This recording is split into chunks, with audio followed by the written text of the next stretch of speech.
Very important. ಎಲ್ಲ ದೃಷ್ಟಿಕೋನದಿಂದ ಚರ್ಚೆ ಮಾಡಿ ಈಗ ಮಾಧವ ಅವರು ಮಾಡ್ತಾರೆ ತುಂಬ ಇಂಪಾರ್ಟೆಂಟ್ ಯಾಕೆಂದರೆ ಇದು ಯುರೋಪಿನಲ್ಲಿ ಗ್ರೀಕಲ್ಲಿ ವೆಸ್ಟರ್ನ್ ಇರುವಂಥ ಒಂದು ಟೆಕ್ಸ್ಟ್ನ ಇಟ್ಕೊಂಡು ರಿಲೀಸ್ ಮಾಡ್ತಾರೆ. ನಾವು ಇದುವರೆಗೂ ನೋಡೋಕ್ಕೆಲ್ಲ ಕನ್ನಡ ಮತ್ತು ನಮ್ಮ ಭಾರತೀಯ ಪ್ರಕಾರಗಳನ್ನು ನೋಡ್ತೀವಿ. ಈಗ ಒಂದು ರೀತಿಯ ವರ್ಲ್ಡ್ ವ್ಯೂ ಬರಲಿ ಅಂತ ಆಗಿದೆ. ಇದನ್ನು ಮಾಡ್ತಾ ಇದ್ದಾರೆ. ದಯವಿಟ್ಟು ಗುಂಡಾದ ಕಡೆ ಬೆಂಗಳೂರು ಈಗಾಗಲೇ ನೀವು ಒಂದು ರೀತಿಯ ಕನ್ನಡದಲ್ಲಿ ತುಂಬ ಟ್ರಾನ್ಸ್ಲೇಷನ್ಸ್ ಎಲ್ಲ ಬಂದಿದೆ. ಗ್ರೀಕ್ದು ಬೇರೆ ಬೇರೆ ಅದೆಲ್ಲ ಜ್ಞಾಪಿಸ್ಕೊಳ್ಳಿ ಕೇಳ್ತಾ ಇಡೀ ಪರ್ಸಂಬೋದು ಭಾಳ ಬಂದೋಗಿದೆ. ಅವೆಲ್ಲ ಅದನ್ನಿಟ್ಕೊಳ್ಳಿ. ಸಂಸ್ಕೃತ ಮತ್ತು ಕುರಿ ಲ್ಯಾಟಿನ್ ಅವೆಲ್ಲ ನೀವು ಓದಿರೋದೆಲ್ಲ ಪುಸ್ತಕಗಳು ಅವೆಲ್ಲ ಇರೋದ್ರಿಂದ ಅದು ಇಂಪಾರ್ಟೆಂಟ್ ಟಾಪಿಕ್ ಅಂತ ನಾನು ಅಂದ್ಕೊಂಡಿದ್ದೀನಿ. ಒಂಚೂರು ಫಾಲೋ ಮಾಡಿ. ನಾವೀಗ ಹಲವು ರೀತಿಯಲ್ಲಿ ನಿನ್ನೆ ನಡೀತಾ ಒಂದು ಸೆಷನ್ಗಳಿಂದ ಸ್ವಲ್ಪ ಬೇರೆ ರೀತಿಯ ಕೆಲಸ ಮಾಡ್ತಾರೆ ಈ ಸೆಷನ್ನಲ್ಲಿ. ಒಂದು ನಟರಾಜ್ ಸರ್ ಹೇಳಿದಾಗೆ ನಾವು ಕಾಲದಲ್ಲಿ ದೇಶದಲ್ಲಿ ಬಹಳ ದೂರದ ಒಂದು ಟೆಕ್ಸ್ಟಿಗೆ ಹೋಗ್ತಾ ಇದ್ದೀವಿ. ಇದು ಕನ್ನಡದಲ್ಲ, ಭಾರತದಲ್ಲ, ಇದು ಗ್ರೀಸಿನ ಒಂದು ಪಠ್ಯ. 2500 ವರ್ಷಗಳ ಹಿಂದೆ ಬರೆದ ಪಠ್ಯ ಇದು.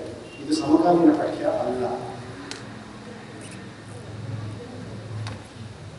ಆಮೇಲೆ ಇದು ಕಂಟೆಂಟಿನ ಬಗ್ಗೆ ಆದರೆ ನಾವು ಮಾಡ್ತಾ ಇರೋ ಮೆಥಡ್ ಏನು ಅಂತಂದರೆ, ಇಷ್ಟು ಇಲ್ಲಿಯವರೆಗೆ ನಡೆದ ಗೋಷ್ಠಿಗಳಲ್ಲಿ ನಾವು ಏನೇನು ಚರ್ಚೆ ಮಾಡಿದ್ವಿ ಅಂತಂದರೆ, ನಾವು ಯಾವ ರೀತಿಯ ವಿಚಾರವನ್ನು ತಗೊಳ್ಬೋದು ಅಥವಾ ಬೇರೆ ಬೇರೆ ನಾಟಕಕಾರರು ಏನೇನು ಮಾಡಿದ್ದಾರೆ, ಈ ಥರ ಒಂಥರ ಓವರ್ ವ್ಯೂ ರೀತಿಯ ಸೆಷನ್ಗಳನ್ನು ನಾವು ನೋಡ್ತಾ ಬರ್ತೀವಿ. ನನ್ನ ಈ 1 ಗಂಟೆಯ ಸೆಷನ್ ಏನು ಅಂತಂದರೆ, ಇದರಲ್ಲಿ ವಿಸ್ತಾರ ಕಡಿಮೆ, ಆಳ ಜಾಸ್ತಿ ಇರುತ್ತೆ. ಅಂದರೆ ನಾನು ಒಂದೇ ನಾಟಕದ ಬಗ್ಗೆ ಮಾತಾಡ್ತೀನಿ. ಈ ಗ್ರೀಕ್ ನಾಟಕ ಅಂತಂದ್ರೂ ಅಲ್ಲಿ 100 ನಾಟಕಗಳು ಸಿಗುತ್ತೆ. ನಾನು ಒಟ್ಟಾರೆ ಗ್ರೀಕ್ ನಾಟಕ ಅಂತ ಹಿಂಗೆಲ್ಲ ಮಾತಾಡೋದಿಲ್ಲ. ನಾನು ಯೂರಿಪಿಡಿಸ್ ಅನ್ನುವ ಒಬ್ಬ ಕವಿಯ ಅಲ್ಸೆಸ್ಟಿಸ್ ಅನ್ನುವ ಒಂದು ನಾಟಕದ ಬಗ್ಗೆ ಮಾತಾಡ್ತೀನಿ, ಆಯ್ತಾ. ಆಮೇಲೆ ಈ ಅಲ್ಸೆಸ್ಟಿಸ್ ಅನ್ನೋ ನಾಟಕದ ಬಗ್ಗೆಯೂ ಹಲವು ದಿಕ್ಕಿನಿಂದ ನಾವು ನೋಡಬಹುದು. ನಾನು ಇವತ್ತು ಮಾಡೋದು ಸ್ಕ್ರಿಪ್ಟ್ ಅನಾಲಿಸಿಸ್. ಅಂದರೆ ಒಂದು ನಾಟಕ ಅದು ನಾವೇ ಬರೆದಿದ್ದಾಗಿರಲಿ ಅಥವಾ ಬೇರೆಯವರು ಬರೆದಿದ್ದಾಗಿರಲಿ, ಅದನ್ನು ನಾವು ನಮ್ಮ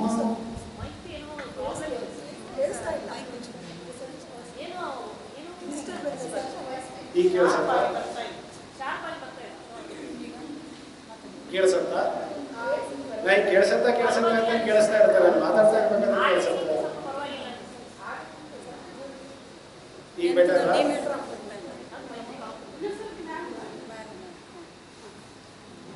ಈಗ ನಾನು ಮಾತಾಡಿದ್ರೆ ಸ್ವಲ್ಪ ಕ್ಲಿಯರ್ ಅನ್ಸುತ್ತಾ ಇದು?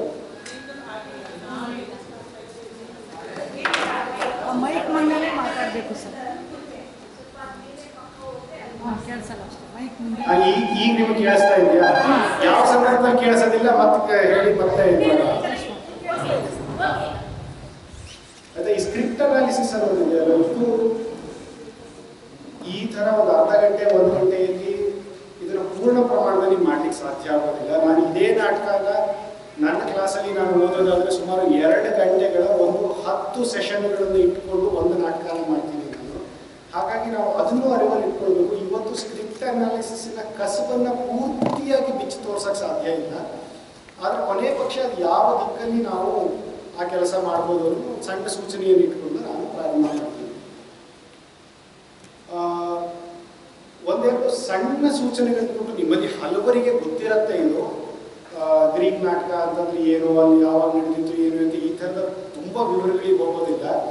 ಅಲ್ಲಿ ಮೇಜರ್ ಆಗಿ 3 ರೀತಿಯ ನಾಟಕಗಳಿದ್ದು, ಟ್ರಾಜಿಡಿ, ಕಾಮಿಡಿ ಮತ್ತು ಸಟೈರ್ ಅಂತ. ನಮಗೆ ಸಟೈರ್ಗಳು ಸಿಗಲೇ ಇಲ್ಲ ಅನ್ನೋಷ್ಟು ಅಪರೂಪ ಅವು. ಕೆಲವು ತುಣುಕುಗಳು ಸಿಕ್ಕಿವೆ. ಇಡೀ ನಾಟಕ ಸೆಟೈರ್ ಅಂತ ಯಾವುದು ಸಿಗಲಿಲ್ಲ. ಕಾಮಿಡಿ ಅರಿಸ್ತೋಫನೆಸ್ ಮತ್ತು ಮೆನಾಂದರ್ 2 ಜನ ಬರ್ದಿದ್ದು ಸಿಗತ್ತೆ. ಟ್ರಾಜಿಡಿಗಳಲ್ಲಿ ನಿಮಗೆ ಸೋಫೋಕ್ಲೆಸ್, ಯೂರಿಪಿಡಿಸ್ ಮತ್ತು ಏಸ್ಕೈಲಸ್ 3 ಜನರ ಬರ್ದಿದ್ದು ಸಿಗತ್ತೆ. ಆ ಥರದಲ್ಲಿ ಅತಿ ಹೆಚ್ಚು ನಾಟಕಗಳು ನಮಗೆ ಲಭ್ಯ ಆಗೋದು ಯೂರಿಪಿಡಿಸ್. ಅವನು ಎಷ್ಟೋ 90-100 ನಾಟಕ ಬರ್ದಿದ್ದಂತೆ. ಅದರಲ್ಲಿ 17-18 ನಮಗೆ ಪೂರ್ಣ ಪ್ರಮಾಣದಲ್ಲಿ ಲಭ್ಯ ಇವೆ. ಉಳಿಕೆದೆಲ್ಲ ತುಣುಕುಗಳು ಅಥವಾ ಇನ್ಯಾರೋ ಕೊಟೇಶನ್ಸು ಈ ಥರದ್ದು ಸಿಗುತ್ತೆ ಹೊರತು ನಾಟಕಗಳು ಸಿಗೋದಿಲ್ಲ. ಅವನ ಆ 19 ನಾಟಕಗಳ ಪೈಕಿ ಈ ಅಲ್ಸೆಸ್ಟಿಸ್ ಅನ್ನೋದು ಬಹಳ ವಿಚಿತ್ರವಾದ, ವಿಲಕ್ಷಣವಾದ ಒಂದು ನಾಟಕ. ಯಾಕಂದ್ರೆ ಇದು ಟ್ರಾಜಿಡಿನ ಕೇಳಿದ್ರೆ ಟ್ರಾಜಿಡಿ ಅಲ್ಲ, ಸೆಟೈರ ಅಂತ ಹೇಳಿದ್ರೆ ಅದನ್ನ ಹಂಗೆ ಹೇಳೋದಕ್ಕೂ ಸ್ವಲ್ಪ ಕಷ್ಟ. ಈ ಥರದ್ದೆಲ್ಲ ಇದೆ. ಅದು ಯಾಕೆ ಅಂತ ನಾನು ಆ ನಾಟಕದ ಬಗ್ಗೆ ಮಾತಾಡ್ತಾ ನಿಮಗೆ ಗೊತ್ತಾಗತ್ತೆ.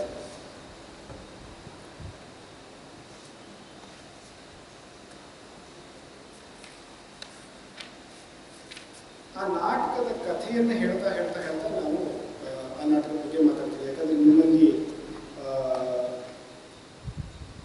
ಗ್ರೀಕ್ ನಾಟಕದ ಬೇರೆ ಗ್ರೀಕ್ ರಂಗಭೂಮಿಯ ಬೇರೆ ನಾಟಕಗಳನ್ನು ಓದಿದ್ರು ಕೂಡ ನಾನು ಸುಮಾರು ಜನ ಕೇಳಿದೆ, ಅಲ್ಸೆಸ್ಟಿಸ್ ಅನ್ನು ಓದಿದ್ದೀರಿ ಅಂತ ಹೇಳಿದವರು ನನಗೆ ಎಲ್ಲೂ ಸಿಗಲಿಲ್ಲ.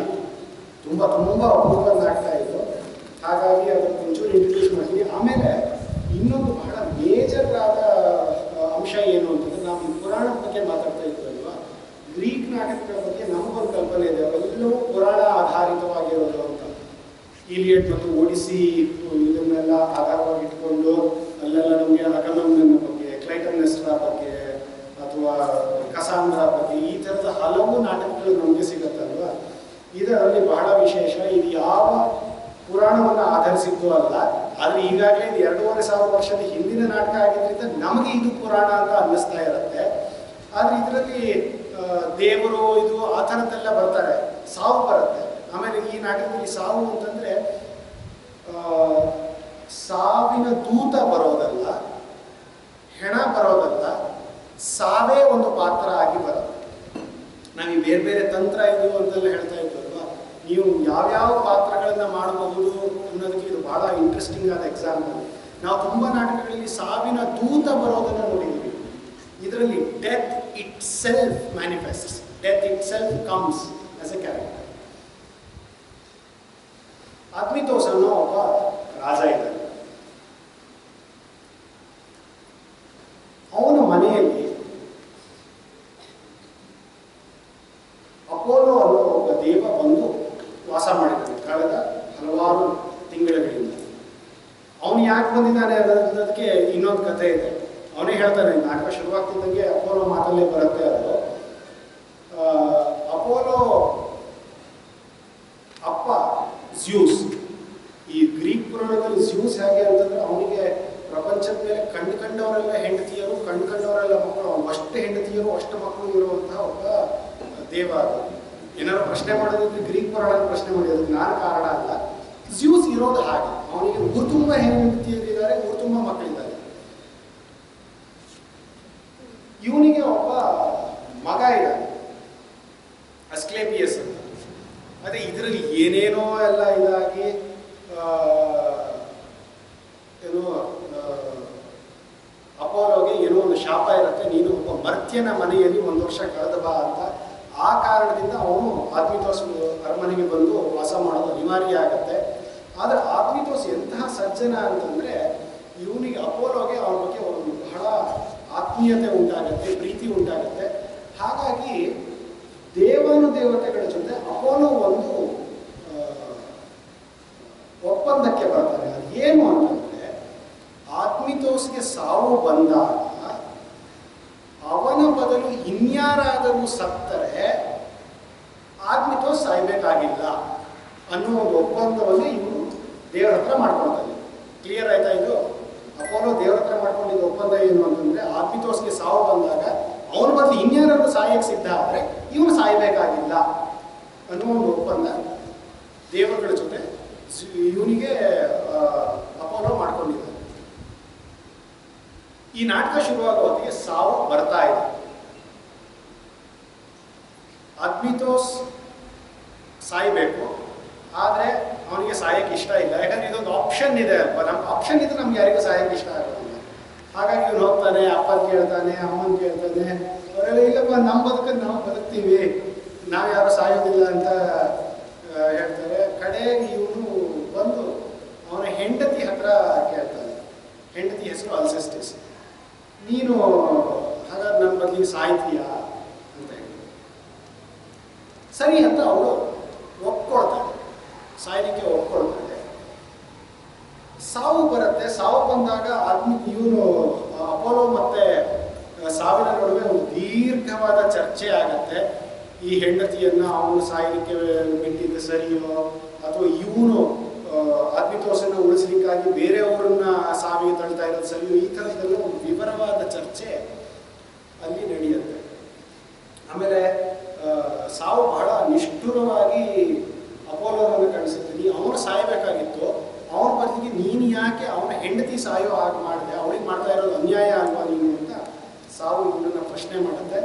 ಆದರೆ ಈಗಾಗಲೇ ದೇವರ ಜೊತೆ ಇದು ಒಪ್ಪಂದ ಆಗೋಗಿದೆ, ಆ ಸಾವಿಗೆ ಏನೂ ಮಾಡ್ಲಿಕ್ಕೆ ಆಗೋದಿಲ್ಲ. ಹಾಗಾಗಿ ಇವರಿಬ್ಬರು ಹೊರಗಡೆ ಹೋಗ್ತಾರೆ. ಅಷ್ಟೊತ್ತಿಗೆ ಮೇಳ ಎಂಟರ್ ಆಗುತ್ತೆ. ಗ್ರೀಕ್ ನಾಟಕದಲ್ಲಿ ನಿಮಗೆ ಗೊತ್ತೇ ಇದೆ, ಮೇಳ ಬಹಳ ಪ್ರಮುಖವಾದ ಪಾತ್ರವನ್ನು ವಹಿಸುತ್ತೆ. ಇಡೀ ಕಥೆಯನ್ನ ಎಳ್ಕೊಂಡು ಹೋಗೋದು ಮೇಳವೇ. ಆ ಮೇಳಕ್ಕೆ ಏನಾಗಿದೆ ಅಂತಂದ್ರೆ, ಈ ಇಡೀ ನಾಟಕ ನಡೆಯೋದು ಅಗ್ನಿತೋಸ್ನ ಅರಮನೆಯ ಎದುರು ಭಾಗದಲ್ಲಿ. ಮೇಳ ಹೊರಗಡೆ ಕಾಯ್ತಾ ಇದೆ, ಅದು ಆ ಊರಿನ ಹಿರಿಯರ ಮೇಳ. ಅರಮನೆ ಒಳಗೆ ಏನಾಗ್ತಾ ಇದೆ ಅನ್ನೋದು ಇವರಿಗೆ ಗೊತ್ತಿಲ್ಲ.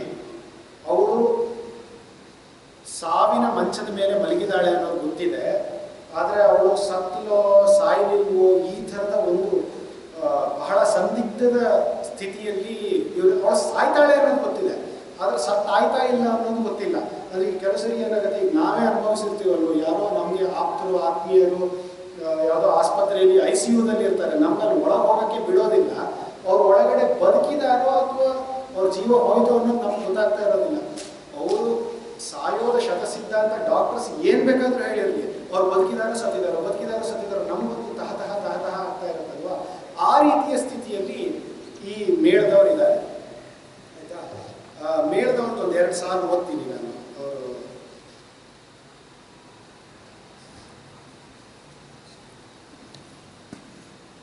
ಅದ್ಮಿತೋಸ್ ಮತ್ತು ಅಪೋಲೋ ಮತ್ತು ಸಾವಿನ ನಿರ್ಗಮನ ಆಗಿದೆ. ಮೇಳ ಒಳಗೆ ಬಂದಿದೆ ಸ್ಟೇಜ್ಗೆ. ಆಮೇಲೆ ಮೇಳ ಅನ್ನೋದು ಒಬ್ಬ ವ್ಯಕ್ತಿ ಅಲ್ಲ, ಅದೊಂದು ಗುಂಪು. ಏನಿದು ಮೌನ ಮುಸುಕಿದ ಅರಮನೆಯ ಹೊರಭಾಗದಲ್ಲಿ ಮನೆಯ ಒಳಗಡೆ ತುಳುಕೋದಿದ್ದರೂ ತುಂಬಿ ಕೂತಿಹ ಬೇಕು. ಅದು ಒಳಗಡೆ ಏನಾಗ್ತಾ ಇದೆ ಅನ್ನೋದು ತುಳುಕಲಿಲ್ಲ, ಅದು ತುಂಬಿ ಕೂತ್ಕೊಂಡಿದೆ. ಅದು ಈ ಒಂದು ಡ್ರಾಪ್ ಇದ್ರೆ ಅದು ಚೆಲ್ಲೋ ಆಗಿದೆ. ಆ ಒಂದು ಏನು ದ ಮೊಮೆಂಟ್ ಆಫ್ ಡಿಸಿಷನ್ ಇದೆ, ಆ ಪೀರಿಯಡ್ ಅಲ್ಲಿ ಇವರಿದ್ದಾರೆ. ಅವ್ರು ಕೇಳ್ತಾರೆ, ಕೇಳುತ್ತಿರುವುದೇ ಯಾರಿಗಾದರೂ ಒಳಗಿನಿಂದಲೇ ರೋದನ. ಅಂದ್ರೆ ಸತ್ತ ತಕ್ಷಣ ಸುತ್ತ ಇದ್ದವರೆಲ್ಲ ಅಳಿಗೆ ಶುರು ಮಾಡ್ತಾರಲ್ವ, ಕೇಳ್ತಾ ಇದೆಯಾ ನಿಮ್ಗೆ ಯಾರಿಗಾದರೂ? ಜೀವ ಹೋಗಿದೆ ಎಂಬ ನೋವಲ್ಲಿ ಬಿರಿವ ಎದೆಯ ಸ್ಫೋಟನ. ಕಾಣರಿಲ್ಲ ಮಗಾವ ಸೇವಕ ಭಟರು ಅರಮನೆ ಚಾರರು. ಸುದ್ದಿ ಹೇಳುವ ಜನರು ಈ ದಿನ ಯಾಕೆ ಈ ಕಡೆ ಬಾರರು? ಹೌದಪ್ಪ, ಅರಮನೆ ಒಳಗೆ ಏನೋ ಆಗ್ತಾ ಇದೆ. ಅರಮನೆಯಲ್ಲಿ ಒಬ್ಬಿಬ್ರಲ್ಲ, ಸುಮಾರು ಜನ ಇರ್ತಾರೆ. ಯಾರು ಹೊರಗೆ ಬಂದು ಒಂದು 5-5 ನಿಮಿಷಕ್ಕೆ ಹಿಂಗೆ ಆಗ್ತಾ ಇದೆ ಅಂತ ಯಾಕೆ ಹೇಳ್ತಾ ಇಲ್ಲ ಅನ್ನೋ ಒಂದು ಸಂಕಟದಲ್ಲಿ ಇವರು ಕುತ್ಕೊಂಡಿದ್ದಾರೆ. ಅಲ್ಲಿ ಏನಾಗಿದೆ ಅಂತಂದ್ರೆ, ಇವರಿಗೆ ರಾಣಿ ಬಗ್ಗೆ ತುಂಬ ಪ್ರೀತಿ ಇದೆ. ರಾಣಿ ಸಾಯೋದು ನಿಶ್ಚಿತ ಅನ್ನೋದು ಇವರಿಗೆಲ್ಲರಿಗೂ ಗೊತ್ತಾಗಿದೆ. ಅಷ್ಟಾದರೂ ಕೂಡ ಅವಳ ಸಾಯದೇ ಇರಲಿ ಅನ್ನೋ ಒಂದು ಆಸೆ ಇವರಲ್ಲಿ ಕಾಯ್ತಾ ಇದೆ. ತುಂಬ ಜನ ರೆಕಾರ್ಡ್ ಮಾಡ್ತಾ ಇದ್ದಾರೆ. ಕಡೆಗೆ ಯಾರೋ ಒಬ್ಬರ ಹತ್ರ ಶೇರ್ ಮಾಡ್ತೀವಿ, ನಂಗೆ ಇಲ್ಲಿ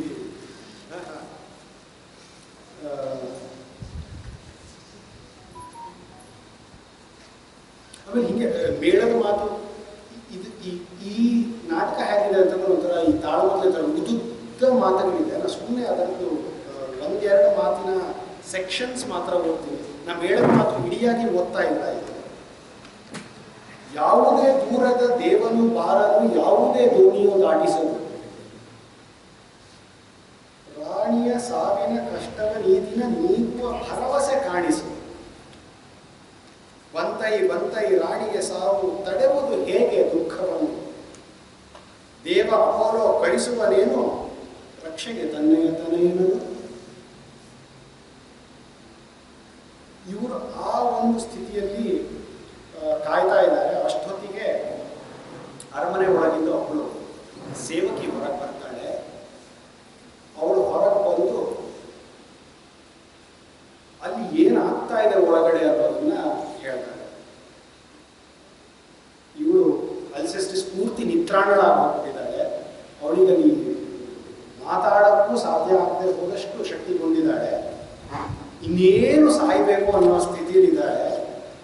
ಆಗ ಇವಳು ಹೊರಗೆ ಬಂದು ಅವಳು ಎಷ್ಟು ಘನವಾದ ಒಂದು ಉದಾತ್ತವಾದ ಸಾವನ್ನು ಪಡೀತಾ ಇದ್ದಾಳೆ ಅನ್ನೋದನ್ನ ಇಲ್ಲಿ ಹೊರಗಡೆ ಇರೋರೆಲ್ಲರಿಗೂ ವರ್ಣಿಸ್ತಾಳೆ. ಅವಳು ತನ್ನ ಗಂಡನಿಗಾಗಿ ಸಾಯುವ ಸಾವು ಎಷ್ಟು ಒಂದು ಘನವಾಗಿರೋದು, ಉದಾತ್ತವಾಗಿರೋದು ಅನ್ನುವ ಮಾತುಗಳೆಲ್ಲ ಯೂರಿಪಿಡಿಸ್ ಬಂದಿದ್ದು. ನಾನು ಅದರ ವಿವರಗಳೆಲ್ಲ ಬರ್ತಾ ಹೋಗುತ್ತೆ.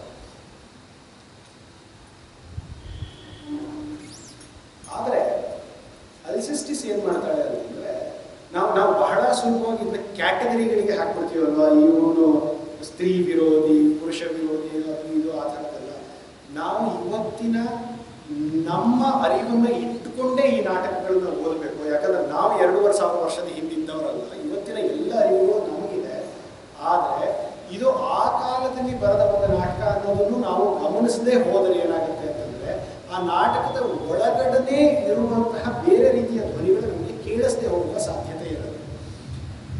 ಅಲ್ಸೆಸ್ಟಿಸ್ ಏನು ಮಾಡ್ತಾಳೆ ಅಂತಂದರೆ, ಸುಮ್ಮನೆ ನೀ ಗಂಡ ಅಲ್ವಾ, ನಾನು ನಿನಗಾಗಿ ಸಾಯ್ತೀನಿ ಅಂತ ಅಷ್ಟು ಸರಳವಾಗಿ ಅಲ್ಸೆಸ್ಟಿಸ್ ಸಾಯೋದಿಲ್ಲ. ಅವಳೇನು ಮಾಡ್ತಾಳೆ ಅಂತಂದರೆ, ಇವನ ಹತ್ರ ಒಂದು ಮಾತನ್ನು ತಗೊಳ್ತಾಳೆ. ಅದು ಏನಂದರೆ, ಹೌದಪ್ಪ, ನಿನ್ನ ಬದಲಿಗೆ ನಾನು ಸಾಯ್ತೀನಿ, ಆದರೆ ನೀನು ಯಾವತ್ತೂ ಮರುಮದುವೆ ಆಗಬಾರ್ದು. ನನ್ನ ಮಕ್ಕಳಿಗೆ ನೀನು ಯಾವತ್ತೂ ಒಬ್ಬ ಮಲತಾಯಿಯನ್ನು ತಂದು ಕೂರಿಸಬಾರದು ಅನ್ನುವ ಒಂದು ಪ್ರಮಾಣವನ್ನು ಮಾಡಿಸಿಕೊಂಡು ಇವನು ಸಾಯ್ತಾನೆ. ಅದ್ವಿತೋಸ್ ಕೂಡ ಏನು ಹೇಳ್ತಾನೆ ಅಂತಂದ್ರೆ, ಅವನು ಅದಕ್ಕೆ ಇನ್ನೂ ಒಂದು ಕ್ಲಾಸ್ ಅನ್ನ ಜಾಸ್ತಿ ಸೇರಿಸ್ತಾನೆ. ನಾನು ಬೇರೆ ಹೆಂಗಸನ್ನ ಮದುವೆ ಆಗೋದಿಲ್ಲ, ಅಷ್ಟೇ ಅಲ್ಲ, ನನ್ನ ಅರಮನೆಯಲ್ಲಿ ಇವತ್ತಿನಿಂದ ಯಾವುದೇ ರೀತಿಯ ಸಂಭ್ರಮದ ಆಚರಣೆಗಳನ್ನು ಮಾಡೋದಿಲ್ಲ. ಏನೋ ದೊಡ್ಡ ಪಾರ್ಟಿ ಮಾಡೋದು, ಒಂದೇನೋ ಫೆಸ್ಟಿವಲ್ ಮಾಡೋದು, ಈ ಥರದ್ದು ಏನೂ ಮಾಡೋದಿಲ್ಲ.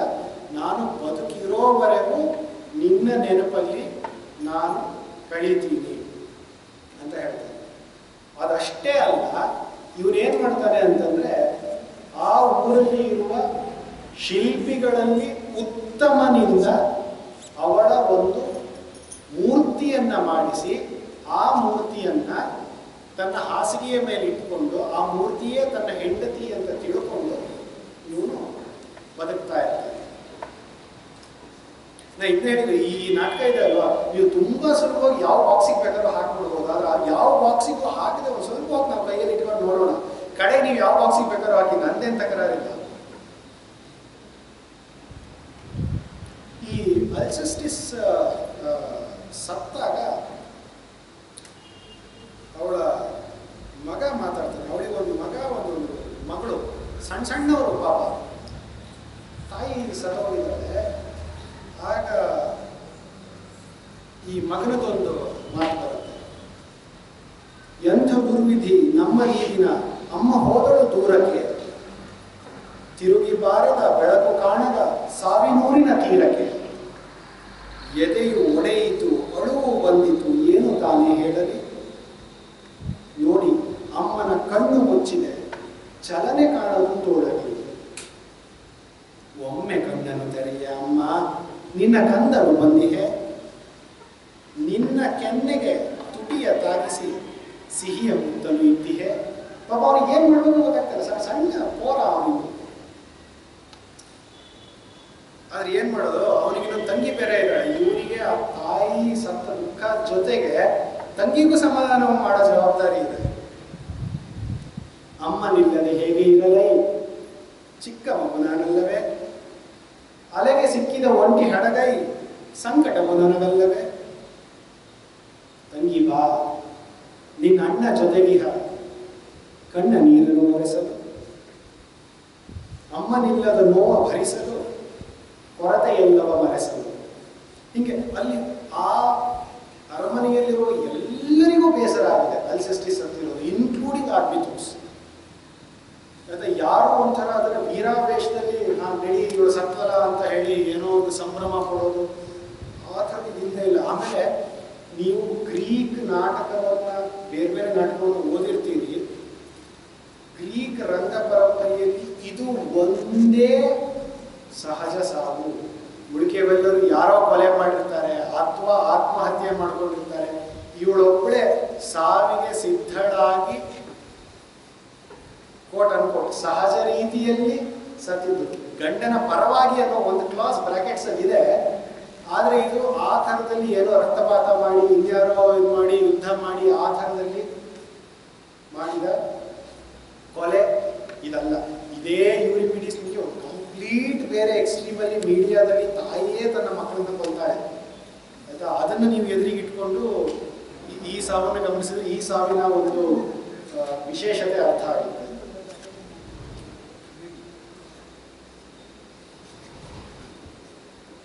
ಇದಿಷ್ಟು ಆಗೋ ಹೊತ್ತಿಗೆ ಹೆರಾಕ್ಲಿಸ್ ಅನ್ನೋನೊಬ್ಬ ಇದ್ದಾನೆ, ಅವನೊಬ್ಬ ದೇವ. ಈ ರೋಮನ್ ಇದರಲ್ಲಿ ಹರ್ಕ್ಯುಲಸ್ ಅಂತ ಅವನನ್ನೇ ಹೇಳ್ತಾರೆ. ಗ್ರೀಕ್ ಪರಂಪರೆಯಲ್ಲಿ ಹೆರಾಕ್ಲಿಸ್, ರೋಮನ್ ಪರಂಪರೆಯಲ್ಲಿ ಹರ್ಕ್ಯುಲಸ್. ಆ ಹೆರಾಕ್ಲಿಸ್ ಬರ್ತಾನೆ ಇವ್ರ ಮನೆಗೆ. ಏನಾಗಿದೆ ಅಂತಂದ್ರೆ ಅದ್ಮಿತೋಸ್ ಮತ್ತೆ ಹೆರಾಕ್ಲಿಸ್ ಬಹಳ ಹಳೇ ಕಾಲದ ಸ್ನೇಹಿತರು. ಇವನು ಬಂದಿದ್ದಾನೆ. ಬರೋ ಹೊತ್ತಿಗೆ ಅಲ್ಲಿ ನೋಡಿದ್ರೆ ಎಲ್ಲಾ ಕಡೆ ಸೂತಕದ ಛಾಯೆ ಕಾಣ್ತಾ ಇದೆ. ಮನೆ ಸುತ್ತ ಎಲ್ಲ ಗೊತ್ತಾಗತ್ತಲ್ವಾ. ಅಂದ್ರೆ ಪ್ರತಿಯೊಂದು ಸಂಪ್ರದಾಯದಲ್ಲೂ ಪ್ರತಿಯೊಂದು ಸನ್ನಿವೇಶದಲ್ಲೂ ಸಾವಿನ ಮನೆ ಯಾವುದು ಅಂತ ಗುರುತಿಸ್ಲಿಕ್ಕೆ ನಾವು ಏನೇನೋ ಮಾರ್ಕರ್ಸ್ ಇರತ್ತಲ್ವಾ, ಆ ಥರದ ಮಾರ್ಕರ್ಸ್ ಇಲ್ಲಿಗೆ ಕಾಣ್ತಾ ಇದೆ. ಮನೆಯಲ್ಲಿ ಏನೋ ಸಾವು ನಡೆದಿದೆ ಅಲ್ಲಿ ಅಂತ. ಆದರೆ ಬರೋದು ಬಂದುಬಿಟ್ಟಿದ್ದಾನೆ ಆಯ್ತಾ. ಅವನ ಸಂಕಟ ನೋಡಿ. ಆಮೇಲೆ ಅವ್ನು ಬರೋ ಹೊತ್ತಿಗೆ ಅವ್ನು ಯಾರು ಅಂತ ಎಲ್ಲರಿಗೂ ಗೊತ್ತಾಗ್ಬಿಟ್ಟಿದೆ. ಹಾಗೆ ವಾಪಸ್ ಹೋಗೋದಕ್ಕೂ ಬರೋದಿಲ್ಲ. ಬರ್ತಾನೆ, ಇಲ್ಲಿ ಯಾರ್ದೋ ಸಾವಾಗಿದೆ ಅನ್ನೋದು ಗೊತ್ತಾಗುತ್ತೆ. ಸೀದಾ ಹೋಗಿ ಆದ್ಮಿತೋಸನ್ನೇ ಮಾತಾಡಿಸ್ತಾನೆ.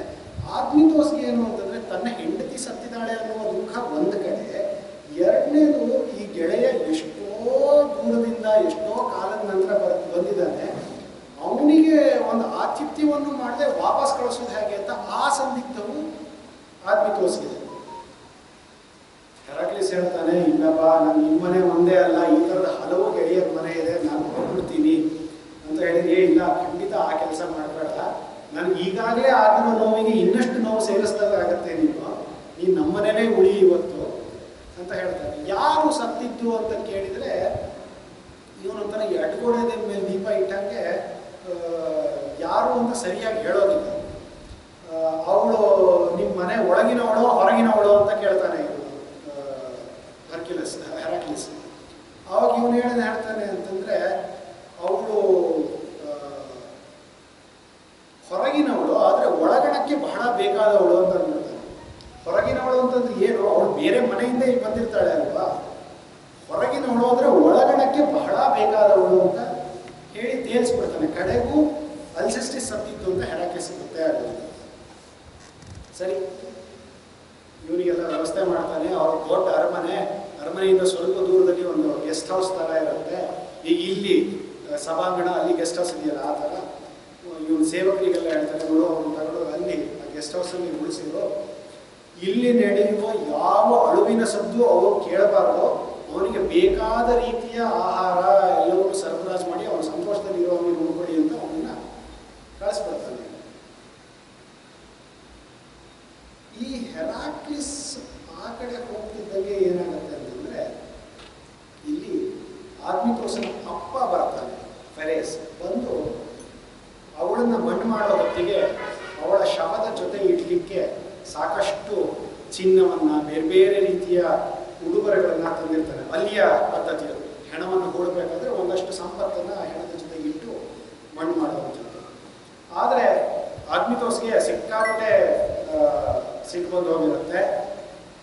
ನಿನ್ನಿಂದಾಗೆ ಅವಳ ಸತ್ತಿದ್ದು ಅಂತ ತಂದೆಗೆ ಹೇಳ್ತಾ ಇರ್ತಾನೆ. ಯಾಕೆ ಅಂತಂದ್ರೆ ಇವನ ಆಸೆ ಏನಿತ್ತು ಅಂತಂದ್ರೆ ಹೆಂಡತಿಯನ್ನು ಬರಬೇಕು ಅಂತ, ನನ್ನ ಬದಿಗೆ ಅಪ್ಪ ಸಾಯಿಗೆ ಅವಾಗ ನಾನು ಬದುಕಿರ್ತೀನಿ ಅಂತ. ಅವ್ರು ಅಲ್ಲ ಅಂತ ಹೇಳಿದ್ದಕ್ಕೆ ಅಲ್ಸೆಸ್ಟಿಸ್ ಕೇಳಬೇಕಾಗಿ ಬಂತು. ಅಲ್ಸೆಸ್ಟಿಸ್ ಈಗ ಜೀವ ಕೊಟ್ಟಿದ್ದಾರೆ. ಇವರಿಬ್ಬರ ನಡುವೆ ಒಂದು ಬಹಳ ದೀರ್ಘವಾದ ಬಹಳ ಆಸಕ್ತಿ ಹುಟ್ಟಿಸುವಂತಹ ಒಂದು ಡಿಬೇಟ್ ನಡೆಯುತ್ತೆ.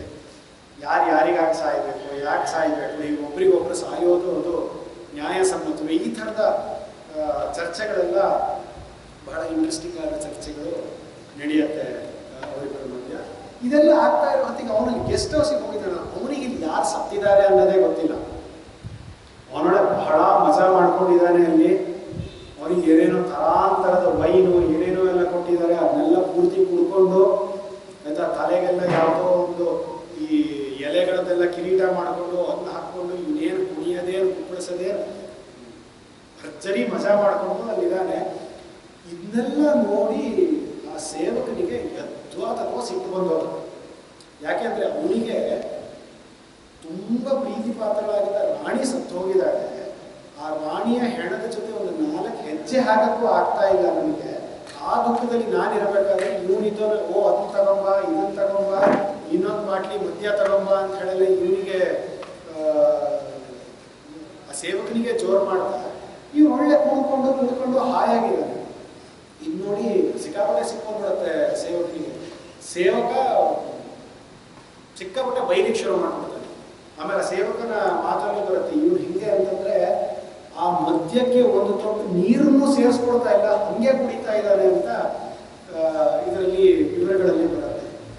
ಆಮೇಲೆ ಇದು ನೋಡಿ ಎಷ್ಟು ಇಂಟ್ರೆಸ್ಟಿಂಗ್ ಅಂತಂದ್ರೆ, ಹೆರಾಕ್ಲಿಸ್ ಒಬ್ಬ ದೇವ. ನಮಗೆಲ್ಲರಿಗೂ ದೇವರು ಹೆಂಗೆ ಮಾತಾಡಬೇಕು, ಹೆಂಗೆ ನಡ್ಕೊಳ್ಬೇಕು ಅನ್ನುವ ಒಂದು ಸ್ಟ್ಯಾಂಡರ್ಡ್ ಅಂದಾಜಿರತ್ತಲ್ವ. ಯೂರಿಪಿಡಿಸ್ ಏನ್ ಮಾಡಿಬಿಟ್ಟಿದ್ದಾರೆ ಅಂತಂದ್ರೆ ಆ ದೇವನಿಗೆ ಸರಿ ಕುಡಿಸ್ಬಿಟ್ಟಿದ್ದಾರೆ. ಫುಲ್ ಕುಡ್ಕೊಂಡಿರೋ ದೇವರು ಮಾತಾಡ್ತಾ ಇರೋದಿಲ್ಲ ಆಯ್ತಾ. ಹಾಗಾಗಿ ನಿಮಗೆ ಗ್ರೀಕ್ ನಾಟಕಗಳಲ್ಲಿ ಕಾಣುವ ಬೇರೆ ದೇವರುಗಳಿಗೂ ಅಥವಾ ಫಸ್ಟಿಗೆ ಅಪೋಲೋ ಮಾತಾಡಿರ್ತಾರಲ್ಲ, ಅವನು ದೇವರೇ ತಾನೆ. ಅಪೋಲೋ ಮಾತಾಡೋದಕ್ಕೂ ಇಲ್ಲಿ ಹೆರಾಕ್ಲಿಸ್ ಮಾತಾಡೋದಕ್ಕೂ ಅರ್ಥಾರ್ಥ ಸಂಬಂಧ ಇಲ್ಲ. ಕಂಪ್ಲೀಟ್ ಬೇರೆ ಡಿಕ್ಷನ್, ಕಂಪ್ಲೀಟ್ ಬೇರೆ ಟೋನಲ್ಲಿ ಇವನು ಮಾತಾಡ್ತಾ ಇರ್ತಾನೆ. ಆವಾಗ ಇವನು ಸಿಟ್ಟು ಬಂದು ಈ ಸೇವಕ ಬೈತಾ ಇರೋ ಹೊತ್ತಿಗೆ ಇವನಿಗೆ ತಡ್ಕೊಳಕ್ಕಾಗದೇನೆ ಹೇಳ್ಬಿಡ್ತಾನೆ, ನೀವು ಏನು ಹೀಗೆಲ್ಲ ಮಾಡ್ತಾ ಇದೆಯಲ್ಲ, ಸತ್ತಿದ್ದು ಯಾರು ಗೊತ್ತಾ, ಅಲ್ಸೆಸ್ಟಿಸ್ ಸತ್ತಿರೋದು ಅಂತ ಹೇಳ್ತಾನೆ. ಅದು ಹೇಳಿದ ತಕ್ಷಣ ಇವನಿಗೆ ಕಂಪ್ಲೀಟ್ ಶಾಕ್ ಆಗ್ತಿದೆ. ಯಾಕಂದ್ರೆ ಇವನು ಅದು ಗೊತ್ತಿತ್ತು ಈ ರೀತಿ ಕುಡಿದು ಮಾಡಿರೋದಲ್ಲ. ಇವನಿಗೆ ನಿಜ ಸ್ಥಿತಿ ಏನೋ ಗೊತ್ತಿಲ್ಲ, ರಾಣಿ ಸತ್ತಿರೋದು ಅಂತ ಗೊತ್ತಿಲ್ಲದೆ ಇವನು ಹೀಗೆಲ್ಲ ಮಾಡ್ತಾ ಇರ್ತಾನೆ. ಆಗ ಇವನಿಗೆ ಬಹಳ ಬೇಸರ ಆಗಿರುತ್ತೆ. ಬೇಸರ ಆಗಿ ಇವನು ತೀರ್ಮಾನ ಮಾಡ್ತಾನೆ. ಏನಂದ್ರೆ ಅಲ್ಸೆಸ್ಟಿಸನ್ನ ಎಲ್ಲಿ ಮಣ್ಣು ಮಾಡಿದ್ದಾರೆ ಅಂತ ಕೇಳ್ಕೊಳ್ತಾನೆ. ಅಲ್ಲಿಗೆ ಹೋಗಿ ಅವಳನ್ನ ವಾಪಸ್ ಕರ್ಕೊಂಡ್ ಬರ್ತೀನಿ ನಾನು. ಇದು ಬಹಳ ವಿಲಕ್ಷಣವಾದ ಸಂದರ್ಭ ಇದೆ. ಈ ನಾಟಕ ಹೇಗೆ ಅಂತಾನೆ, ಫಸ್ಟ್ ವಿಲಕ್ಷಣ ಯಾಕೆ ಅಂತಂದ್ರೆ ಒಬ್ಬರ ಪರವಾಗಿ ಮತ್ತೊಬ್ಬರ ಸಾಯ್ಬೋದು ಅನ್ನೋದೇ ಒಂದು ಚೋದ್ಯ. ಎರಡನೇದಾಗಿ ಸತ್ತವಳನ್ನ ಮತ್ತೆ ವಾಪಸ್ ಕರ್ಕೊಂಡ್ ಬರ್ತೀನಿ ಅಂತ ಇವನು ಹೇಳ್ತಾ ಇದ್ದಾನೆ. ಆದ್ರೆ ನಾವೇನಂತ ಅವನು ಮರ್ತ್ಯ ಅಲ್ಲ, ಅವನು ಒಬ್ಬ ದೇವರಾಗಿದ್ದಾಗ ಏನ್ ಮಾಡ್ತಾನೆ ಗೊತ್ತಿಲ್ಲ. ಹಾಗಾಗಿ ವಾಪಸ್ ಕರ್ಕೊಂಬಂದ್ರು ಕರ್ಕೊಂಡ್ಬರಬಹುದೇನೋ ಅನ್ನೋ ಒಂದು ಸ್ಥಿತಿಯಲ್ಲಿ ನಾಟಕ ಇದೆ.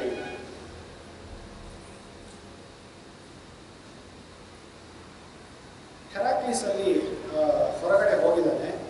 ಈ ಕಡೆ ನಿಮಗೆ ಮೇಳ, ಅದ್ರ ಜೊತೆ ಬೇರೆ ಬೇರೆ ಅರಮನೆಯ ಸೇವಕರು, ಆರ್ಮಿದೋಸ್ ಇವರೆಲ್ಲ ಮಾತಾಡ್ತಾ ಇದ್ದಾರೆ. ಯಾಕಂದ್ರೆ ಅವರೆಲ್ಲರಿಗೂ ತುಂಬಾ ಸಂಕಟ ಆಗಿದೆ. ಮೇಳ ಏನ್ ಮಾಡ್ತಾ ಇದೆ ಅಂತಂದ್ರೆ ಆ ಒಂಥರ ಊರಿನ ಹಿರಿಯರ ಸ್ಥಾನದಲ್ಲಿ ನಿಂತುಕೊಂಡು ಇವರಿಗೆಲ್ಲರಿಗೂ ಸಮಾಧಾನವನ್ನ ಹೇಳ್ತಾ ಇದೆ. ಅದು ಹೋಗಿ ಆಮೇಲೆ ಇದು ಎಷ್ಟು ಹ್ಯೂಮನ್ ನೋಡಿ, ನಮ್ಗೆ ಇವತ್ತಿಗಾದರೂ ಆಡ್ಬೋದಾದಂತಹ ಮಾತೇ ಅದು. ಇವರು ಆತ್ಮಿತೋಸ್ ಒಂಥರ ಎಷ್ಟು ಬೇಸರ ಆಗಿದೆ ಅಂತಂದ್ರೆ ಅವನಿಗೆ ಮಾತು ಕೂಡ ಹೊರಡ್ತಾ ಇಲ್ಲ, ಅವನು ಅಳ್ತಾನೂ ಇಲ್ಲ, ಸುಮ್ಮನೆ ಕೂತ್ಬಿಟ್ಟಿದ್ದಾನೆ. ಆಗ ಹೋಗಿ ಮೇಳ ಹೇಳುವಂಥದ್ದು. ಆಮೇಲೆ ಈ ಮಾತೆಲ್ಲ ಓದಿದ್ರೆ ನನಗನ್ಸುತ್ತೆ ಈ ಹ್ಯೂಮನ್ ನೇಚರ್ ಅನ್ನೋದು ಅದು 2500 ವರ್ಷದ ಹಿಂದಿದ್ದಾದ್ರೂ ಆಗಲಿ, ಇದು ಏನೋ ಘಟಪ್ರಭಾ, ಅದು ಗ್ರೀಸ್ ಅಂತ ಬೇಕಾದ್ರೂ ಇರಲಿ, ಅದು ಎಷ್ಟು ಇವತ್ತಾಡುವ ಮಾತನ್ನೇ ಅವರು ಅವತ್ತಾಡಿದಾರಲ್ಲ ಅಂತ ಅನ್ಸುತ್ತೆ. ಮೇಳದ ಮಾತು ಅದ್ಭುತೋಸ್ ಹೇಳೋದು, ಒಡಲೊಳಗೆ ಸೂತಿರುವ ಸಂಕಟದ ಸುರುಳಿಯನ್ನು ಬಿಚ್ಚಬೇಕಯ್ಯ, ದುಃಖವನ್ನು ತಡೆ ಹಿಡಿದು ಬದುಕುವುದು ದುಃಖವೇನಯ್ಯ ಅಂದ್ರೆ ಇವತ್ತಿಗೂ ನಾವು ಹೇಳ್ತೀವಲ್ವಾ ನೀನು ದುಃಖ ಏನಿದೆ ಹೇಳ್ಕೊಂಡ್ಬಿಡು ಹತ್ತು ಕೊಡು ಒಂದ್ಸರಿ ಅಂತ. ಆ ಥರ ಮೇಳ ಹೋಗಿ ಅವನನ್ನ ಸಮಾಧಾನ ಮಾಡ್ತಾ ಇದ್ದ. ಎದೆ ಭಾರ ನಿನಗಿರು ಹೆಂಡತಿಯು ಸತ್ಯ ಹೇಳು ನಿನ್ನ ನೋವುಗಳೆಲ್ಲ ಸಣ್ಣದಲ್ಲ. ಸುತ್ತಲಿನ ಜನರನ್ನು ಕಣ್ತೆರೆದು ನೋಡು ನೀ ಅವರ ಸಂಕಟವೇನು ಕಡಿಮೆಯಲ್ಲ. ಹೆಂಡತಿ ಸತ್ತಿರೋದು ನಿಮ್ಗೆ ಒಬ್ಬಿಗೆ ಅಲ್ಲ. ಹೌದು ನಿನಗೆ ಸಂಕಟ ಇದೆ. ಆ ಪ್ರಪಂಚಕ್ಕೆ ಎಷ್ಟೆಷ್ಟು ಸಂಕಟವನ್ನು ಅನುಭವಿಸ್ತಾ ಇರೋರಿದ್ದಾರೆ. ಅವ್ರು ನೋಡಿ ನೀನು ನಿನ್ನ ದುಃಖವನ್ನು ಕಮ್ಮಿ ಮಾಡ್ಕೋ ಅಂತ ನೇರ ಹೇಳ್ತಾ ಹೇಳ್ತಾ ಹಿಂದಿನ ಯಾವುದೋ ಒಂದು ಘಟನೆಯನ್ನ ನೆನಪು ಮಾಡ್ತಾ ಇದ್ದೆ. ಹಿಂದೊಮ್ಮೆ ನಮ್ಮ ಮನೆಯಲ್ಲಿ ಒಂದು ಎಳೆ ಮಗುವು ಲೋಕದಿಂದ ಹೊರ ಪಯಣ ಹೊರಡೆ ಮುನಿ ತಂದೆಯಾದ ಏಕಾಂಗಿಯಾಗಿ ನಿಂತ. ಯಾವನೋ ಒಬ್ಬ ವಯಸ್ಸಾದ ಮುದುಕ, ಅವನಿಗಿದ್ದ ಒಂದೇ ಮಗು ಎಳೆ ಮಗು ಸತ್ತೋಯ್ತಂತೆ. ಎಳೆ ಕಂದನೊಬ್ಬ ಒಪ್ಪಂಗಿ ಮಗುತನದ ವಯದಿ ಸಾಯೆ. ಆ ತಂದೆ ತನ್ನ ಎದೆ ಬಿರಿವ ನೋವ ಸಹಿಸಿದನು ದೇವಕಾಯೆ. ಈ ವಿಶ್ವದಲ್ಲಿ ಅದು ಎಷ್ಟು ಮಂದಿ ಕಂಡಿಹರು ಸಾವು ನೋವ. ಅವರೆಲ್ಲರನ್ನು ಕಣ್ತೆರೆದು ನೋಡು ಬದುಕಿಹರು ಹಿಡಿದು ಜೀವ. ಈ ಥರ ಕಥೆಯನ್ನ ಎಲ್ಲ ಹೇಳಿ ಆ ಮೇಳ ಅವರಿಗೆ ಸಮಾಧಾನ ಮಾಡ್ತಾ ಇರುತ್ತೆ. ಈ ಮೇಳದ ಮಾತುಗಳನ್ನ ಪರ್ಟಿಕ್ಯುಲರ್ ಆಗಿ ನಾನು ಓದ್ತಾ ಇದ್ದ ಕಾರಣ ಏನು, ಒಂದು ನಿಮಗೆ ಈ ನಾಟಕದ ಒಂದು ರುಚಿ ಸಿಗಲಿ ಅಂತ, ಎರಡನೇದಾಗಿ ನಾಟಕದಲ್ಲಿ ಪದ್ಯಗಳನ್ನು ಬಹಳ ಸುಲಭವಾಗಿ ಬಳಸ್ಕೊಳ್ಳೋ ಮಾರ್ಗ ಇದೆ. ನಮಗೆ ಪದ್ಯರೂಪ ಅಂದ್ರೆ ಮೆಟ್ರಿಕಲ್ ಫಾರ್ಮ್ಯಾಟ್, ಛಂದೋರೂಪ ಅಥವಾ ಭಾಷಾ ಲಯವನ್ನು ಬಳಸುವ ಬಹಳ ಒಂದು ದೊಡ್ಡ ಸೌಲಭ್ಯ ಇದೆ ನಮಗೆ. ಆದರೆ ನಾವು ಬಹಳ ಹೆದರೋದು ಯಾಕೆ ಅಂತಂದರೆ, ಈ ರೀತಿ ಬರೆಯೋರೆಲ್ಲರೂ ಹಳೆಗನ್ನಡದ ಛಾಯೆಯಲ್ಲಿ ಬರೀತಾ ಹೋಗ್ತಾರೆ. ಇವತ್ತಿನ ಕನ್ನಡದಲ್ಲಿ ಅದನ್ನು ಬರೆಯೋದು ಬಹಳ ಬಹಳ ಅಪರೂಪ.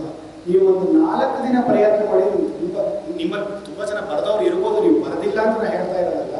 ನಿಮ್ಮಲ್ಲಿ ಈ ರೀತಿಯ ಪ್ರಯತ್ನ ಮಾಡದೆ ಹೋದರೆ ಬಹಳ ಸುಲಭವಾಗಿ ಈ ಥರದ ಪದ್ಯಗಳನ್ನು ಬರೆಯೋಕ್ಕೆ ಸಾಧ್ಯ.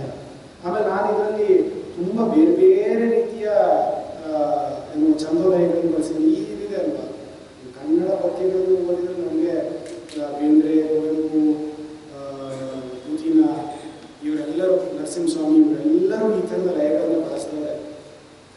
ಇದು ಬಹಳ ಫೇಮಸ್ ಆದ 5-3 ಮಾತ್ರೆಯ ಲಯ ಇದು. ಹಿಂದೊಮ್ಮೆ ನಮ್ಮ ಮನೆಯಲ್ಲಿ ಒಂದು ಎಳೆಮಗು ಲೋಕದಿಂದ ಬಂಗಾರ ನೀರ ಕಡಲಾಚೆಗೀಚೆಗಿದೆ ನೀಲ ನೀಲ ತೀರ. ಇದು ಕುವೆಂಪು ಅವರಿಗಂತ ಬೇಂದ್ರೆ ಅವರಿಗಂತೂ ಬಹಳ ಇಷ್ಟವಾದ ಒಂದು ಲಯ ಆಗಿತ್ತು. ಇರಲಿ, ಈ ನಾಟಕದ ಬಗ್ಗೆ ಮತ್ತೆ ವಾಪಸ್ ಬರೋದಾದ್ರೆ, ಅಗ್ನಿತೋಸ್ ಬಹಳ ಸಂಕಟದಲ್ಲಿದ್ದಾನೆ. ಅವನು ಮರಗುತ್ತಾ ಇರೋ ಹೊತ್ತಿಗೆ ಇವನು ಅಗ್ನಿತೋಸ್ ಮತ್ತು ಮೇಳ ಇರೋ ಜಾಗಕ್ಕೆ ಹೆರಾಕ್ಲಿಸ್ ಬರ್ತಾನೆ. ಬರೋ ಹೊತ್ತಿಗೆ ಒಂದು ವ್ಯಕ್ತಿಯನ್ನು ಕೈ ಹಿಡ್ಕೊಂಡು ಕರ್ಕೊಂಡ್ಬಂದಿದ್ದಾನೆ. ಹೆರಾಕ್ಲಿಸ್ ಜೊತೆ ಬಂದಿದ್ದು ಒಂದು ಹೆಂಗಸು. ಮುಖಕ್ಕೆ ಅವಗುಂಠನವನ್ನು, ವೇಲನ್ನು ಹಾಕ್ಕೊಂಡು ಬಂದಿದ್ದಾಳೆ. ಅವಳು ಯಾರು ಅಂತ ಯಾರಿಗೂ ಸಿಗ್ತಾ ಇಲ್ಲ, ಯಾಕಂದ್ರೆ ಕಂಪ್ಲೀಟ್ ಆಗಿ ಇಡೀ ದೇಹ ಆ ಬಟ್ಟೆಯಲ್ಲಿ ಕವರ್ ಆಗಿದೆ. ಹೆರಾಕ್ಲಿಸ್ ಸುಮ್ಮನೆ ಇರ್ಬೇಕಾ ಬೇಡ, ಇವನು ಅಗ್ನಿತೋಸಕ್ಕೆ ನಾ ಎಲ್ಲೋ ದೂರ ಹೋಗ್ಬೇಕು, ಇವಳು ಯಾವುದೋ ಒಂದು ಯುದ್ಧ ಮಾಡಿ ಹೋರಾಟ ಮಾಡಿ ಆ ಚಾಲೆಂಜಲ್ಲಿ ಗೆದ್ದು ಕರ್ಕೊಂಡ್ಬಂದಿದ್ದೀನಿ ಈ ಹೆಂಗಸನ್ನ, ನೀನು ಇವಳ ಕೈ ಹಿಡ್ಕೊಂಡು ಮನೆ ಒಳಗೆ ಕರ್ಕೊಂಡು ಹೋಗಿ, ಇವಳು ನೀ ಮನೆ ಒಳಗೆ ಇರಲಿ, ನಿಮ್ಮ ಮನೆ ಒಳಗೆ ಅಂತ ಹೇಳ್ತಾನೆ. ಅಗ್ನಿತೋಸ್ಗೆ ಬಹಳ ಗಡಿಬಿಡಿ ಆಗುತ್ತೆ. ಯಾಕಂದ್ರೆ ಅವನಿಗೆ ಹೆಂಡತಿ ಬೇರೆ ಮಾತು ಕೊಟ್ಟಿದ್ದಾನೆ. ಆಮೇಲೆ ಇವನಿಗೆ ಇನ್ನೊಂದು ತರಹ ಅದೇನು ಅಂತಂದ್ರೆ, ಅವಳ ದೇಹವನ್ನ ನೋಡಿದರೆ, ಮುಖ ಕಾಣ್ತಾ ಇಲ್ಲ, ಆದ್ರೆ ಅವಳನ್ನು ನೋಡಿದರೆ ಇವನಿಗೆ ತನ್ನ ಹೆಂಡತಿಯನ್ನೇ ನೋಡಿದಾಗ ಆಗ್ತಾ ಇದೆ. ಹಾಗಾಗಿ ಇನ್ನಷ್ಟು ಭಯ ಅವನಿಗೆ, ನಾನು ಇವಳನ್ನ ಮನೆ ಒಳಗೆ ಕರ್ಕೊಳ್ಳೋದಿಲ್ಲ ಅಂತ ಹೇಳಿ. ಆದ್ರೆ ಹೆರಾಕ್ಲಿಸ್ ಬಿಡ್ಬೇಕಲ್ಲ, ಏನೇನೋ ಮಾಡಿ ಒತ್ತಡ ಹಾಕಿ ಒತ್ತಾಯ ಮಾಡಿ, ಇಲ್ಲ ನೀನು ಇವಳನ್ನು ಒಳಗೆ ಕರ್ಕೊಂಡು ಹೋಗಲೇಬೇಕು ಅಂತ ಒತ್ತಾಯ ಮಾಡಿ ಕಳಿಸ್ತಾನೆ. ಕಳಿಸೋ ಹೊತ್ತಿಗೆ ಇವನು ಒಪ್ಕೊಂಡು ಸರಿ ಅಂತ ಹೇಳಿ ಒಂದು ಕೈ ಹಿಡಿಬೇಕು ಆ ವ್ಯಕ್ತಿಯದ್ದು. ಹೆರಾಕ್ಲಿಸ್ ಅವಳ ವೇಲನ್ನು ತೆಗೆದು ಬಿಡ್ತಾನೆ. ಯಾರು ಅಲ್ಲಿ ಇಟ್ಕೊಂಡಿರೋದು? ಅಲ್ಸೆಸ್ಟಿಸ್. ಇವನಿಗೆ ಆಶ್ಚರ್ಯ ಆಗುತ್ತೆ, ಸಂತೋಷ ಆಗುತ್ತೆ, ಭಯ ಆಗುತ್ತೆ. ಇದೇನು ಅವಳು ಪ್ರೇತ ಹೋಗಿ ಕೇಳ್ತಾನೆ ಅಲ್ವಾ, ಹೆಂಡತಿ ಸತ್ತಿದ್ದಾಳೆ, ಇವನೇ ಮಣ್ಣು ಮಾಡಿ ಬಂದಿದ್ದಾನೆ, ಈ ಪಕ್ಕಕ್ಕೆ ನಿಂತ್ಕೊಂಡಿದ್ರೆ ಭಯ ಆಗೋದಿಲ್ಲ. ಅವಳು ಪ್ರೇತ ಇರಬೇಕು ಅಂತ ಹೇಳಿ ಹೇಳ್ತಾನೆ. ಕಡೆಗೆ ಇವನು ಇಲ್ಲ ಅಂತ ಹೇಳಿ ಇವನು ಕಥೆ ಹೇಳ್ತಾನೆ. ಇಲ್ಲ, ನಾನು ಅಲ್ಲಿ ಹೋಗಿ ಸಾವಿನ ಅಧೋಲೋಕದ ಅಧಿಪತಿಯೊಂದಿಗೆ ಸೆಣಸಾಡಿ ನಾ ಇವನ್ನ ಜೀವಂತ ವಾಪಸ್ ಕರ್ಕೊಂಡ್ಬಂದಿದ್ದೀನಿ, ಇವನು ಒಳಗೆ ಕರ್ಕೊಂಡು ಹೋಗುವಂತೆಲ್ಲ ಹೇಳ್ತಾನೆ. ಆದರೆ ಇವನು ಮಾತಾಡಿಸಿದ್ರೆ ಅಲ್ಸೆಸ್ಟಿಸ್ ಮಾತಾಡೋದು, ಸುಮ್ಮನೆ ನಿಂತ್ಕೊಂಡು ಹೆರಾಕ್ಲಿಸ್ ಅಂತ ಕೇಳ್ತಾನೆ, ನೀವು ಮಾತಾಡ್ತಾ ಇಲ್ಲಲ್ಲ? ಅವ್ರು ಹೇಳ್ತಾರೆ, ಇಲ್ಲ, ಅದು ಸಾವಿನ ಸೂತಕದಿಂದ ಎದ್ದು ಬಂದಿರೋದ್ರಿಂದ 3 ದಿನ ಮಾತಾಡೋದಿಲ್ಲ ಅಂತ ಹೇಳ್ತಾನೆ. ಜಾಣ ಅವನು ಹೆರಾಕ್ಲಿಸ್. 4ನೇ ದಿನ ಮಾತಾಡ್ತಾಳೆ ಅಂತ ಹೇಳಿಲ್ಲ, 3 ದಿನ ಮಾತಾಡೋದಿಲ್ಲ ಅಂತ ಅಷ್ಟೇ ಹೇಳಿದ್ದಾನೆ. ಅಲ್ಲಿಗೆ ನಾಟಕ ಕೊನೆಗೊಳ್ಳುತ್ತೆ. ಇದನ್ನ ಇಟ್ಕೊಂಡು ನಾವು ಏನು ಮಾಡೋದು? ಒಂದು ಬಹಳ ಇದನ್ನ ಅಂತಂದ್ರೆ ನಾನು ಅಲ್ಸೆಸ್ಟಿಸ್ಗೆ ಹೇಳ್ತಾ ಇರೋದಲ್ಲ. ಈ ಉತ್ತರ ಕನ್ನಡ ಜಿಲ್ಲೆಯ ಕೆಲವು ಕನ್ನಡಗಳಲ್ಲಿ ಹೆಂಗಸರಿಗೆ ಇದು ನಮ್ಮನೇದು ಅಂತೆಲ್ಲ ಹೇಳ್ತಾರೆ, ಆ ಥರದಲ್ಲಿ ಇದು ಅಂತ ಹೇಳಿದ್ದಲ್ಲ. ಈ ನಾಟಕವನ್ನು ಇಟ್ಕೊಂಡು ಈ ಒಂದು ಪ್ಲಾಟ್ ಅನ್ನ, ಈ ಒಂದು ಸ್ಟ್ರಕ್ಚರ್ನ ಇಟ್ಕೊಂಡು ಇದು ಏನಿದು? ಅದು ಒಂದು ಬಹಳ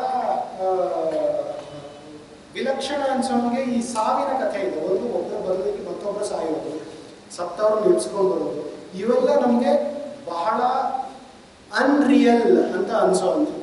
ಆದರೆ ಈ ನಾಟಕವನ್ನು ನೋಡಿದ್ರೆ ಉಳಿಕೆ ನಾಟಕಗಳಿಗೆ ಹೋಲಿಸಿದ್ರೆ ತುಂಬ ಒಂದು ವಾಸ್ತವವಾದಿ ಪಾತಳಿಯಲ್ಲೇ ಇಡೀ ನಾಟಕ ನಡೆಯುತ್ತೆ. ಅವ್ನು ಯಾರೋ ದೇವರು ಬರ್ತಾನೆ, ಆ ದೇವರು ಬಂದಿದ್ದು ಏನೋ ಪವಾಡ ಮಾಡ್ತೀನಿ, ವರ ಕೊಡ್ತೀನಿ ಅಂತೆಲ್ಲ ಹೇಳೋದಿಲ್ಲ. ಅವನು ಕುಡಿತಾನೆ, ಕುಡ್ಕೊಂಡು ಗಲಾಟೆ ಮಾಡ್ತಾನೆ. ಆದರೆ ಈ ಥರದ್ದು ಒಂದು ನಿಮಗೆ ಇವತ್ತು ನಾವು ಏನು ರಿಯಲಿಸಮ್ ಅಂತ ಹೇಳ್ತೀವಿ, ಅದರ 2 ಎಕ್ಸ್ಟ್ರೀಮನ್ನು ಒಂದೇ ನಾಟಕದೊಳಗೆ ಯೂರಿಪಿಡಿಸ್ ತಂದು ಕೂರಿಸ್ಬಿಡ್ತಾನೆ. ಆಮೇಲೆ ಈ ನಾವು ಕಳೆದ ನಿನ್ನೆ ಬೆಳಗ್ಗೆಯಿಂದನೂ ಈ ಫೆಮಿನಿಸಮ್ಮಿನ ಬೇರೆ ಬೇರೆ ಇದನ್ನೆಲ್ಲ ಚರ್ಚೆ ಮಾಡ್ತಾ ಇದ್ದೀವಲ್ವ. ಹಾಗಾದ್ರೆ ಯೂರಿಪಿಡಿಸ್ ಏನು ಮಾಡೋದು? ಅವನು ಖಡಾಖಂಡಿತವಾಗಿ ಅವನು ಫೆಮಿನಿಸ್ಟ್ ಅಲ್ಲ. ಸಿಮೋನ್ ದಿ ಬೋವರ್ ಹೋಗಕ್ಕೂ ಸುಮಾರು 2400 ವರ್ಷದ ಮುಂಚೆ ಹೋಗ್ತಾವ ಅವನು, ಆಯ್ತಾ? ಅವನ ಸೆಕೆಂಡ್ ಸೆಕ್ಸ್ ಬಂದಿರೋಕ್ಕೆ ಸಾಧ್ಯವೇ ಇಲ್ಲ. ಆದರೆ ಅವನು ಯಾವ ರೀತಿಯ ಸೂಕ್ಷ್ಮತೆಯನ್ನು ಇಟ್ಕೊಂಡು ಕೆಲಸ ಮಾಡ್ತಾ ಇದ್ದಾನೆ ಅಂತಂದ್ರೆ, ಬೇರೆ ಗ್ರೀಕ್ ನಾಟಕಗಳಲ್ಲಿ ನೋಡಿ, ಅಲ್ಲಿ ನೆಲದ ಮೇಲೆ ಪೂರ್ತಿ ರಕ್ತ ಚೆಲ್ಲಿಬಿಟ್ಟಿರುತ್ತಲ್ವಾ, ಆ ಥರದ್ದೆಲ್ಲ ಕಾಣ್ತಾ ಇರುತ್ತೆ. ಇವನು ಹೇಳ್ತಾರೆ, ಯಾರೋ ಅದ್ಮಿತೋಸ್, ನನಗೆ ಈ ಅರಮನೆ ಒಳಗೆ ಬಂದು ನನ್ನ ಹೆಂಡತಿ ಇಲ್ಲಲ್ಲ ಇಲ್ಲಿ, ಈ ಧೂಳು ತುಂಬಿರೋ ನೆಲ ನೋಡೋವಾಗೆಲ್ಲ ನನ್ನ ಹೆಂಡತಿ ನೆನಪಾಗ್ತಾ ಇರ್ತಾರೆ. ಯಾಕಂದ್ರೆ ಅವಳು ಕ್ಲೀನ್ ಮಾಡ್ತಿದ್ಲಲ್ವಾ. ಅಂದರೆ ಯೂರಿಪಿಡಿಸ್ ಅದ್ಮಿತೋಸ್ ಬಾಯಲ್ಲಿ ಆ ಮಾತನ್ನು ಹೇಳಿಸಿದಾನೆ ಅಂತಂದರೆ, ನೀವು ಅದನ್ನ ಈ ಬಾಕ್ಸ್ಗೆ ಹಾಕಿದರೆ, ಇಲ್ಲ ಯೂರಿಪಿಡಿಸ್ ಅವನು ಬಹಳ ಪೇಟ್ರಿಯಾರ್ಕಲ್ಲು, ಅವನು ತುಂಬ ನೀಚ, ಅದಕ್ಕೆ ಅವನು ಈ ಥರ ಹೇಳಿಸಿದಾನೆ ಅಂತ ಹೇಳ್ಬೋದು. ಮತ್ತೊಂದು ಬಾಕ್ಸಿಗೆ ಹಾಕಿದರೆ ಅವನು ಆ ಸೂಕ್ಷ್ಮವನ್ನು ಗಮನಿಸಿದಾನೆ ಅಲ್ವಾ. ಈ ಥರದ್ದು ಒಂದು ಸಮಾಜದಲ್ಲಿ ನಡೀತಾ ಇದೆ ಅನ್ನೋದು ಯಾವ ಕಾಲದಲ್ಲಿ, ಯಾವ ಫೆಮಿನಿಸ್ಟ್ ಅಂತ ಬೋರ್ಡ್ ಹಾಕೊಂಡು ಯಾರೂ ಕೂಡ, ನಿಮಗೆ ಸುಮಾರು 16ನೇ ಶತಮಾನದಿಂದಲೇ ಇಂಗ್ಲೆಂಡಲ್ಲಿ ಫೆಮಿನಿಸಮ್ ಬಹಳ ಗಟ್ಟಿಯಾಗಿ ಶುರುವಾಗಿದೆ. ಅದು 1960s ಶುರುವಾಗಿದ್ದೇನಲ್ಲ. ಆ ಯಾವ ಕಾಲದಲ್ಲಿ ಅವ್ರು ಮಾತಾಡ್ತಾರೆ, ಇದಕ್ಕಿಂತ ಎಷ್ಟೋ 1000 ವರ್ಷಗಳ ಮುಂಚೆ ಅವನು ಆ ಮಾತಾಡಿಸಿದಾನಲ್ವ. ಆಮೇಲೆ ಈ ನಾಟಕದಲ್ಲಿ ಭಾಷೆ ಅನ್ನೋದು ತುಂಬ ಮಹತ್ವದ ಪಾತ್ರ ವಹಿಸುತ್ತೆ. ನಾನು ಇನ್ನೊಂದು 2-3 ಪಾಯಿಂಟ್ಸ್ ಮಾಡಿ ಬಿಟ್ಬಿಡ್ತೀನಿ. ಯಾಕಂದರೆ ಈ ಸೆಷನ್ನಲ್ಲಿ ನನಗೆ ಒಂದಷ್ಟು ಪ್ರಶ್ನೆಗಳನ್ನು ನಾನು ಎತ್ತಬೇಕು ಅಂತಿದ್ದೀನಿ, ಹೊರತು ನಾನು ಉತ್ತರಗಳನ್ನು ಕೊಡ್ಲಿಕ್ಕಾಗಿ ಇದ್ದವನಲ್ಲ. ನೀವು ಮತ್ತೆ ಪ್ರಶ್ನೆಗಳನ್ನು ಕೇಳಿ, ನೀವು ಪ್ರಶ್ನೆಗಳನ್ನು ಕೇಳಿದರೆ ಅದಕ್ಕೆ ನಾನು ಪ್ರತಿಕ್ರಿಯೆಯಾಗಿ ಇನ್ನಷ್ಟು ಪ್ರಶ್ನೆಗಳನ್ನು ಕೇಳ್ತೀನಿ. ಅದು ಎಲ್ಲಿ ಹೋಗುತ್ತೆ ನೋಡೋಣ. ಕಡೆಗೆ ಈ ಭಾಷೆ ಅಂತಂದರೆ, ಭಾಷೆ ಅಂದರೆ ಏನು ಹೇಳಿ?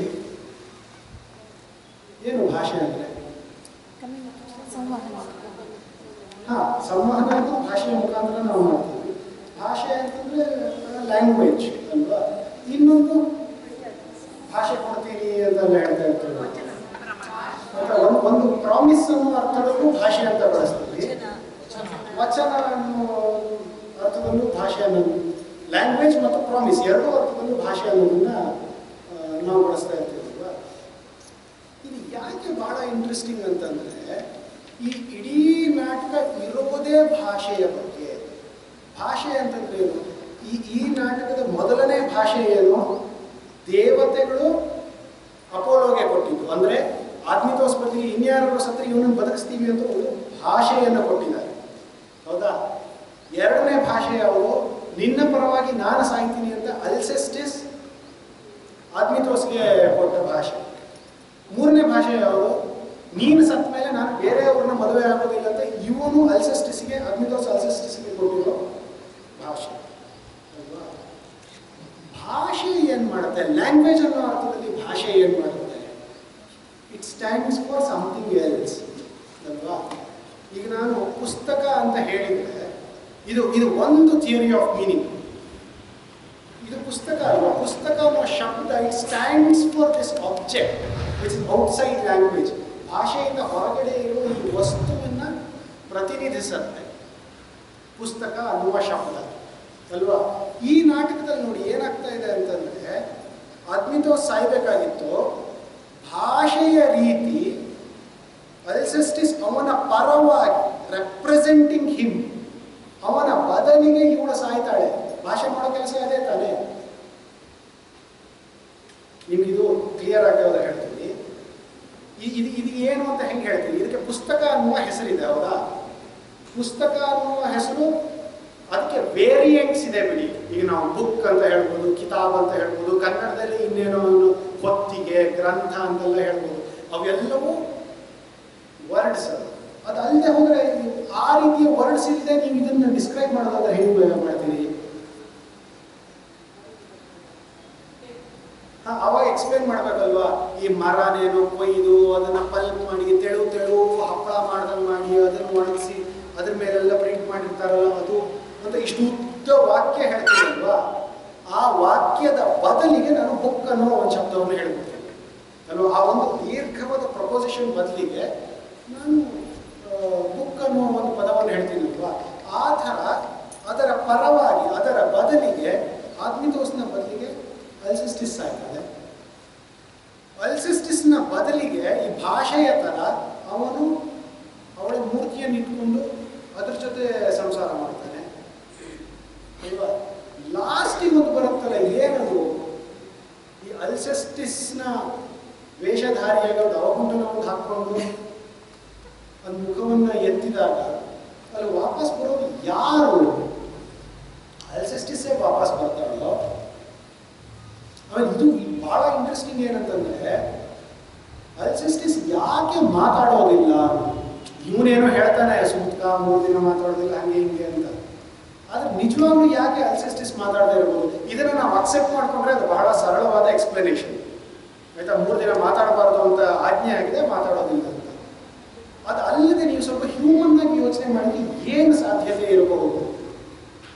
ಇವನು ಮಾತು ಕೊಟ್ಟಿದ್ದಾನೆ, ನಾನು ನಿನ್ನನ್ನಲ್ಲದೆ ಬೇರೆ ಯಾರನ್ನೂ ಮದುವೆ ಆಗೋದಿಲ್ಲ, ಯಾವ ಹೆಂಗಸನ್ನು ನಾನು ಕಣ್ಣೆತ್ತಿ ನೋಡೋದಿಲ್ಲ ಅಂತ. ಈ ಹೆಂಗಸು ಅಲ್ಸೆಸ್ಟಿಸ್ ಅಂತ ತಿಳಿಯೋಕ್ಕೂ ಮುಂಚೆನೆ ಬಂದು ಕೈ ಹಿಡ್ಕೊಂಡಿದ್ದಾನೆ. ಅಷ್ಟರ ಮೇಲೆ ಇವ್ರು ಬೀರು ತೆಗೆದಿದ್ದಲ್ವಾ? ಅದಕ್ಕೆ ಇವಳಿಗೆ ಬೇಸರ ಆಗಿರ್ಬೋದು. ಫಸ್ಟ್ ನೀ ಅಲ್ಸೆಸ್ಟಿಸ್ ಹೌದಾ ಅಂತ ಕೇಳ್ಬೋದಾಗಿತ್ತಲ್ವ ಅವನು? ಅದು ಗೊತ್ತಾದ್ಮೇಲೆ ಕೈ ಹಿಡಿದಿದ್ರು ಅಂತಾರೆ, ಗೊತ್ತಾಗೋಕ್ಕೂ ಮುಂಚೆನೆ ಕೈ ಹಿಡಿದ್ರೆ ನಾನು ನಿನ್ನ ಜೊತೆ ಮಾತಾಡೋದಿಲ್ಲ ಅಂತ ಅವಳು ಬೇಸರದಿಂದ ಅಥವಾ ಒಂದು ಪ್ರತಿಭಟನೆಯ ಮಾರ್ಗವಾಗಿ ಮಾತಾಡದೇ ಇದ್ದಿರ್ಬೋದು ಅಲ್ವಾ? ಆಮೇಲೆ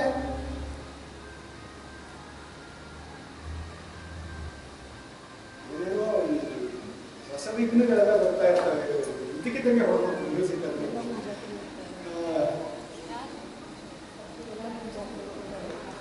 ಇಲ್ಲ, ಒಂದು ನಿಮಿಷ, ಮತ್ತೆ ವಾಪಸ್ ಬರ್ತೀನಿ. ನಾನು ಬೇರೆ ಹೇಳ್ತಾ ಇದ್ದೇನೆ ಒಂದ್ಸರಿ ಇದಾಗ. ಈಗ ವಾಪಸ್ ಬಂದಿರೋದು ಅಲ್ಸೆಸ್ಟಿಸ್ಸೇ ಅಲ್ಲ ಅಂತ ಇಟ್ಕೊಂಡು, ಹಾಗಾದ್ರೆ ಏನದು? ಅವನೊಂದು ಶಿಲೆಯದ್ದೋ ಲೋಹದ್ದೋ ಮೂರ್ತಿ ಮಾಡಿಸಿಟ್ಕೊಂಡಿದ್ನಲ್ವಾ? ಅದೇ ರೀತಿಯ ಮೂರ್ತಿ ಇದು ಅಂತ ಹೇಳಿದರೆ ಅದೊಂದು ಎಕ್ಸ್ಟ್ರೀಮ್ ಅಂತ ನೀವು ಕನ್ಸಿಡರ್ ಮಾಡ್ಬೋದು ಅಲ್ವಾ? ಯಾಕಂದ್ರೆ ಅವಳು ಓಡಾಡ್ತಾ ಇದ್ದಾಳೆ, ಕಣ್ಣು ಮಿಟುಕಿಸ್ತಾ ಇದ್ದಾಳೆ, ಮಾತಾಡ್ತಾ ಇಲ್ಲ ಅಂತ. ನಮಗೆ ಮಾತಾಡೋದಿದೆಯಲ್ಲ, ಅದು ಜೀವ ಇದೆ ಅನ್ನೋದಕ್ಕೆ ಒಂದು ಬಹಳ ನಿರ್ದಿಷ್ಟವಾದ ಸೂಚಕ. ಅದು ಯಾವ ಮೂರ್ತಿಗಳು ಮಾತಾಡೋದಿಲ್ಲ ಅಲ್ವಾ?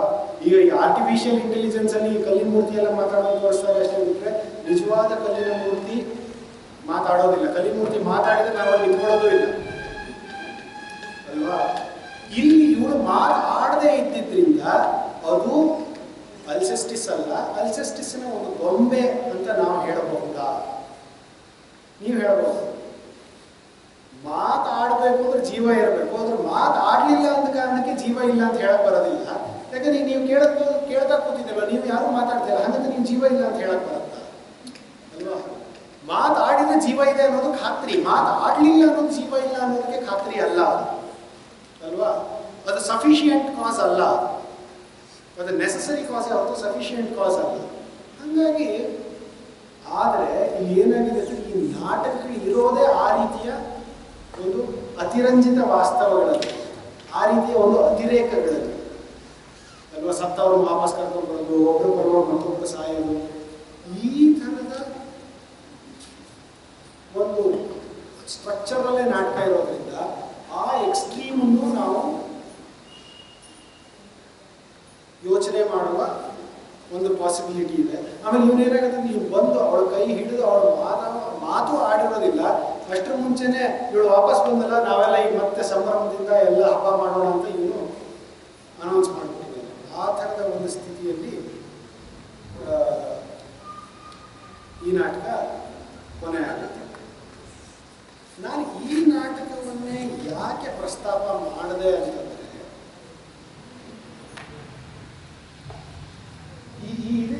ಮಹಿಳೆಯರ ಏಕ ವ್ಯಕ್ತಿ ನಾಟಕ ರಚನಾ ಶಿಬಿರ ಅಂತ ನಾವು ಹಿಂದೆಯಿಂದ ಮಾತಾಡ್ತಾ ಇದ್ದೀವಿ ಅಲ್ವಾ?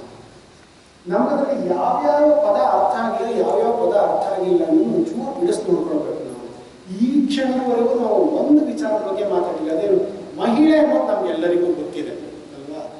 ಗೊತ್ತಿದೆ ಅಂತ ಅಂದುಕೊಂಡಿದ್ದೀವಿ. ಯಾಕಂದ್ರೆ ಮಹಿಳೆ ಅನ್ನೋದು ಕೂಡ ಬಹಳ ಬಹಳ ಚರ್ಚೆಗೆ ಒಳಪಟ್ಟ ಒಂದು ಕಾನ್ಸೆಪ್ಟ್. ಅದು ಯಾರ ಮಹಿಳೆ, ಯಾವುದು ಮಹಿಳೆ, ಏನು ಮಹಿಳೆ, ಮಹಿಳೆ ಅಂದ್ರೆ ಯಾರು, ಮಹಿಳೆ ಅಂದ್ರೆ ಏನು ಅನ್ನುವಂಥದ್ದು.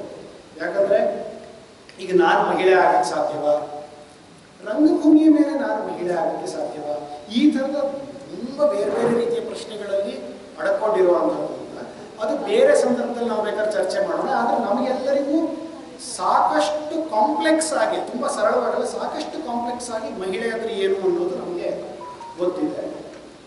ಏಕ ವ್ಯಕ್ತಿ, ಅದು ನಿನ್ನೆ ನಟರಾಜ್ ಸರ್ ಬಹಳ ಚೆನ್ನಾಗಿ ಡಿಫೈನ್ ಮಾಡಿದ್ದಾರೆ. ಅದು ಏಕ ವ್ಯಕ್ತಿ ಆಗಿರಲಿ, ಧ್ರುವ ವ್ಯಕ್ತಿ ಆಗಿರಲಿ ಅಂತ. ಹಾಗಾಗಿ ಅದು ಬಹಳ ನಮಗೆ ಚಿಂತೆ ಕೊಡ್ತಾ ಇರೋ ಇದೆಲ್ಲ ನಾಟಕ ಅಂದ್ರೆ ಏನು, ಇದೆಲ್ಲ ಸರಿ. ನನಗೆ ನಿನ್ನೆಯಿಂದ ಬಹಳ ಇಂಟ್ರೆಸ್ಟ್ ಹುಟ್ಟಿಸಿದ್ದು ಯಾವುದು, ರಾ ಇದೆ ಅಲ್ವಾ, ಮಹಿಳೆಯ ರಾ, ಷಷ್ಠಿ ವಿಭಕ್ತಿ ಪ್ರಯೋಗ ಇದೆ ಅಲ್ವಾ, ಸಂಬೋಧನಾಕಾರ. ಅದು ಏನ್ ಮಾಡ್ತಾ ಇದೆ, ಏನು ಮಹಿಳೆಯ ರಾ ಅಂತಂದ್ರೆ, ಅಂದ್ರೆ ಮಹಿಳೆಯರು ಬರೆದ ನಾಟಕವೋ, ಮಹಿಳೆಯರಿಗಾಗಿ ಬರೆದ ನಾಟಕವೋ, ಈ ಮಕ್ಕಳ ರಂಗಭೂಮಿ ಅಂತ ಹೇಳ್ತೀವಲ್ವಾ, ಅದು 199 ಸರಿ ಮಕ್ಕಳೇ ಬರೆದ ನಾಟಕ ಆಗಿರೋದಿಲ್ಲ, ಮಕ್ಕಳಿಗಾಗಿ ಬರೆದ ನಾಟಕ ಆಗಿರುತ್ತೆ. ಈಗ ನಾನು ಇಲ್ಲಪ್ಪ ಮಹಿಳೆಯರೆಲ್ಲರೂ ನೋಡ್ಲಿ ಅಂತ ನಾನು ನಾಟಕ ಬರೆದ್ರೆ ಅದು ಮಹಿಳೆಯರ ನಾಟಕ ಆಗುತ್ತೆ. ಮಕ್ಕಳ ರಂಗಭೂಮಿ ಆ ಅರ್ಥದಲ್ಲಿ ನಾವು ಬಳಸ್ತೀವಿ ಅದನ್ನ. ಹಾಗಾಗಿ ನಾವು ಇದನ್ನ ತುಂಬಾ ಲಘುವಾಗಿ ತಗೊಳ್ಬಾರ್ದು, ತುಂಬಾ ಘನವಾದ ಪ್ರಶ್ನೆ ಅದು. ಏನು ಮಹಿಳೆಯರ ನಾಟಕ ಅಂತಂದ್ರೆ, ಈಗ ನಾನು ಹೇಳ್ತಿರಬಹುದಪ್ಪ ಮಹಿಳೆಯರೆಲ್ಲರೂ ಈ ನಾಟಕ ನೋಡ್ಬೇಕು ಅಂತ ನಾವು ನಾಟಕ ಬರೆದ್ರೆ ಅದು ಮಹಿಳೆಯರ ನಾಟಕ ಆಗುತ್ತೋ, ಅಥವಾ ಮಹಿಳೆಯರು ಬರೆದ್ರೆ ಮಾತ್ರ ಮಹಿಳೆಯರ ನಾಟಕ ಆಗುತ್ತೋ. ಈಗ ನಮಗೆ ಎಚ್.ಎಸ್. ವೆಂಕಟೇಶ್ ಮೂರ್ತಿ ಅವರಿಂದ ಹೇಳಿದ್ರೆ ಯೂರಿಪಿಡೀಸ್, ಶೇಕ್ಸ್ಪಿಯರ್ನವರಿಗೆ ತುಂಬಾ ಜನ ಸ್ತ್ರೀ ಕೇಂದ್ರಿತ ನಾಟಕಗಳನ್ನ, ರಾಸಿ ಎಲ್ಲರೂ ಬರೆದಿದ್ದಾರೆ.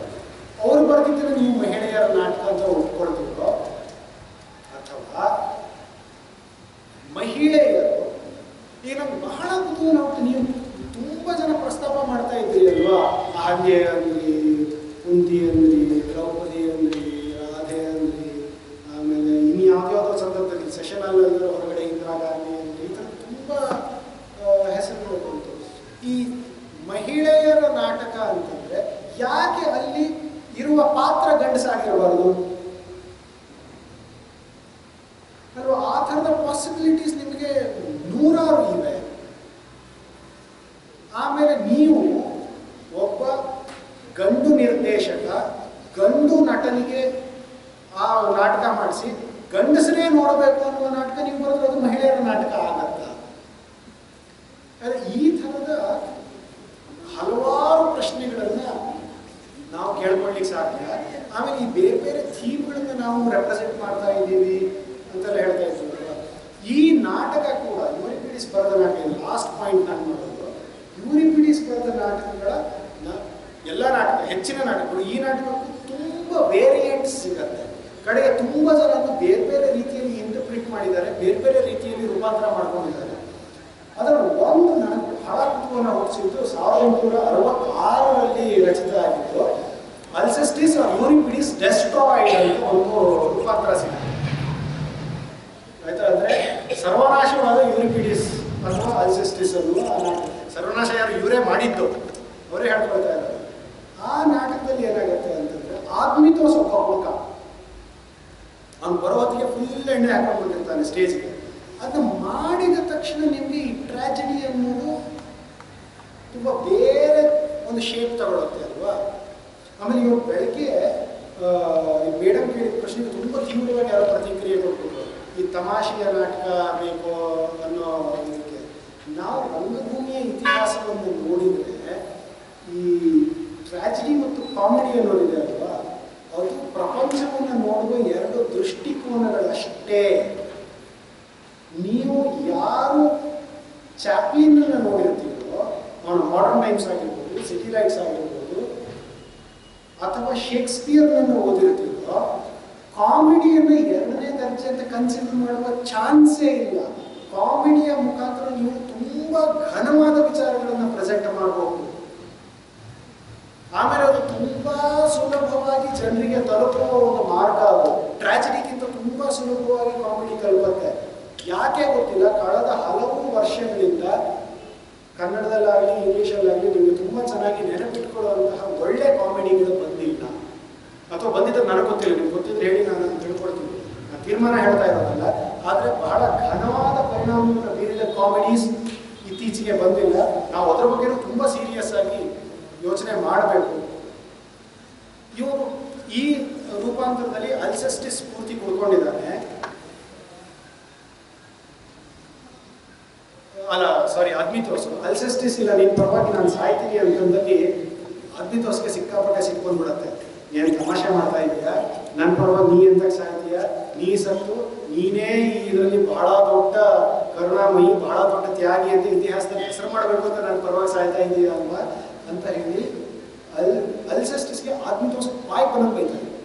ಇದು ನೋಡಿ ಕಂಪ್ಲೀಟ್ ಉಲ್ಟಾ ಆಗಿದೆ ಯೂರಿಪಿಡಿಸ್ ನಾಟಕಕ್ಕೂ ಈ ರೂಪಾಂತರಕ್ಕೂ. ಅದನ್ನ ಕೇಳಿಕೊಂಡು ಅಲ್ಸೆಸ್ಟಿಸ್ಗೆ ಸಿಟ್ಟು ಬಂದು ಹೋಗುತ್ತೆ.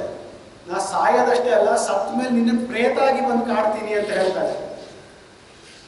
ಕಡೆಗೆ ಉಳಿಕೆ ನಾಟಕ ಎಲ್ಲ ಇದಾಗಿ ಹೆರಾಕ್ಲಿಸ್ ಅವಳನ್ನು ವಾಪಸ್ ಕರ್ಕೊಂಡ್ ಬರ್ತಾನಲ್ವ ಸತ್ತವಳನ್ನ. ಆವಾಗ ಹೆರಾಕ್ಲಿಸ್ ಜೊತೆ ಇವನು ಹೊಡೆದಾಟಕ್ಕೆ ಹೋಗ್ಬಿಡ್ತಾನೆ, ಕತ್ತಿ ಎಳ್ಕೊಂಡು ಹೊಡೆದಾಟಕ್ಕೆ ಹೋಗ್ತಾನೆ, ನೀನು ಬಂದು ಬಿಡ್ತೀನಿ ಅಂತ. ಯಾಕೆ ಅಂತಂದ್ರೆ ಅವಳ ಸತ್ಲು ಅಂತ ಆರಾಮಿದ್ದ ಮರೆ ಅವಳನ್ನೆಂತ ವಾಪಸ್ ಕರ್ಕೊಂಡ್ ಬಂದೆ ನೀನು ಅಂತ ಇವನು ಸಿಟ್ಟು ಮಾಡಿಕೊಂಡು ಸಿಕ್ಕಾಪಟ್ಟೆ ದೊಡ್ಡ ಗಲಾಟೆ ಆಗಿ ಆ ನಾಟಕ ಮುಗಿಯುತ್ತೆ. ಆಯ್ತಾ? ಈ ಥರದ ಹಲವು ಪಾಸಿಬಿಲಿಟೀಸ್ ನಿಮಗೆ, ಅದು ಪೌರಾಣಿಕವಾಗಿರಲಿ, ಐತಿಹಾಸಿಕವಾಗಿರಲಿ, ಸಮಕಾಲೀನ ಆಗಿರಲಿ, ಇವೆಲ್ಲ ಇದೆ. ಸುಮ್ಮನೆ ಟ್ಯಾಗ್ಸ್ ಅಷ್ಟೇ, ನೀವು ಪೌರಾಣಿಕ, ಐತಿಹಾಸಿಕ, ಮತ್ತೊಂದು ಮತ್ತೊಂದು ಅಂತ ಹೇಳೋದು. ಆದರೆ ಈ ಎಲ್ಲ ರೀತಿಯ ಪಾಸಿಬಿಲಿಟೀಸನ್ನು ಯೂರಿಪಿಡಿಸ್ ನಾಟಕದಲ್ಲಿ ನಾವು ನಮಗಾಗಿ ಬಿಚ್ಚಿಕೊಂಡು ನೋಡ್ಕೊಳ್ತಾ ಹೋಗ್ತೀವಿ. ನಿಮ್ದೇನಾದರೂ ಪ್ರಶ್ನೆಗಳಿದ್ರೆ ಯಾವುದು? ಕನ್ನಡ ಅನುವಾದ ನಾನೇ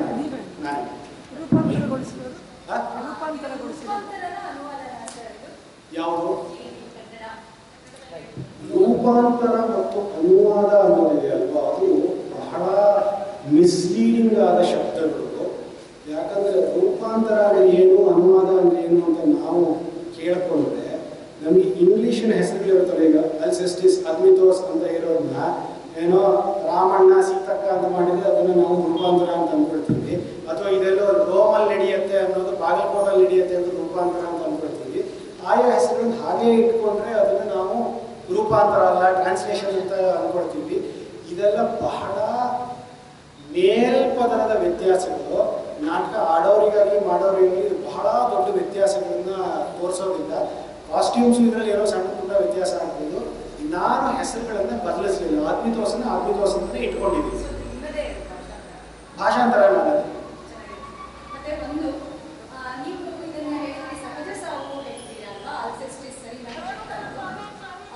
ಇಲ್ಲ, ಒಂದು ನಿಮಿಷ ನಾನು ಅದನ್ನು ಕ್ವಾಲಿಫೈ ಮಾಡಿ ಹೇಳಿದ್ದು. ಗ್ರೀಕ್ ರಂಗಭೂಮಿಯ ಉಳಿದ ಸಾವುಗಳಿಗೆ ಹೋಲಿಸಿದರೆ ಇದು ಸಹಜ ಸಾವು ಅಂತ. ಸಹಜ ಇಲ್ಲ, ಅದು ಇಲ್ಲ ಒಂದು ನಿಮಿಷ, ಅದನ್ನೂ ನಾನು ಕ್ವಾಲಿಫೈ ಮಾಡಿದ್ದೀನಿ. ನಾನು ಮಾತಾಡ್ತಾನೆ ಇದಕ್ಕೆ ಉತ್ತರ ಹೇಳ್ಬಿಟ್ಟಿದ್ದೀನಿ. ಅದು ಏನಂದ್ರೆ, ಅವಳು ತಾನಲ್ಲದೆ ಬೇರೆ ಒಬ್ಬರಿಗೆ ಸಾಯ್ತಾ ಇದ್ದೀನಿ ಅನ್ನುವುದನ್ನ ಬ್ರಾಕೆಟ್ಸ್ ಅಲ್ಲಿ ಬದಿಗೆ ಇಟ್ಟುಕೊಂಡರೆ, ಇಫ್ ಆಯ್ತಾ, ತನ್ನ ಸಾವಿಗೆ ತಾನೇ ಸಿದ್ಧವಾಗಿ ಬೇರೆಯವರು ಕೊಲೆ ಮಾಡಿದೆ, ತಾನು ಆತ್ಮಹತ್ಯೆ ಮಾಡಿಕೊಳ್ಳದೆ ಅವಳು ಸತ್ತಿದ್ದಾಳೆ ಅಂತ ಆಯ್ತಾ. ಇದು ಕ್ವಾಲಿಫೈಡ್. ಸಹಜ ಅನ್ನೋದು ಬಿಟ್ಬಿಡಿ. ಹಾಗಾದ್ರೆ ಇದು ಕೊಲೆ ಅಲ್ಲ, ಇದು ಆತ್ಮಹತ್ಯೆ ಅಲ್ಲ. ಆ ರೀತಿಯ ಮತ್ತೊಂದು ಸಾವು ನಿಮಗೆ, ಕೊಲೆ ಮತ್ತು ಆತ್ಮಹತ್ಯೆ ಅಲ್ಲದ ಮತ್ತೊಂದು ಸಾವು ನಿಮಗೆ ಗ್ರೀಕ್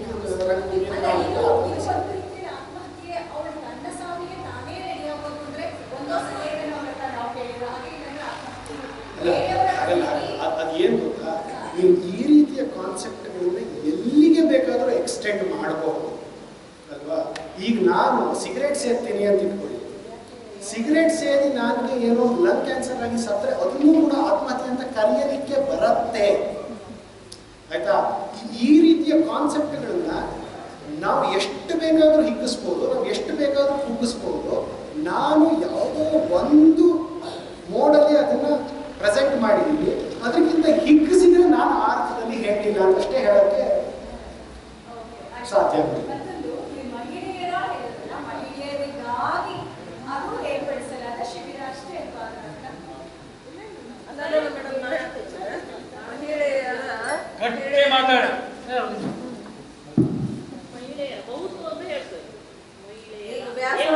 ಮಹಾಭಾರತ ಅಂತ ಹೇಳ್ತೀವಲ್ಲ, ವಾಲ್ಮೀಕಿ ಗ್ರಂಥ, ರಾಮಾಯಣ ಅಂತ ಹೇಳ್ತೀವಲ್ಲ, ಆ ತರ ಮಹಿಳೆಯರಿಂದ ಮಹಿಳೆಯರಿಗಾಗಿ ನಿಸರ್ಗದ ಮಕ್ಕಳು, ದೊಡ್ಡವರು, ಪುರುಷರು, ಸ್ತ್ರೀಯರು ಯಾವುದೇ ವಿಷಯ ಕುರಿತು ಬರೆದಂತ ಸಾಹಿತ್ಯ.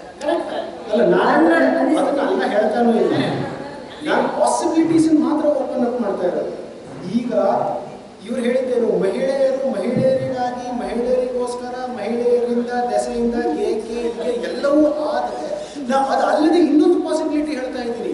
ಒಬ್ಬ ಮಹಿಳೆ ಬರೋದು ಇದನ್ನ ಗಂಡಸ ಡೈರೆಕ್ಟ್ ಮಾಡಿ, ಗಂಡಸ ಆ್ಯಕ್ಟ್ ಮಾಡಿ, ಗಂಡಸರು ನೋಡ್ಲಿ ಅಂತ ಬರೆಯೋ ಪಾಸಿಬಿಲಿಟಿ ಇದೆ ಅಂತ ನೀವು ಹಾಗೆ ಬರೀರಿ ಅಂತ ನಾನು ನಿರ್ದೇಶಿಸ್ತಾ ಇರೋದಲ್ಲ. But that possibility is there ಅಷ್ಟೇ ನಾನು ಹೇಳ್ತಾ ಇರೋದು.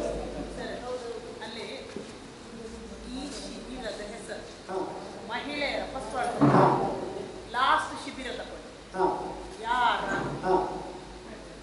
ಯಾರ ಶಿಬಿರ, ಮಹಿಳೆಯರ ಶಿಬಿರ ಎಲ್ಲ ಮಹಿಳೆಯರಿಗೆ ಮಾತ್ರ. ಅದನ್ನ ನಾನು ಯಾವಾಗಲ್ಲ ಹೇಳಿದೆ ನಾನು.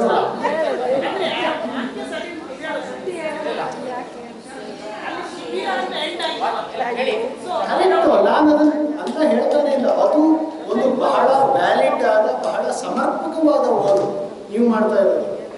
ನಾನು ಮಾಡ್ತಾ ಇರೋದು ಅಷ್ಟೇ ಸಮರ್ಪಕವಾದ ಮತ್ತೊಂದು ಓದು. ನೀವು ಮಾಡ್ತಾ ಇರೋದು ತಪ್ಪು ಅಂತ ನಾನು ಖಂಡಿತ ಹೇಳ್ತಾ ಇಲ್ಲ.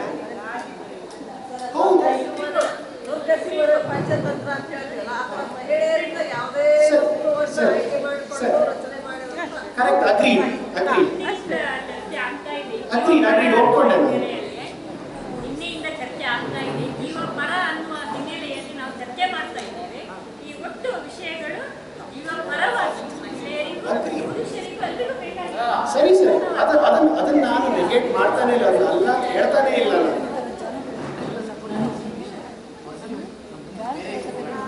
ನಮಸ್ಕಾರ. ನನ್ನ ಪ್ರಶ್ನೆ ಇಲ್ಲ, ನೀವು ಹೇಳಿದ್ದೆ ಒಂದು ಇದನ್ನ ನಾನು ಹೇಳ್ತೀನಿ. ಈಗ ಒಬ್ಬರ ಸಾವನ್ನು ಇನ್ನೊಬ್ಬರು ತಗೊಳ್ಳೋದು ಅಂತ ಅನ್ನೋದು ಆ ದ್ವಂದ್ವ ನಾವು ಈಗಲೂ ಕಾಣ್ತೀವಿ ಅಂತ ನನಗೆ ಅನಿಸ್ತದೆ. ಬೇರೆ ಬೇರೆ ಫಾರ್ಮ್ ಮಾಡಿ ಅಂದರೆ ಕೆಲವರು ಕಿಡ್ನಿ ಫೇಲ್ ಆಗಿರ್ತಾರೆ. ಎಂಥ ಸಮಸ್ಯೆ ಬರ್ತದೆ ಅಂದರೆ ಅಲ್ಲಿ ಭಾವನಾತ್ಮಕ ಸಮಸ್ಯೆ ಮತ್ತು ಎಲ್ಲ ಸಮಸ್ಯೆ. ಗಂಡನಿಗೆ ಕಿಡ್ನಿ ಫೇಲ್ ಆದರೆ ಹೆಂಡತಿ ಕೊಡ್ತಾಳೆ ಅಂತ ಕೇಳ್ತಾರೆ. ಎಷ್ಟು ದೊಡ್ಡ ಭಾವನಾತ್ಮಕ ಸಮಸ್ಯೆ ಅಂದರೆ ಹೆಂಡತಿಗೆ ಕೊಡ್ತೀನಿ ಅಂತ ಹೇಳಲಿಕ್ಕೆ ಆಗಿಲ್ಲ. ಯಾಕಂದ್ರೆ ಅವಳಿಗೂ ಅವಳ ಜೀವ ಮುಖ್ಯ ಆಗಿರ್ತಂತ. ಆದರೆ ಕೊಟ್ಟರೆ ಇರ್ಲಿಕ್ಕೂ ಆಗಿಲ್ಲ, ಯಾಕಂದ್ರೆ ಅವಳಿಗೆ ಗಂಡನೂ ಬದುಕಬೇಕು ಅಂತಿರ್ತಂತ. ಇಂಥ ಸಮಸ್ಯೆ ನಿಜವಾಗ್ಲೂ ಜನರು ಎದುರಿಸ್ತಾ ಇದ್ದಾರೆ. ಆಮೇಲೆ ಸಣ್ಣ ಮಗುವಿಗೆ ಕಿಡ್ನಿ ಫೇಲ್ ಆಗಿದೆ, ತಾಯಿ ಕೊಡ್ತೀನಿ ಅಂತ, ಗಂಡ ಬೇಡ ಅಂತ. ಯಾಕಂದ್ರೆ ಅವನಿಗೆ ಹೆಂಡತಿ ಬೇಕು, ಮಗುನೂ ಬೇಕು, ಆದರೆ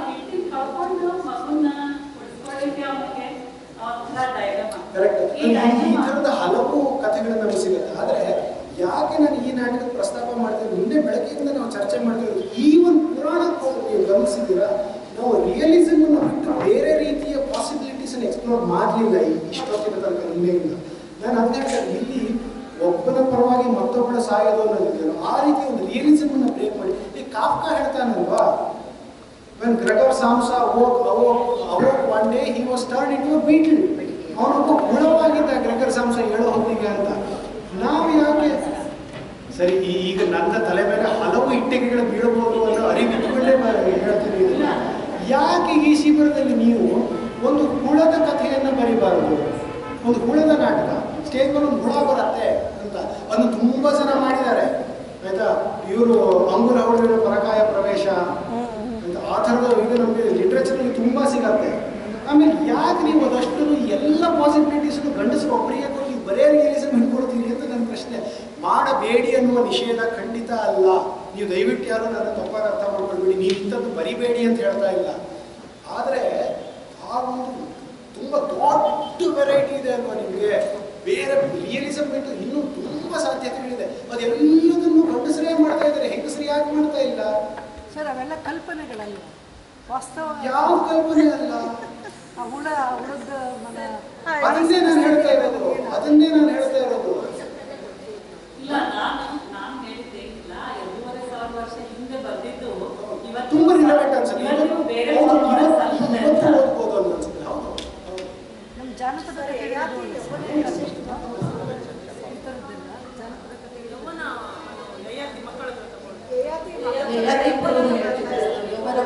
ಹೌದು ಇದೆ, ಪಾಸಿಬಿಲಿಟೀಸ್ ಇದೆ. ಆದ್ರೆ ನಾವು ರಿಯಲಿಸಮ್ ಎಲ್ಲವನ್ನೂ ರಿಯಲಿಸಮ್ ಮಧ್ಯೆನೇ ಹೋಗ್ತಾ ಇದೀವಿ. ಕಾಳಚ್ಕೊಂಡು ಬೇರೆ ಪ್ರಸ್ತಾಪಗಳಾಗಿದೆ ಕಡಿಮೆ ಅಂತ ಅಷ್ಟೇ ನಾನು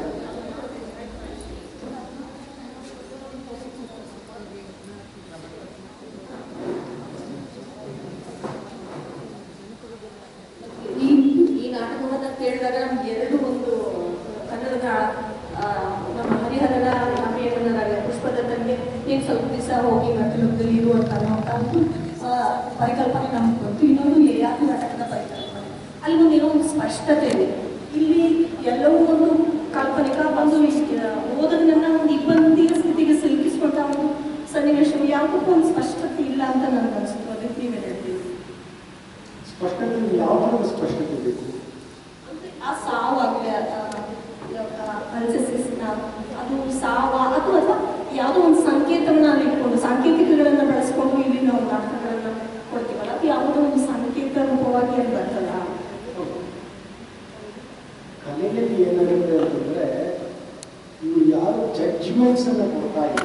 ನೀವು ತುಂಬ ಒಳ್ಳೆ ಕೃತಿಗಳು ನೋಡಿದ್ರೆ, ಕಾವ್ಯ ಆಗಿರಲಿ, ನಾಟಕ ಆಗಿರಲಿ, ಅವ್ರು ಇದು ಸರಿ ಇದು ತಪ್ಪು. ನೀವು ಅಲ್ಸೆಸ್ಟಸ್ಸನ್ನು ಓದಿದರೆ ಅಥವಾ ಅವ್ರು ಯಾವುದೇ ನಾಟಕವನ್ನು ಓದಿದರೆ ಎಲ್ಲ ಪಾತ್ರಗಳಿಗೂ ಅವರವ್ರದ್ದೇ ಆದ ಆರ್ಗ್ಯುಮೆಂಟ್ಸ್ ಇರುತ್ತೆ ಆಯಿತಾ, ಅವರವ್ರದ್ದೇ ಆದ ನಿಲುವುಗಳಿರುತ್ತೆ, ನಡೆಗಳಿರುತ್ತೆ ಆಯಿತಾ. ಅದರಲ್ಲಿ ಅವ್ನು ಜಡ್ಜ್ಮೆಂಟ್ ಕೊಡ್ತಾ ಇಲ್ಲ, ಇವ್ರು ಹೆರಾಕ್ಲಿಸ್ ಮಾಡಿದ್ದು ಸರಿ, ಅದ್ಮಿತೋಸ್ ಮಾಡಿದ್ದು ಸರಿ ಅಂತ ಅವ್ರು ಆರ್ಗ್ಯುಮೆಂಟ್ ಮಾಡ್ತಾ ಇದ್ದಾರೆ. ಇದು ಆ ರೀತಿಯ ಕೋರ್ಟ್ ರೂಮ್ ಕೂಡ ಅಲ್ಲ. ಇದು ನಿನ್ನೆ ಇವ್ರು ಹೇಳ್ತಾ ಇದ್ದಾರಲ್ವ, ಈ ನಾಟಕ ಮುಗಿಯೋ ಹೊತ್ತಿಗೆ ಅದರ ಭಾರ ಅಷ್ಟು ಓಡದ ತಲೆ ಮೇಲೆ ಹೋಗಿರುತ್ತೆ ಅಂತ. ಅದನ್ನು ತುಂಬ ಬೇರೆ ಅರ್ಥದಲ್ಲಿ ನಾನು ಹೇಳ್ತಾ ಇದ್ದೀನಿ. ಈ ನಾಟಕ ಇಲ್ಲಿಗೆ ಮುಕ್ತಾಯ ಆಗೋದಿಲ್ಲ, ಅಲ್ಸೆಸ್ಟಿಸ್ ವಾಪಸ್ ಬಂದು ಮಾತಾಡೋದಿಲ್ಲ ಅಂತ ಹೇಳಿ ಅಲ್ಲಿಗೆ ಈ ಸ್ಕ್ರಿಪ್ಟ್ ಎಂಡ್ ಆಗತ್ತಲ್ವಾ. ನಿಜವಾದ ನಾಟಕ ಅಲ್ಲಿಂದ ನಮ್ಮ ತಲೆ ಒಳಗೆ ಶುರುವಾಗಬೇಕು. ನೀವು ಆ ತೀರ್ಮಾನಗಳನ್ನ ಬಹಳ ಕ್ಲಿಯರ್ ಆಗಿ ಕೊಟ್ಟುಬಿಟ್ರೆ ನಮ್ಮ ತಲೆ ಒಳ ಕಡೆಗೆ ಏನು ನಾಟಕನೇ ನಡೆಯೋದಿಲ್ಲ. ಅದಷ್ಟೇ ಅವ್ನು ಮಾಡಿದ ತಪ್ಪು ಅಥವಾ ಇವನು ಮಾಡಿದ ಸರಿ, ಅಲ್ಸೆಸ್ಟಿಸ್ ಹಿಂಗೆ ಮಾಡಬಾರ್ದಾಗಿತ್ತು, ಅದು ಭಾಳ ಅನ್ಯಾಯ ಆಯಿತು, ಹೌದು ಪಾಪ ಅನ್ಯಾಯ ಆಯಿತು ಅಂತ ನಾವು ಮನೆಗೆ ಬರೋದಾಗುತ್ತೆ. ಅದು ಕಡೆಗೆ ನಮ್ಮನ್ನು ಕಾಡೋದಿಲ್ಲ, ನಮ್ಮನ್ನು ಯೋಚನೆ ಮಾಡೋ ಹಾಗೆ ಮಾಡೋದಿಲ್ಲ. ತುಂಬ ತುಂಬ ನೀಟಾದ ಎಂಡ್ಗಳಿರುವ ನಾಟಕಗಳ ಕೃತಿಗಳ ಸಮಸ್ಯೆ ಅದು. ನಿಮ್ಗೇನಾಗುತ್ತೆ, ನೀವು ಸಾಹಿತ್ಯದ ಇತಿಹಾಸ ನೋಡಿ, ಸಂಸ್ಕಾರದಲ್ಲಿ ಕೊನೆಗೆ ಏನಾಗುತ್ತೆ ಗೊತ್ತಿಲ್ಲ. ಅದು ಓದಿನ ಅರ್ಥ ಕಿತ್ತೋದಂಗಿದೆ ಅದು ಕಾದಂಬರಿ ಅಲ್ವಾ. ಪ್ರಾಣೇಶಾಚಾರ್ಯರ ಕಡೆಗೆ ಏನು ಮಾಡಿದರು, ನಿರೀಕ್ಷೆಯಲ್ಲಿ ಸಂಕಟದಲ್ಲಿ ಕಾದರು, ಕಾದ್ಮೇಲೆ ಅವನು ಬಂದ ಇಲ್ಲ ಕೂಡ ಗೊತ್ತಿಲ್ಲ ಅಲ್ವಾ. ಹಂಗೆ ಬಹಳ ಪಾಲಿಶ್ಡ್ ಆಗಿ ಎಂಡ್ಸ್ ಇರೋದಿಲ್ಲ ಸಾಹಿತ್ಯದಲ್ಲಿ.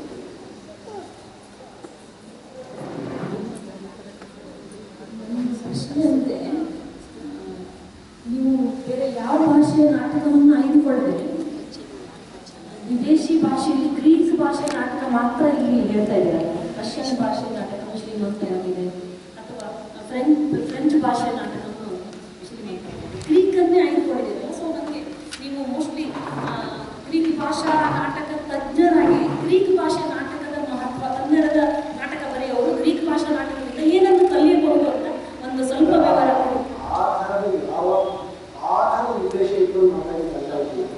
ಆಮೇಲೆ ನಾನೇ ಈಗ ಶೀಘ್ರ ಈಗ ಫ್ರೆಂಚ್ ಭಾಷೆ ನಾಟಕ, ನಾನು ಇನ್ನೊಂದು ಮೆಟನಿಕ್ ಫಿನಿಶ್ ಭಾಷೆ ನಾಟಕವನ್ನು ಅನುವಾದ ಮಾಡಿದ್ದೀನಿ, ರಷ್ಯನಿಂದ ಕಥೆಗಳನ್ನು ಅನುವಾದ ಮಾಡಿದ್ದೀನಿ, ಇಂಗ್ಲೀಷಿಂದ ನಾನ್ ಫಿಕ್ಷನ್ ಅನುವಾದ ಮಾಡಿದ್ದೀನಿ, ತುಂಬ ಬೇರೆ ಇದೆಲ್ಲ ಮಾಡಿದ್ದೀನಿ. ಯಾವುದೋ ನೀವು ಯಾವ ನಾಟಕ ಕೇಳಿದ್ರೆ ಇವತ್ತು ಇದನ್ನೇ ಅಂತ ಮಾತಾಡ್ತಿರ್ತೀರಲ್ಲ, ರೀತಿಯಲ್ಲಿ ನಾನು ಯುರಿಪಿಡಿಸ್ಗೆ 3 ಮಾಡಿದ್ದೀನಿ, ಯಾವುದೋ ಒಂದು ಮಾತಾಡೋದಲ್ಲ ಅಂತ ನೀವು ಚೂಸ್ ಮಾಡಿ. ಆದರೆ ಅದಷ್ಟು ಜೊತೆಗೆ ಇದು ಸುಮ್ಮನೆ ಚೀಟಿ ಎತ್ತಿದಾಗ ಲಾಟ್ರಿ ಎತ್ತಿದ್ದು ಅಂತ. ಪರ್ಟಿಕ್ಯುಲರ್ ಆಗಿ ಈ ನಾಟಕವನ್ನು ಹಾಕ್ಸ್ಲಿಕ್ಕೆ ನನಗೆ ಅದೇ ಕೆಲವು ಕಾರಣ ಹೇಳಿದ್ರು. ಒಂದು, ಈ ರಿಯಲಿಸಮನ್ನು ಮೀರಿದ ಒಂದು ಪಾಸಿಬಿಲಿಟಿಯನ್ನು ಎಕ್ಸ್ಪ್ಲೋರ್ ಮಾಡೋದು, ಅನ್ನೋದ್ರ ವಿಲಕ್ಷಣ ಅಂತ ಅನ್ನಿಸುವ ಥೀಮ್ಗಳನ್ನ ನಾವು ಹಿಡ್ಕೊಂಡ್ರೆ ಹೇಗೆ ಹ್ಯಾಂಡಲ್ ಮಾಡ್ಬೋದು ಅನ್ನೋ ರೀತಿಯ ಪ್ರಶ್ನೆಗಳು, ಅದನ್ನೆಲ್ಲ ಗಮನದಲ್ಲಿ ಇಟ್ಕೊಂಡು ನಾನು ನನ್ನ ಮಟ್ಟಿಗೆ ಗ್ರೀಕ್ ನಾಟಕ ಮತ್ತು ರಿಯಾಲಿಸಮ್ ಸುಮಾರು ದೂರ ಒಂದಕ್ಕೊಂದು. ಗ್ರೀಕ್ ನಾಟಕದಲ್ಲಿ ಯಾವಾಗ ನೋಡಿದ್ರು ಟ್ರಾಜಡಿ ಆಗುತ್ತೆ, ತಾಯಿಗೆ ಮಕ್ಕಳ ಮೇಲೆ. ಕರೆಕ್ಟ್. ರಿಯಲಿಸಮ್ ಅಂದ್ರೆ ನೀವೇನು ಹೇಳ್ತಾ ಇದ್ದೀರಿ ಅಂತಂದ್ರೆ, ನೀವು ಒಂದು ಪರ್ಟಿಕ್ಯುಲರ್ ಆದ ರಷ್ಯನ್ ರಿಯಲಿಸಮ್ ಅನ್ನು ನೀವು ಗುರುತು ಮಾಡಿ ಹೇಳ್ತಾ ಇದ್ದೀರಿ. ನಾನು ಹೇಳ್ತಾ ಇರೋದು ವಾಸ್ತವ ಅನ್ನೋದು ಒಂದು ಧೋರಣೆ. ಆ ವಾಸ್ತವವಾದಿ ಧೋರಣೆಗಳನ್ನ ನಾನು ಹಳೆಯ ಶಿಲೆಯಾಯುಗದ ಪೇಂಟಿಂಗ್ಸ್ ಅನ್ನು ತೋರಿಸಬಲ್ಲೆ. ಆಯ್ತಾ? ಆ ರಿಯಲಿಸಮ್ ಅನ್ನು ನಮ್ಗೆ ಇವತ್ತೇನಾಗಿದೆ, ತುಂಬಾ ಕೆಟ್ಟ ಅರ್ಥದಲ್ಲಿ ಟಿವಿ ಧಾರಾವಾಹಿಗಳನ್ನ ನಾವು ರಿಯಲಿಸಮ್ ಅಂತ ಕರಿತಾ ಇದ್ದೀವಿ. ಆಯ್ತು, ಅದಕ್ಕಿಂತ ಹಿಂದೆ ಹೋದ್ರೆ ನಮಗೆ ಈ ಚೆಕಾಫ್ ಅಥವಾ ಟಾಲ್ಸ್ಟಾಯ್ ಮಾತ್ರ ರಿಯಲಿಸಮ್ ಅಂತ ಕರಿತಾ ಇರ್ತೀವಿ. ಆಯ್ತಾ? ಅದಕ್ಕಿಂತ ಹಿಂದೆ ಶೇಕ್ಸ್ಪಿಯರ್ನೇ ತುಂಬಾ ಜನ ರಿಯಲಿಸಮ್ನ ಅವತಾರ ಅಂತ ಕರೆಯೋದಿಲ್ಲ. ಆಯ್ತಾ? ನಾನು ಆ ರೀತಿ ಪಿನ್ ಪಾಯಿಂಟ್ ರಿಯಲಿಸಮ್ ಅನ್ನೋ ಒಂದು ಹಿಸ್ಟಾರಿಕಲ್ ಆರ್ಟ್ ಮೂವ್ಮೆಂಟ್ ಇದೆ, ನಾನು ಅದಕ್ಕೆ ರೆಫರ್ ಮಾಡ್ತಾ ಇಲ್ಲ. ರಿಯಲಿಸಮ್ ಅನ್ನೋ ಒಂದು ಧೋರಣೆಗೆ ರೆಫರ್ ಮಾಡಿ ಹೇಳ್ತೀನಿ. ಕನ್ನಡದಲ್ಲಿ ಜಾನಪದ ಮಹಾಕಾವ್ಯ ಇಂಗ್ಲಿಷಲ್ಲಿ ಕಾಮಿಡಿ ಮತ್ತೆ ಟ್ರಾಜಿಡಿ ನಾವು ಕನ್ನಡದಲ್ಲಿ ಹೇಗೆ ಹೇಳ್ತೀವಲ್ಲ, ಕಾಮಿಡಿ ಅಂತ ಟ್ರಾಜಿಡಿ ಆ ಥರ ಅಲ್ಲ. Just don't take me wrong, comedy ಅಂದ್ರೆ ಅಲ್ಲಿ ಸುಖವಾದ ಎಂಡಿಂಗ್, ಹ್ಯಾಪಿ ಎಂಡಿಂಗ್, ಟ್ರಾಜಿಡಿ ದುಃಖದ ಎಂಡಿಂಗ್. ಇಲ್ಲ, ನಾನು ಈವನ್ ಸ್ಲ್ಯಾಪ್ ಸ್ಟಿಕ್ಗೆ ಹೇಳ್ತಾ ಇರೋದು. ಸ್ಲ್ಯಾಪ್ ಸ್ಟಿಕ್ ಅನ್ನು ತುಂಬಾ ಗಂಭೀರವಾದ ಕೆಲಸ ಮಾಡಲು ಸಾಧ್ಯ.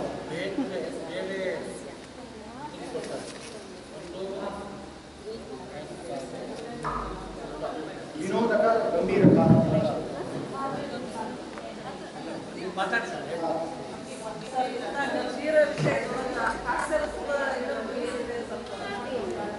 ಅಲ್ಲ, ನೀವು ಅದೇ ಚಾಪ್ಲಿನ್ ಮಾಡರ್ನ್ ಟೈಮ್ಸ್ ನೋಡಿ, ಅಥವಾ ಸಿಟಿ ಲೈಟ್ಸ್ ನೋಡಿ, ಅಥವಾ ಗೋಲ್ಡ್ ರಶ್ ನೋಡಿ, ಅವೆಲ್ಲ ತುಂಬಾ ಅಲ್ಲ ಅದೇ ಅವನು ಅದ್ರ ಇಡೀ ನಾಟಕ ಓದಕ್ಕೆ ಸಾಧ್ಯ ಆಗೋದಿಲ್ಲ ಇಲ್ಲಿ. ಆದ್ರೆ ಅವನು ಒಬ್ಬ ದೇವ ಬಂದು ಅಲ್ಲಿ ಕುತ್ಕೊಂಡು ಮಾತಾಡೋದೆಲ್ಲ ಇದೆ ಅಲ್ವಾ, ಅದೆಲ್ಲ ಬಹಳ ಇಂಟ್ರೆಸ್ಟಿಂಗ್ ಆದ ಪೀಸಸ್. ಅದು ನೀವು ಪೂರ್ತಿ ಬೇಕು ಅಂದ್ರೆ ನಾಟಕನೇ ಓದಬೇಕು. ನನ್ನದೊಂದು ಪ್ರಶ್ನೆ, ಈ ಕಥೆಗಿಂತ ಮೀಡಿಯಾ ಹೆಚ್ಚು ಪ್ರಸ್ತುತ ಆಗುತ್ತೇನೋ ಈ ಸಂದರ್ಭದಲ್ಲಿ? ಯುರಿಪಿಡಿಸ್ ನಾಟಕವನ್ನು ನಾವು ಡಿಸ್ಕಸ್ ಮಾಡಿದ್ರೆ ಅನ್ನುವಂಥದ್ದು ನನ್ನೊಂದು ಸಲಹೆ. ನನಗೆ ಮೀಡಿಯಾ ಬಹಳ ಪ್ರಿಯವಾದ ನಾಟಕ, ಯಾಕಂದ್ರೆ ಈ ಸಂದರ್ಭದಲ್ಲಿ ಅದು ತುಂಬಾ ರೆಲೆವೆಂಟ್ ಆದಂತಹದ್ದಾಗಿತ್ತು.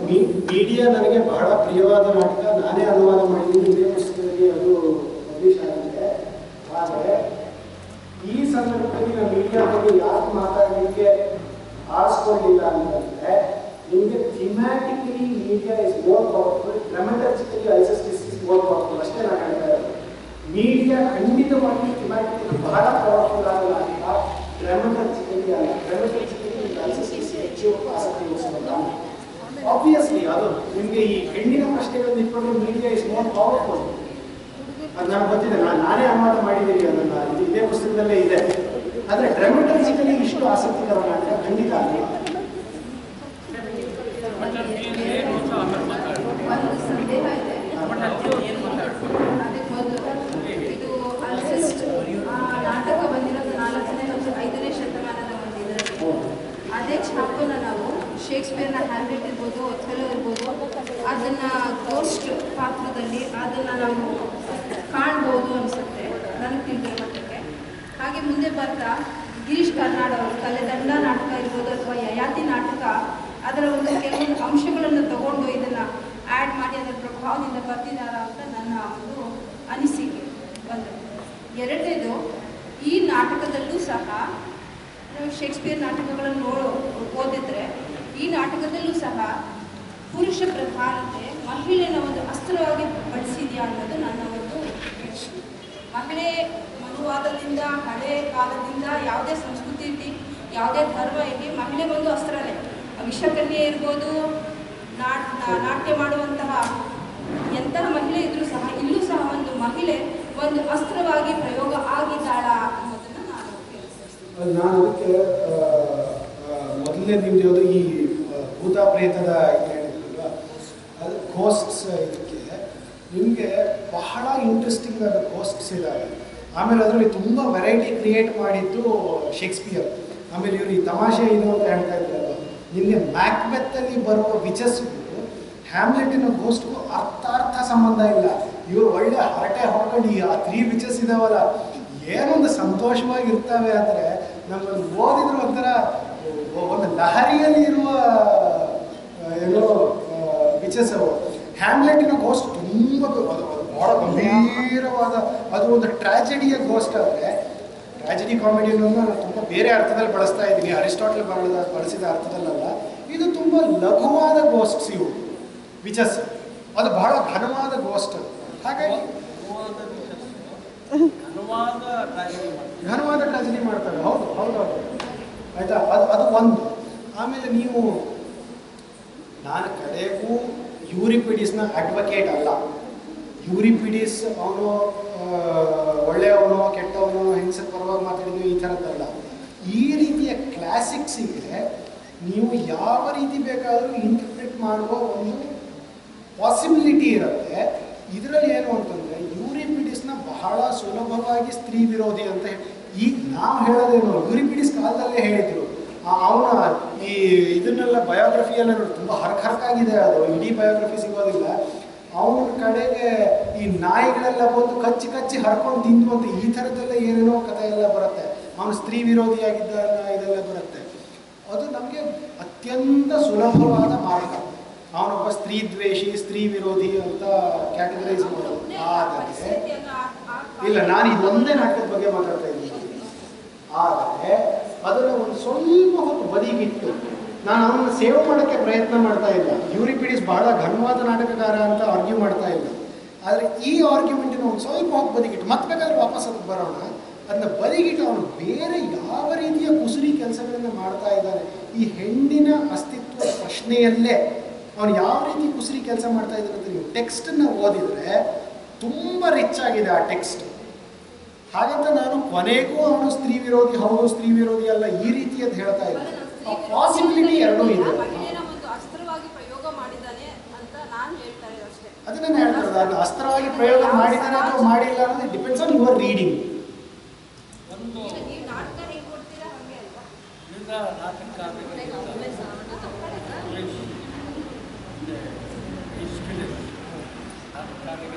ಭಿನ್ನ ಯಾಕೆ ಒಂದು ಸೋಪಿಸಿದ್ದಾರೆ. ಆ ಕಾಲಕ್ಕೆ ಒಂದು ವಿಚಾರಿಗಳು ಅಂದರೆ ಮುಸ್ಲಿಮರು ಮತ್ತು ಪಬ್ಲಿಕ್ ಸಂಪ್ರದಾಯದಲ್ಲಿ ಬದಲಾವಣೆಗಳನ್ನು ತಂದರೂ ಜೀವನ ತಗೊಂಡಷ್ಟು ಸ್ವಾತಂತ್ರ್ಯನ ಅವರೆರಡು ತಗೊಳ್ತಾರೆ. ಒಂದು ಎರಡನೇದು ಗ್ರೀಕ್ ಪುರಾಣದಲ್ಲೇ ಬರುವ ಇದು ಇವನು ಇನ್ನೊಂದು ರೀತಿ ಪುರಾಣದಲ್ಲಿ ಇವೆಲ್ಲ ಬರುತ್ತೆ. ಗ್ರೀಕ್ ಪುರಾಣದಲ್ಲಿ ಈ ಮಹಿಳೆಯರೆಲ್ಲ ಬರ್ತದೆ. ಇನ್ನೊಂದೇನಂದರೆ ಇದೇ ನಾಟಕದ ವಸ್ತು ಅಂದರೆ ನನ್ನ ಬದಲಿಗೆ ಯಾರು ಸಾಯಬೇಕು ಅನ್ನೋದನ್ನು ಒಳ್ಳೆ ಸ್ವಯಂಕರ ಕಿಂಗ್ಸ್ ಆ್ಯಂಡ್ ದಿಸ್ ಹಾರ್ಸ್ಮೆನ್ ಅನ್ನೋ ಸ್ವಯಂಕರ. ಅದರಲ್ಲಿ ರಾಜನ ಬದಲಿಗೆ ಒಬ್ಬ ಹಾರ್ಸ್ಮೆನ್ ಸಾಯಬೇಕು ಅಂತ. ರಾಜ ಸಾಯಬೇಕು, ಅವನ ಬದಲಿಗೆ ಇವರು ಸಾಯಬೇಕು. ಇದು ನಮ್ಗೆ ಗೊತ್ತಿರೋದೇನು, ನಾವೆಲ್ಲ ಕಲ್ತ್ಕೋಬೇಕಾದ್ರೆ ಒಂದು ಟೆಕ್ಸ್ಟ್ನ ಸೀರೆ ಸಾಂಸ್ಕೃತಿಕ ಅಥವಾ ಸ್ವಯಂಕರ ಆ ರಚನಾ ಕ್ರಮ ಹೇಗಿದೆ. ಇವಾಗ ರಾಘವ ಮಾಡಿರುವ ಟೆಕ್ಸ್ಟ್ನ ನಾನು ಸಂಪೂರ್ಣ ಓದಬೇಕು. ಅವ್ರು ಸ್ವಲ್ಪ ದಿವಸನ ಮಾತ್ರ ಹೇಳಿ ಕನೆಕ್ಟ್ ಮಾಡೋಕ್ಕೆ ಪ್ರಯತ್ನ ಪಡ್ತಾರೆ. ಅಲ್ಲಿ ಏನೇನಿದೆ, ಒಂದು ಬೇಡ ಅಂತ ಒಂದಿದೆ, ಪಾತ್ರಗಳು ಇದೆ, ಆಮೇಲೆ ಭೂಮಿಗೆ ಸಂಬಂಧಪಟ್ಟಲ್ಲಿರುವ ದೇವತೆಗಳಿವೆ, 3 ವರ್ಗದ ಜನಗಳು. ಮೇಳ ಅನ್ನೋದು ಒಂದು ಪ್ರಜಾಪ್ರಭುತ್ವ ಮಾದರಿಯಲ್ಲಿ ಮಾತಾಡುವ, ಸೆಕ್ಯುಲರ್ ಆಗಿ ಮಾತಾಡುವ ಒಂದು ಗುಂಪಿದೆ. ಇನ್ನೊಂದು ಈ ಪಾತ್ರಗಳು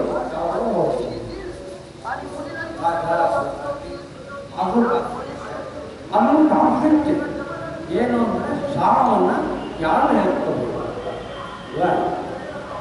ಸಮಸ್ಯೆಗಳಿಗೆ ಯಾರು ಹೋಗ್ತಾರೆ. ಇದೇ 4-5 ಶತಮಾನದ ಕ್ರಿಸ್ತಪೂರ್ವ ಶತಮಾನದ ನಾಟಕ ಮೆಡೀವಲ್ ಪೀರಿಯಡ್ಗೆ ಏನಾಗುತ್ತೆ ಅಂದರೆ ಎಮೆರಿಮನ್ ಅಂತ ನಾಟಕ ಕೊಡೋದು. ಎಮೆರಿಮನ್ ನಾಟಕದ ಸಮಸ್ಯೆ ಅದೇನಂದರೆ ಸಾವು ಬಂದ್ಬಿಟ್ಟಿದ್ದಾರೆ, ಅವನು ಹೋಗ್ಬೇಕು ಸಾವು ಜೊತೆ. ಆದರೆ ಅವನು ಒಂದು ನಿಮಿಷ ತಡೆದಿ, ನಾನು ಎಲ್ಲರನ್ನೂ ಕೇಳ್ತೀನಿ, ನನ್ನ ಬದಲಿಗೆ ಹೋಗಲ್ಲ, ನನ್ನ ಜೊತೆಗೆ ನನಗೆ ಇವ್ರ ಹೋಗಲ್ಲ. ಅವನು ಒಂದು ಧೈರ್ಯನ ಕೇಳ್ತಾನೆ, ಸಂಪತ್ತನ್ನು ಕೇಳ್ತಾನೆ, ಎಲ್ಲ ಗುಣಗಳನ್ನು ಕೇಳ್ಕೊಂಡ್ಬರ್ತಾನೆ. ನಾವು ಹೆಂಡತಿ ಥರ ಒಬ್ಬನೂ ಕೇಳ್ತೇನೆ, ಆದರೆ ಅವ್ರು ಯಾರು ಸಾವಿರ ಹೋಗಕ್ಕೆ ಇತ್ತು. ಸೊ ಈ ಥರದ್ದು ಯುರೋಪಲ್ಲಿ ಪ್ರಾರಂಭದಿಂದಲೂ ಬರ್ತಾರೆ, ಸಾವಿರ ಜೊತೆ ಹೋಗೋದು.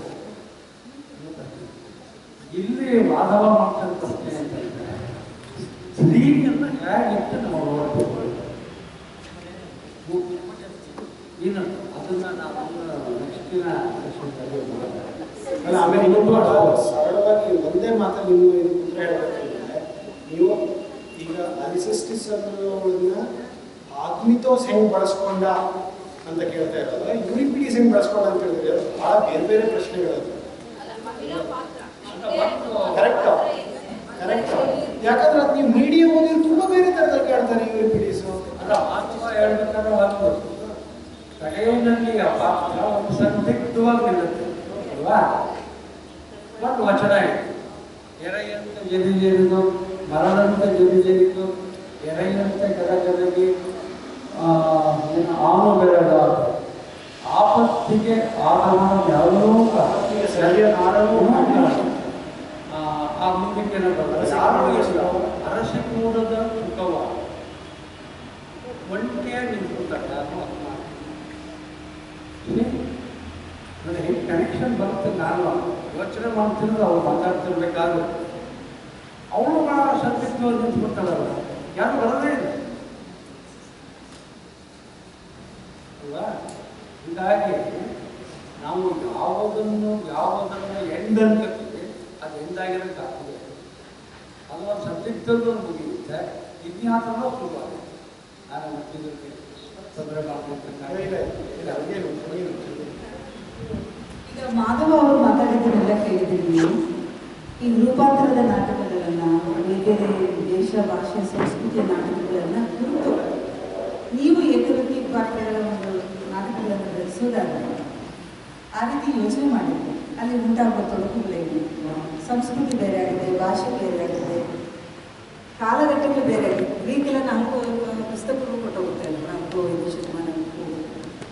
ಆ ಕಾಲದ ಸಂಘರ್ಷಗಳನ್ನು ಈ ಕಾಲದಲ್ಲಿ ನಾವು ಈ ಕಾಲದ ಪಾತ್ರಗಳಲ್ಲಿ ತರೋದು ಹೇಗೆ, ಈ ಥರದೊಂದಷ್ಟು ಚರ್ಚೆ ಮಾಡಿದ್ರೆ ಯೂಸ್ಫುಲ್ ಆಗುತ್ತೆ ಅಂತೇಳಿ ನನಗೆ. ಆಮೇಲೆ ಕುತೂಹಲ ಇದ್ರೆ ಈಗ ಚಾಲ್ತಿಲಿರೋ ಒಂದು ನಾಟಕ ಇದೆ, ಡೆಸ್ಡೆಮೋನ ರೂಪಕಂ ಅಂತ. ಉದಾಹರಣೆಗೆ ಹೇಳೋದಾದ್ರೆ ಲಕ್ಷ್ಮೀ ಚಂದ್ರಶೇಖರ್ ಮೀಡಿಯಾ ಅನ್ನೋ ನಾಟಕನ ತಗೊಂಡು ಅದಕ್ಕೆ ಬೇರೆ ವರ್ಷನೇ ಕೊಟ್ಟಿದ್ರು. ಮೀಡಿಯಾ ಅಂದರೆ ಇವತ್ತು 1-2 ಗಂಡು ಹೆಣ್ಣು ಸಂಬಂಧಗಳನ್ನು ಇಟ್ಕೊಂಡು ಹೆಂಡತಿಯ ಜೊತೆಯಲ್ಲಿದ್ದ ಹೆಂಡತಿಗೆ ದ್ರೋಹವನ್ನು ಮಾಡುವ ಇಂತಹ ಒಂದು ಸಂಬಂಧಗಳೆಲ್ಲ ಇರುತ್ತಲ್ಲ, ಅಂತಹ ಸಂಬಂಧಗಳಲ್ಲಿ ಅವಳು ತನ್ನ ಮಕ್ಕಳನ್ನು ಕೊಂಡು ಈ ಥರದ್ದು ಏನೇನೋ ಬರುತ್ತಲ್ಲ. ಇತ್ತೀಚಿನ ಪತ್ರಿಕೆಯಲ್ಲಿ ಓದಿದ್ವಿ ನಾವು, ಈ ಥರದ್ದೇನೋ ಸಂಬಂಧಕ್ಕೆ ಒಬ್ಬ ತಾಯಿ ತನ್ನ ಮಕ್ಕಳನ್ನು ಕೊಂಡು. ಅಂದರೆ ಮೀಡಿಯಾ ಒಂದು ಕಾಲಕ್ಕೆ ನಡೆಯುವುದರಲ್ಲಿ ಒಂದು ಇದಾಗಿರುತ್ತಲ್ಲ, ಮನುಷ್ಯ ಸಂಬಂಧಗಳು ಸದಾ ವಂಚನೆ, ಪ್ರೇಮ, ಪ್ರಣಯ ಮುಳುಗಿರುವಂಥದ್ದು. ಇಂಥ ಸಂದರ್ಭದಲ್ಲಿ ಮೀಡಿಯಾ ಅಂತ ತಗೊಂಡ್ರೆ ಮತ್ತೆ ಹೇಗೆ ರೀಕನ್ಸ್ಟ್ರಕ್ಟ್ ಮಾಡ್ತೀವಿ. ಈಗ ಕೂಡ ಮಿತಿಗಳು ಅಂತಾರೆ. ನಾವು ಒಂದು ಪುರಾಣ ಪ್ರಪಂಚದ ದೊಡ್ಡ ಪುರಾಣ ಪ್ರಪಂಚ, ಅದು ಒಂದು ನಮ್ಮ ಭಾರತೀಯ ಪ್ರಪಂಚ ಭಾಳ ದೊಡ್ಡ ಸ್ಯೂಸ್ ದೊಡ್ಡ ದೇವತೆ, ಅವನ ಪ್ರಣಯ ಲೀಲೆಗಳ ಮಾಲೆಗಳನ್ನು ಹೇಳ್ದವ್ರು ದೊಡ್ಡದದು. ಎಲ್ಲೆಲ್ಲೋ ಹೋಗ್ತಾನೆ, ಅಲ್ಲೆಲ್ಲೋ ಮಕ್ಕಳು ಇರುತ್ತೆ, ಎಲ್ಲರೂ ಅವನ ಸಂತಾನವೇ ಅದನ್ನು ಬರೋದು. ನಾವು ಇಡೀ ಪ್ರಪಂಚ ಬರೋದಾಗಲಿ ಅಂದರೆ ಈ ಗ್ರೀಕ್ ಕಥೆಗಳನ್ನು ಓದೋದ್ರ ಮೂಲಕ ನಾರ್ಸಿಸ್ ಅನ್ನೋದನ್ನು ಮಾತು ಬರುತ್ತೆ, ಎಕೋ ಅನ್ನೋ ಒಂದು ಪದ ಬರುತ್ತೆ. ಈ ಪದಗಳು ಹೇಗೆ ಉಟ್ಕೊಳ್ಬೋದು ಕೂಡ ಬರುತ್ತೆ. ನಾವು ಇವತ್ತು ಆ ಪ್ರಪಂಚವನ್ನು ಹೇಗೆ ಕಾಣಬೇಕು, ನಮ್ಮ ಹಿಂದೂ ಪುರಾಣಗಳನ್ನು ರಚಿಸಿದ್ರೆ ನಾವು ಇವತ್ತು ಹೇಗೆ ರಚಿಸಬೇಕು, ಹೇಗೆ ಕಾಣಬೇಕು, ಈ ಥರದ ಪ್ರಶ್ನೆಗಳನ್ನು ನಾವು ಮೀಡಿಯಾ ಆ್ಯಕ್ಚುಲಿ ತುಂಬ ಪರಿಣಾಮಕಾರಿಯಾದಂಥ ನಾಟಕ. ಈಗ ಮೆಟಾಫಾರ್ಫಸ್ ಅನ್ನೋ ನಾಟಕ ಇದೆ, ಯಾವತ್ತು ಕಾಂಪರ್ ಮನುಷ್ಯನೇ ಒಂದು ಹುಳುವಾಗಿ, ಒಂದು ಕೀಟವಾಗಿ ರೂಪಾಂತರ ಹೊಂದುವ ಒಂದು ಪ್ರಕ್ರಿಯೆ. ಯಾಕೆ ಮನುಷ್ಯ ಒಂದು ಹುಳುವಾಗುವಂಥ ಕ್ರಿಯೆ ಆ ಕಾಲದಲ್ಲಿ 70ರ ದಶಕದಲ್ಲಿ 90ರ ದಶಕಗಳಲ್ಲಿ ಯಾಕೆ ಆಯಿತು? ಕಾಲಘಟ್ಟಗಳು ಮತ್ತು ಮನಸ್ಥಿತಿಗಳು ಒಂದು ಕೃತಿಯ ಮೇಲೆ ಹೇಗೆ ಪರಿಣಾಮ ಬೀರ್ತಿರುತ್ತೆ, ಯುದ್ಧ ಕಾಲದ ಸಂಕಟಗಳು ಹೇಗೆ ಮನುಷ್ಯನನ್ನು ರೂಪಿಸ್ತಾ ಇರುತ್ತೆ, ಜಗತ್ತಿನ 2 ಮಹಾಯುದ್ಧಗಳು ನಡೆದಂತಹ ಸಂದರ್ಭದಲ್ಲಿ ಬಂದಂತಹ ಕಥೆ ಕಾವ್ಯಗಳಲ್ಲಿ ಹೆಣ್ಣನ್ನು ಹೇಗೆ ಕಾಣ್ತಾ ಇದ್ದಾರೆ, 70ರ ದಶಕದಲ್ಲಿ ಕಥೆಗಾರರ ಹೆಣ್ಣುಗಳನ್ನು ಹೇಗೆ ಚಿತ್ರಿಸಿದರು, ಇವೆಲ್ಲವನ್ನು ಕೂಡ ನಾವು ಅಧ್ಯಯನ ಮಾಡಬೇಕಾಗುತ್ತೆ. ಹೀಗೆ ಒಂದಿಲ್ಲ, ಈಗ ಕಮ್ಮಾರರ, ಕಾರ್ನಾಡರ, ಲಂಕೇಶರ ನಾಟಕಗಳು ಒಂದೇ ಕಾಲಘಟ್ಟದಲ್ಲಿ ಬಂದಿದೆ. ಕಾರ್ನಾಡರ ಹೆಣ್ಣನ್ನು ಚಿತ್ರಿಸಿದ ರೀತಿ ಮತ್ತು ಕಂಬಾರರು ಚಿತ್ರಿಸಿದ ರೀತಿ, ಲಂಕೇಶರು ಕಂಡಂತಹ ರೀತಿ, ಇವೆಲ್ಲವನ್ನು ನಾವು ಅಧ್ಯಯನ ಮಾಡಬೇಕಾಗುತ್ತೆ. ಅದಕ್ಕಿಂತ ಭಿನ್ನವಾಗಿ ಇವತ್ತು ಮಹಿಳೆ ತನ್ನನ್ನು ತಾನು ಚಿತ್ರಿಸ್ಕೊಳ್ಳೋಕೊಂಡ್ರೆ ಹೇಗೆ ಕೊಡಬೇಕು? ಒಂದು ನಾಟಕ ಅಂದರೆ ಇಷ್ಟೆಲ್ಲ ಪ್ರಶ್ನೆಗಳನ್ನು ಅದು ಎತ್ತುತ್ತದೆ. ಮಹಿಳೆಯರ ನಾಟಕ ರಚನಾ ಶಿಬಿರ ಅಂದರೆ ಇನ್ನೂ ಒಂದು ಪ್ರಶ್ನೆ ಅಂತ ಹೇಳಬೇಕು. ಇದು ಮೊದಲಿಂದಲೂ ಚರ್ಚೆ ಇದೆ. ದಲಿತ ಸಾಹಿತ್ಯ, ಮಹಿಳಾ ಸಾಹಿತ್ಯ, ಇದರಲ್ಲಿ ಹಲವಾರು ಚರ್ಚೆಗಳು. ಇದು ಬಹಳ ಹಿಂದೆಯೇ ಆರಂಭ ಆಗಿದೆ. ದಲಿತರು ಬರೆದಿದ್ದು ಮಾತ್ರ ದಲಿತ ಆಗುತ್ತಾ, ಮಹಿಳೆಯರು ಬರೆದಿದ್ದು ಮಾತ್ರ ಮಹಿಳೆಯರಾಗುತ್ತಾ? ಮಹಿಳಾ ಪರ ನೋಟಗಳನ್ನು ಇಟ್ಕೊಂಡು ಬರೆದಂತಹ ಎಲ್ಲ ಪುರುಷರ ನಾಟಕಗಳು ಮಹಿಳೆಯರ ನಾಟಕಗಳಾಗಿವೆ. ದಲಿತರ ಇಶ್ಯೂಸ್ ಇಟ್ಕೊಂಡು ಬರೆದಂತಹ ಯಾರೇ ಬರೆದಂತಹ ನಾಟಕಗಳು ಅದು ದಲಿತ ನಾಟಕ ಆಗಿದೆ. ಹಾಗಾಗಿ ಆ ವರ್ಗೀಕರಣ ಏನೋ ಅಲ್ಲಿ ಬರೋದಿಲ್ಲ. ಪುರುಷರು ಶೋಷಿತನೇ, ಹಲವು ದೃಷ್ಟಿಕೋನಗಳಲ್ಲಿ ಮಹಿಳೆಯರು ಕೂಡ ಶೋಷಿತರು. ಆದರೆ ನಮಗೆ ಒಂದು ನಿರ್ದಿಷ್ಟವಾದ ಚೌಕಟ್ಟಿದೆ. ನಾವು ಮಹಿಳಾ ಪರವಾದಂತಹ ಪರ ಬೇಡ, ನೀವು ಮಹಿಳಾ ದ್ವೇಷದ ನಾಟಕವನ್ನು ಬರೀರಿ, ಅಕ್ಸೆಪ್ಟ್ ಮಾಡ್ಕೊಳ್ಳೋಣ. ಯಾಕೆಂದರೆ ಎಲ್ಲ ಕಾಲದಲ್ಲಿ ಅವಳನ್ನು ನಾವು ನಾಯಕಿಯನ್ನಾಗಿ ನೋಡೋಕ್ಕಾಗಲ್ಲ. ಆ ನಾಯಕಿ ಪಟ್ಟವನ್ನು, ಆ ದೈವತ್ವದ ಪಟ್ಟವನ್ನು ಹೊಡ್ಕೊಂಡು ಅವಳು ಹೊರಗಡೆ ಬರಬೇಕಾಗಿದೆ. ಇವತ್ತು ಬಳನಾಯಕಿಯಾಗಿ ಕೂಡ ಅವಳು, ನೀವು ಕ್ಯಾಲಿಗುಲಾ ಅನ್ನೋ ನಾಟಕವನ್ನು ನೋಡಿ, ನೀವು ಕ್ಲಿಯೋಪಾತ್ರ ಒಂದು ಪಾತ್ರ ನೀವು ತಗೊಂಡ್ರೆ ಜಗತ್ತಿನಲ್ಲಿ ಅತ್ಯಂತ ಖಳನಾಯಕಿ ಅಂತ ಅವಳನ್ನು ಒಂದು ಸೆಕ್ಸ್ ಸಿಂಬಲ್ ಆಗಿ ಅವಳು ನೋಡಲಾಗುತ್ತೆ. ಆದರೆ ಅವಳ ಚರಿತ್ರೆ ಏನೋ ಬಂದರೆ ಅದರ ಕಥೆನೇ ಬೇರೆ ಬರುತ್ತೆ. ಅವಳು ತನ್ನ ನಾಡನ್ನು ಉಳಿಸ್ಕೊಳ್ಳಿಕ್ಕೆ ಅವಳು ಬ್ರೂಟಸ್ ಅಲ್ಲ ಸರ್, ಆಂಟನಿ ಮತ್ತು ಬ್ರೂಟಸ್ ಇಬ್ಬರನ್ನೂ ಮದುವೆ ಆಗ್ತಾಳೆ, ಇಬ್ಬರಿಂದನೂ ಸಂತಾನಗಳು ಬರುತ್ತೆ. ಕಾರಣ ಇಷ್ಟೇನೆ, ಅವಳು ತನ್ನ ನಾಡನ್ನು ಉಳಿಸ್ಕೋಬೇಕಾಗಿರುತ್ತೆ. ಅದಕ್ಕೆ ಸಂಬಂಧಪಟ್ಟಂತಹ ವೈವಾಹಿಕ ಸಂಬಂಧಗಳು ಇವೆಲ್ಲವನ್ನು ಅನುಭವಿಸ್ತಾ ಹೋಗ್ತಾಳೆ. ಹಾಗಾಗಿ ಪುರಾಣದ ಪಾತ್ರಗಳು, ಚರಿತ್ರೆಯ ಪಾತ್ರಗಳಿದೆಯಲ್ಲ, ಅವುಗಳನ್ನು ನಮಗೆ ಮಾದರಿಯಾಗಿ ನೀಡುತ್ತೆ. ಆ ಮಾದರಿಯನ್ನು ಇವತ್ತು ಕಾಣೋದು ಹೇಗೆ, ಆ ಮಾದರಿಗಳನ್ನು ದಾಟಿ ನಮ್ಮ ಪ್ರಪಂಚವನ್ನು, ನಮ್ಮ ಮಾದರಿಗಳನ್ನು ಸೃಷ್ಟಿಸ್ಕೊಳ್ಳೋದು ಹೇಗೆ, ಈ ಥರದ್ದು ಹಲವಾರು ಚರ್ಚೆಗಳು ಬಿಚ್ಕೊಳ್ತಾ ಹೋಗುತ್ತೆ ಅಂತೇಳಿ ನನಗೆ ಅನಿಸುತ್ತೆ.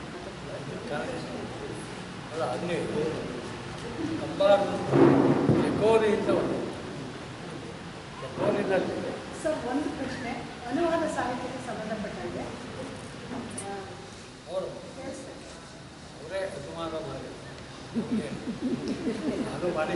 ಸರ್, ನೀವು ಅನುವಾದವನ್ನು ಮಾಡಿದ್ದೀರಾ. ಈಗ ಅನುವಾದ ಸಾಹಿತ್ಯದ ಬಗ್ಗೆ 2 ಅಭಿಪ್ರಾಯಗಳನ್ನ ನಾನು ಕೇಳ್ಕೊಟ್ಟಿದ್ದೀನಿ ಸರ್. ಒಂದು, ಕುವೆಂಪು ಅವರು ಹ್ಯಾಮ್ಲೆಟ್ನ ರಕ್ತಾಕ್ಷಿ ಮಾಡಿದಾಗ ಪಕ್ಕ ಕನ್ನಡ ಸಂಸ್ಕೃತಿಗೆ ನಾಟಕದ ಪಾತ್ರಗಳನ್ನು, ಸನ್ನಿವೇಶವನ್ನು ಒಪ್ಪಿಸ್ಕೊಂಡ್ಬಿಟ್ಟಿದ್ದಾರೆ. ಆದರೆ ಇನ್ನೂ ಕೆಲವು ನಾಟಕಗಳು, ಶೇಕ್ಸ್ಪಿಯರ್ನ KS ಭಗವಾನ್ ಅವರು ಅಥವಾ ಬೇರೆ ಯಾರೇ ಮಾಡಿದ್ರು, ಅದು ಯಾವ ಮೂಲ ಸಂಸ್ಕೃತಿಯಲ್ಲಿದೆಯೋ, ಮೂಲ ಹೆಸರುಗಳಲ್ಲಿದೆಯೋ ಹಾಗೆ ಪ್ರಸ್ತುತ ಆಗಿದೆ. ದಿವಾಕರ್ ಒಂದ್ಸರ್ತಿ ಹೇಳುವಾಗ, ನಾವು ಮೂಲ ಕೃತಿಕಾರರ ಅವರು ಬರೆದ ಉದ್ದೇಶ ಮತ್ತು ಹೆಸರು ಮತ್ತು ಸನ್ನಿವೇಶ, ತಡ, ಕಾಲ ಎಲ್ಲವನ್ನು ನಾವು ಹಾಗೇನೇ ತರಬೇಕು. ಅದೇ ನಿಷ್ಠೆ ಅಂತ ಎಸ್ ದಿವಾಕರ್ ಅವರು ಅಭಿಪ್ರಾಯ ಹೇಳಿದರು ಒಂದು ಇದರಲ್ಲಿ ವಿಮರ್ಶಕ ಮಾಡಿದ್ದಲ್ಲಿ. ಆದರೆ ಈ ಕುವೆಂಪು ಅವರು ಇದನ್ನು ಮಾಡಿದ್ದಾರೆ. ಈಗ ನಾವು ಯಾವುದನ್ನ ಪ್ರಮಾಣ ಅಂತ ತಗೊಳ್ಬೇಕು?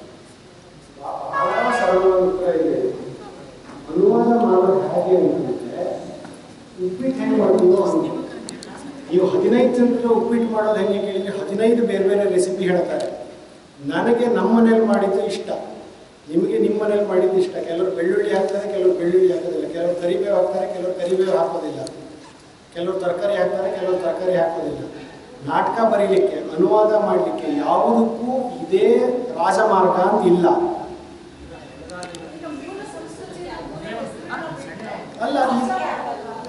ಅಪಚಾರ ಯಾರಿಗಾಗತ್ತೆ? ಅಲ್ಲ ನಿಮ್ಗೆ ಹಾಗೆ ಅಲ್ಲ, ನೀವು ಅದು ಇದಕ್ಕೊಂದು ಬಹಳ ಇಂಟ್ರೆಸ್ಟಿಂಗ್ ಆದ ಬೇರೆ ಕೌಂಟರ್ ಎಕ್ಸಾಂಪಲ್ ಕೊಡ್ತೀನಿ ನಾನು.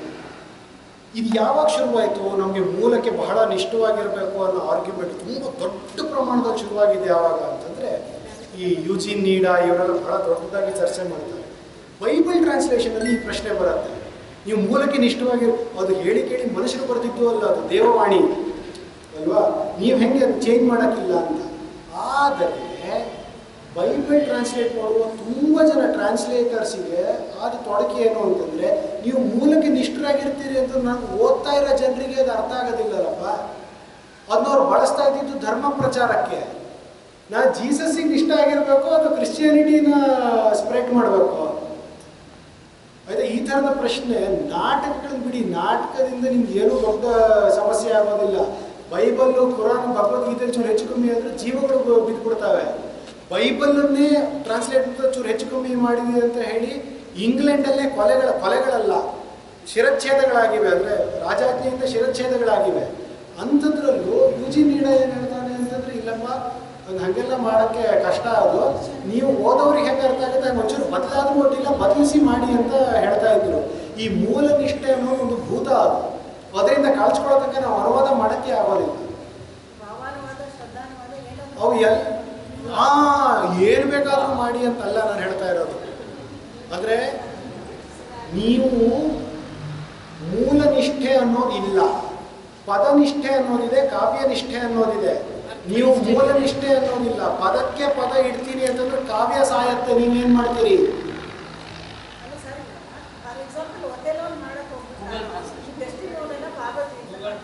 ಕರೆಕ್ಟ್ ಅಲ್ಲ, ಮಾಡ್ಬೋದಾ ಬಿಡ್ಬೋದಾ ಅಂತಂದ್ರೆ ನೀವು ಉಪ್ಪಿಟ್ಟು ಬೆಳ್ಳುಳ್ಳಿ ಹಾಕ್ಬೋದಾ ಅಂತ ಕೇಳಿದಷ್ಟೇ ಗಂಭೀರವಾದ, ಅದು ಗಂಭೀರವಾದ್ದೇ ಪ್ರಶ್ನೆ, ಅದು ಗಂಭೀರ ಅಲ್ಲ ಅಂತ ನಾನು ಹೇಳ್ತಾ ಇಲ್ಲ. ಆದರೆ ಅಷ್ಟೇ ಅದಕ್ಕೆ ಏನು ಉತ್ತರ ಹೇಳ್ಬೋದು, ಇದಕ್ಕೂ ಅದೇ ಉತ್ತರ ಹೇಳ್ಬೋದು. ನಿಮಗೆ ಒಂದು ಮಾರ್ಗ ಅಂತ ಇಲ್ಲ, ಅನುವಾದ ಮಾಡೋಕ್ಕೆ ಹಲವು ಮಾರ್ಗಗಳಿದೆ. ಉಪ್ಪಿಟ್ಟಿಗೆ ಬೆಳ್ಳುಳ್ಳಿ ಹಾಕಿದ್ರೆ ಅಪಚಾರವಾ? ಹೌದು, ಕೆಲವರಿಗೆ ಅಪಚಾರವೇ ಅದು. ಹಾಂ,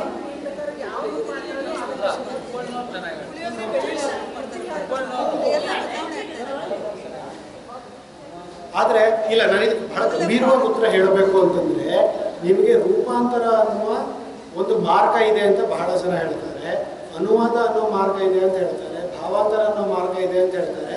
ಅದು ನಾನು ಆಗಲೇ ಹೇಳಿದಂಗೆ ನನಗೆ ಅದು ಟೆಕ್ನಿಕಲ್ ಡಿಫ್ರೆನ್ಸಸ್ ಅಲ್ಲ, ಅದು ಬಹಳ ಸೂಪರ್ಫಿಷಿಯಲ್ ಆದ ಡಿಫ್ರೆನ್ಸು. ಅದನ್ನು ನಾಟಕ ಬರೆಯೋರು ಬಹಳ ಬಹಳ ಎಚ್ಚರಿಕೆಯಿಂದ ಹ್ಯಾಂಡಲ್ ಮಾಡಬೇಕು. ಎಚ್ಚರಿಕೆ ಯಾವ ಥರದಲ್ಲಿ ಅಂತಂದರೆ, ಗೊಗೋಲ್ನ ಓವರ್ ಕೋಟ್ ಅನ್ನೋ ಒಂದು ಕಥೆ ಇದೆ. ಆ ಕಥೆಯಲ್ಲಿ ಏನಾಗುತ್ತೆ, ಅದು ತುಂಬ ಚಳಿ ಪ್ರದೇಶ, ಅವನು ತುಂಬ ಬಡವ, ಅವನ ಕೋಟ್ ಕಳೆದು ಹೋಗುತ್ತೆ, ಚಳಿಲಿ ನಡ್ಕೊಂಡು ಬರ್ತಾ ಅವನು ಹಿಮಕ್ಕೆ ಸಿಕ್ಕು ಸತ್ತು ಹೋಗ್ತಾನೆ. ಆಯಿತಾ, ಇದನ್ನು ನಾವು ಅನುವಾದ ಮಾಡಬೇಕು, ರೂಪಾಂತರ ಮಾಡಬೇಕು ಅಂತಂದ್ರೆ ಅದು ಏನು ಬೇಕಾದರೂ ಮಾಡಿ, ಅದು ಮಾಡಬೇಡಿ ಅಂತ ಹೇಳೋದಿಲ್ಲ. ಆದ್ರೆ ಒಬ್ಬರು ನಿರ್ದೇಶಕರು ಇದನ್ನ ನಾಟಕ ರೂಪಾಂತರ ಮಾಡ್ತೀನಿ ಹೇಳಿ ಇಡೀ ನಾಟಕ ತೀರ್ಥಹಳ್ಳಿಯಲ್ಲಿ ಆಗೋ ಹಂಗೆ ಮಾಡಿದರು. ಆಯಿತಾ, ತೀರ್ಥಹಳ್ಳಿಯಲ್ಲಿ ಹಿಮನೇ ಬೀಳೋದಿಲ್ಲ, ಅವ್ನು ಚಳಿ ಹೆಂಗೆ ಸಾಯ್ತಾನೆ ಅವನು? ಆಯ್ತಾ, ಇದನ್ನು ನಾನು ಅಪಚಾರ ಅಂತ ಒಪ್ತೀನಿ. ನೀವು ಡೆಸ್ಡೆಮೋನಾಗೆ ರಾಧಿಕಾ ಅಂತ ಕರೀರಿ, ಇನ್ನೇನೋ ಪಾರ್ವತಿ ಅಂತ ಕರೀರಿ, ಸುಮನ ಅಂತ ಕರೀರಿ, ಅಥವಾ ರೋಮಿಯೋ ಉಮೇಶ್ ಅಂತ ಕರೀರಿ, ನನಗೇನದು ಬಹಳ ಆ ಹಂತದಲ್ಲಿ ನನಗೆ ಅದು ಅಪಚಾರ ಅಂತ ಅನಿಸೋದಿಲ್ಲ. ಆದರೆ ಆದರೂ ತುಂಬ ಗಂಭೀರವಾದ ನೆಲೆಯಲ್ಲಿ ಕೆಲವರು ಉಪ್ಪಿಟ್ಟಿಗೆ ಬೆಳ್ಳುಳ್ಳಿ ಹಾಕೋದು ಅಪಚಾರ ಅಂತ ಹೇಳ್ತಾರೆ. ಅವ್ರನ್ನ ನಾನು ಗೌರವಿಸ್ತೀನಿ, ನಾನು ಅದನ್ನ ಅಪಚಾರ ಅಂತ ಕರೆಯೋದಿಲ್ಲ. ಅಲ್ಲ, ಅನುವಾದನಾರು ಮಾಡಿ, ಭಾವಾನುವಾದನಾರು ಮಾಡಿ, ರೂಪಾಂತರನಾರು ಮಾಡಿ, ಆದ್ರೆ ಮೂಲ ಲೇಖಕರಿಗೆ ಕ್ರೆಡಿಟ್ ಕೊಡಬೇಕಾಗತ್ತೆ. ಅದಿಲ್ಲ ಎಷ್ಟೋ ಸಲ ಸಂಪದೆಯಿಂದ ಮಾಡಿ ಅಪಾಯ ತುಂಬ ಇದೆ. ಮೂಲ ಲೇಖಕರು ಹೈಜಾಕ್ ಮಾಡ್ಕೊಳ್ತಾ ಇದ್ದಾರೆ, ಇಲ್ಲ ತುಂಬ ಸಲ ಅದಾಗಿದೆ. ನಾವು ರೂಪಾಂತರವೂ ಮಾಡಿದ್ದೀವಿ, ಅನುವಾದನೂ ಮಾಡ್ಕೊಂಡಿದ್ವಿ, ಭಾವಾನುವಾದನೂ ಮಾಡ್ಕೊಂಡಿದ್ವಿ.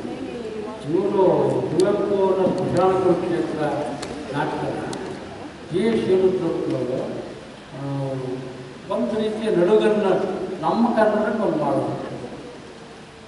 ಅವಾಗ ಭಾಳ ಜನ ವಿಮರ್ಶಕರು ಏನು ಹೇಳಿದ್ರು ಅಂದರೆ, ಕುವೆಂಪು ಅವರು ಸೃಷ್ಟಿಸಿದ ಕೃತಿಯ ಮ್ಯೂಸಿಕ್ ಬರೋದೇ ಇಲ್ಲ.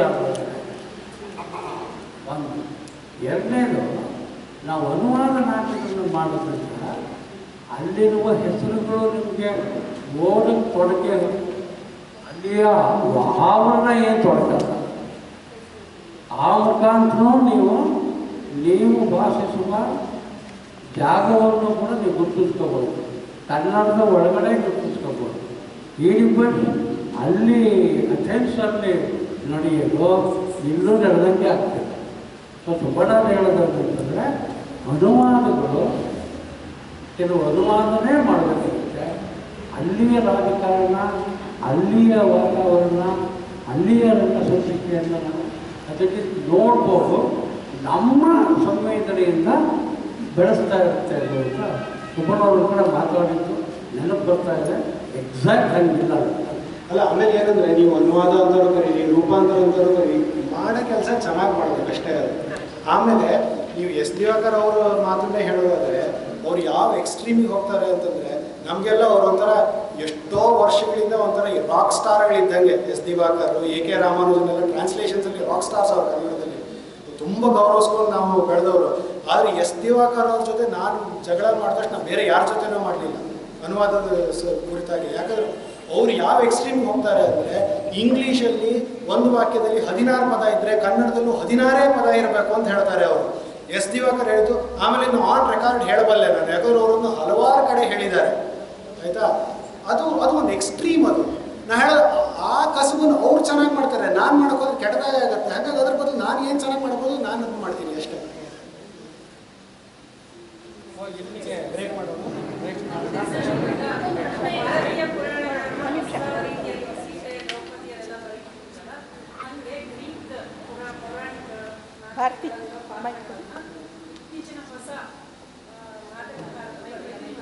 ಸಾಕಷ್ಟು ಜನ ಇದ್ದಾರೆ. ಮೇಡಮ್ಮೇ ಬರೆದಿದ್ದಾರಲ್ಲ ಸಾಫಾ ಬಗ್ಗೆ ಒಂದು ನಾಟಕ ಇದೆ, ಹಂಗೆ ಸಾಕಷ್ಟಿದೆ. ಇವರು ಕಸಾಂದ್ರ ಅಂತ ಎಚ್ ಎಸ್ ಶಿವಪ್ರಕಾಶ್ ಬರೆದಿದ್ದಾರೆ. ಸಾಕಷ್ಟಿದೆ ಮೇಡಮ್. ನನ್ನೊಂದು ಪ್ರಶ್ನೆ ಇದೆ. ಅಂದರೆ ಈಗ ನಾಟಕ ಬಹುಶಃ ಇವಾಗ ಸೆಷನ್ ಮುಗೀತದಲ್ಲ, ನಾವು ಟೆಕ್ನಿಕಲ್ ಅಂಶಗಳ ಬಗ್ಗೆ ಮಾತಾಡಿಲ್ಲ ಅಂತ ಅನಿಸ್ತದೆ. ಟೆಕ್ನಿಕಲ್ ಅಂಶಗಳ ಬಗ್ಗೆ ಮಾತಾಡಿಲ್ಲ ಅಂತ ಅನಿಸ್ತದೆ. ಯಾಕೆಂದರೆ ನಾವು ನಾಟಕ ಬರೆಯುವಾಗ ನಾವು ಬ್ರಾಕೆಟ್ ಒಳಗೆ ಕೆಲವು ಸೂಚನೆಗಳನ್ನು ಬರಿತೇವೆ. ಅದು ನಿರ್ದೇಶಕರಿಗೆ ಸಂಬಂಧಪಟ್ಟಾಗೆ. ಒಂದು ನಾಟಕವನ್ನು ಮೇಲೆತ್ತುವಲ್ಲಿ, ಒಂದು ನಾಟಕ ಸಕ್ಸಸ್ ಆಗಲಿಕ್ಕೆ ಟೆಕ್ನಿಕಲ್ ಅಂಶಗಳು ತುಂಬ ಕಾರಣ ಆಗಿರ್ತವೆ. ಹಾಗಾಗಿ ನಾವು ರಂಗ ವಿನ್ಯಾಸದ ಬಗ್ಗೆ, ರಂಗ ಪರಿಕರದ ಬಗ್ಗೆ, ಆಮೇಲೆ ಬೆಳಕಿನ ಬಗ್ಗೆ, ಅದರ ಬಗ್ಗೆ ಎಲ್ಲ ಅಂದರೆ ಟೆಕ್ನಿಕಲ್ ಅಂಶಗಳ ಬಗ್ಗೆ ಮಾತನಾಡುವುದು ಕೂಡ ಮುಖ್ಯ ಅಂತ ನಂಗೆ ಅನ್ನಿಸ್ತದೆ. ಅಂದರೆ ನಾವು ಬರೆಯುವಾಗ ಬ್ರಾಕೆಟ್ ಒಳಗೆ ಇದು ಮಾಡೋದು. ಇದಕ್ಕೆ ಯಾರಾದರೂ ರಂಗ ನಿರ್ದೇಶಕರ ಆಸೆ ಪಟ್ಟರೆ ಚೆನ್ನಾಗಿದೆ. ಇವತ್ತು ಸಾಯಂಕಾಲ ಈಗ ಈ ಸೆಷನ್ ಮುಗಿದ್ಮೇಲೆ ನಾವೇನು ಅಂದ್ಕೊಂಡ್ವಿ, ಪ್ರೊಜೆಕ್ಟ್ ಇದ್ದರೆ ಒಂದು ತೋರಿಸೋದಿದೆ, ಒಂದೆರಡು ತೋರಿಸ್ಬಿಟ್ಟು ನೋಡಿದಾಗ ನಿಮಗೆ ಅದ್ರ ನೀವೇನು ಹೇಳಿದ್ರು ಅದೆಲ್ಲ ಗೊತ್ತಾಗೋದು. ಜೊತೆಗೆ ಅದನ್ನು ಸ್ವಲ್ಪ ಇದು ಮಾಡ್ತಾ ನಾವು ಸಂಜೆ ಇವತ್ತು ಅದನ್ನೇ ಹಚ್ಕೊಂಡಿರೋದು. ಈಗೇನು ಪ್ರಶ್ನೆ ಎತ್ತಿದ್ರಲ್ಲ ಅದ್ರ ಬಗ್ಗೆ ಮಾತಾಡೋದು.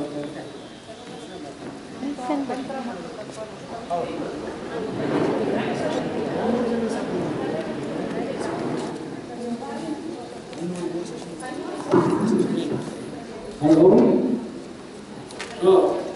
ನಾವು ನಮ್ಮ ಭಾರತ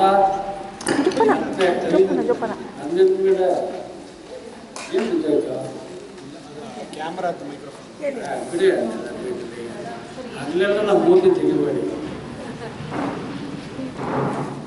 ನಾವೀಗ ಕ್ರಿ ಮತ್ತು ಭಾರತದ ಪುರಾಣ ಮತ್ತು ಇದು ಸಾಮಾಜಿಕ ವಸ್ತು, ಐತಿಹಾಸಿಕ ವಸ್ತು ನಾಟಕ ಮಾಡೋದು ಹೇಗೆ, ಯಾವ್ಯಾವ್ದು ನಾಟಕ ಇದೆ ಅಂತ ನಾವು ನೋಡಿದ್ದೀವಿ. ಹಾಗೆ ನಾವು ಮಾಡಬೇಕಾದ ಕೆಲಸ ಏನಂತಂದರೆ, ಒಂದು ನಾಟಕದಲ್ಲಿ ನಾನು 3 ಸಾಲು ಮಾತಾಡ್ತೇನೆ, ದಯವಿಟ್ಟು ಕೇಳಿಸ್ಕೊಳ್ಳಿ. ನಾವೆಲ್ಲ ಬರಹಗಾರ ಆದ್ದರಿಂದ ನಾವು ಕೆಲವು ಅನುಸರಿಸಬೇಕಾದ ಕೆಲವು ಕ್ರಾಫ್ಟ್ಮನ್ಶಿಪ್ಗೆ ಅನುಕೂಲ ಆಗುವಂಥ ಕೆಲವು ಅಂಶಗಳಿವೆ. ಒಂದು ನಾಟಕನ ನಾವೇನು ಮಾಡ್ತೀವಿ, 3 ಭಾಗ ಮಾಡ್ಕೊಂಡು ನೋಡ್ತೀವಿ. ಒಂದು ಲಿಟರರಿ ಎಲಿಮೆಂಟ್ ಅಂದರೆ ಸಾಹಿತ್ಯದ ಅಂಶ. ಎರಡನೇದು ಟೆಕ್ನಿಕಲ್ ಎಲಿಮೆಂಟ್, ತಾಂತ್ರಿಕ ಅಂಶ ಅಥವಾ ತಂತ್ರ. ಮೂರನೇದು ಪರ್ಫಾರ್ಮೆನ್ಸ್ ಎಲಿಮೆಂಟ್. ಈ ನಾಟಕ ಮೂರು ಅಂಶಗಳನ್ನು ಕೆಲಸ ಮಾಡಿ. ಮೂರನೇದು ಪರ್ಫಾರ್ಮೆನ್ಸ್ ಎಲಿಮೆಂಟ್, ಪ್ರದರ್ಶಕ ಅಂಶ, ಪ್ರದರ್ಶನ ಮಾಡುವ ಕಲೆ. ಮೊದಲನೇ ಇದರ ಲಿಟರರಿ ಅಂಶದಲ್ಲಿ ನಾಟಕಕಾರ ತನ್ನ ಎಲ್ಲ ಕಲ್ಪನೆಗಳಿಂದ ಕತೆ, ಆಮೇಲೆ ಅದರ ಅಂಗಗಳು, ಅದರಲ್ಲಿ ಯಾವ್ಯಾವ ಕ್ಯಾರೆಕ್ಟರ್ ಇರಬೇಕು, ಯಾವ್ಯಾವ ಕ್ಯಾರೆಕ್ಟರ್ ಇದ್ದರೆ ಏನೇನು ಕೆಲಸ ಮಾಡುತ್ತೆ ಅಂತ ಅವನು ಕ್ಯಾರೆಕ್ಟರ್ಗಳನ್ನು ಫಿಕ್ಸ್ ಮಾಡ್ತಾನೆ. ಆಮೇಲೆ ಅವರು ಅದಕ್ಕೇನು ಮ್ಯೂಸಿಕ್ ಇರಬೇಕು ಅಂತ ನಾವು ಫಿಕ್ಸ್ ಮಾಡ್ತಾರೆ. ಹಾಗೇನೆ ಇನ್ನೊಂದು ಸ್ಪೆಕ್ಟ್ಯಾಕ್ಯುಲರ್ ಅಂದರೆ ದೃಶ್ಯ ಏನಿರಬೇಕು ಅಂತ ಯೋಚನೆ ಮಾಡಿ. ಸೊ ಇದೆಲ್ಲ ಲಿಟ್ರೇಚರಲ್ಲೇ ಮಾಡಬೇಕು. ನೀವು ತಲೆಯಲ್ಲಿ ನಿರ್ದೇಶಕನಿಗೆ ಕೆಲಸ ಮಾಡಲೇಬಾರ್ದು. ನಿಮ್ಮ ತಲೆಯಲ್ಲಿ ಓಡುವ ನಿಮ್ಮ ಕಲ್ಪನೆಯಿಂದ, ನಿಮ್ಮ ಕಾಣಿಕೆಯಿಂದಲೇ ನಾಟಕ ಘಟಿಸ್ಬೇಕು ಹೊರತು ಯಾರೋ ನಾಟಕ ಮಾಡ್ತಾರೆ ಅವರು ಆಮೇಲೆ ಮಾಡ್ಕೊತಾರೆ ಅನ್ನೋದು ಯಾವ ಚಾನ್ಸ್ ತಗೋಬಾರ್ದು. ಅದಕ್ಕೆ ಕುವೆಂಪು ಎರಡು ಥರದ್ದು, ಒಂದು ಪ್ರತಿಕೃತಿ ಸೃಷ್ಟಿ, ಒಂದು ಪ್ರತಿಮಾ ಸೃಷ್ಟಿ ಅಂತ ಮಾತಾಡ್ತಾರೆ. ಪ್ರತಿಮಾ ಸೃಷ್ಟಿಯಲ್ಲಿ ನಾಟಕ ಮಾಡ್ತೀನಿ. ನಾಟಕ ಯಾವಾಗಲೂ ಪ್ರತಿಮಾ ಸೃಷ್ಟಿಯಾಗಿರುತ್ತೆ. ನಾವೇ ಮಾಡ್ತೀವಿ, ಒಂದು ಪಟ್ಪುಟ ನಿರ್ದೇಶಕರು ಮಾಡ್ಕೋತಾರೆ. ಅದೇ ನಿರ್ದೇಶಕ ಮಾಡುವ ಕೆಲಸನೇ ಬೇರೆ, ಅವನು ತಂತ್ರದ ಕೆಲಸ ಶುರುವಾಗುತ್ತೆ ನೀವು ಕೊಟ್ಟ ಮೇಲೆ. ಆಮೇಲೆ ಅವನು ಪರ್ಫಾರ್ಮೆನ್ಸ್ ಮಾಡಬೇಕಾದ್ರೆ ನಟನಟಿಯರ ಜೊತೆ ಕೆಲಸ ಮಾಡ್ತಾರೆ. ಸೊ ನಾವು ಮಾಡಬೇಕಾಗಿರೋದು ಸಂಪೂರ್ಣ ಲಿಟ್ರೇಚರ್ ಕೆಲಸ. ಲಿಟ್ರೇಚರ್ ಕೆಲಸ ಮಾಡಬೇಕು ಅಂದರೆ ಒಂದು ರಂಗಭೂಮಿ ತಲೆಯಲ್ಲಿ.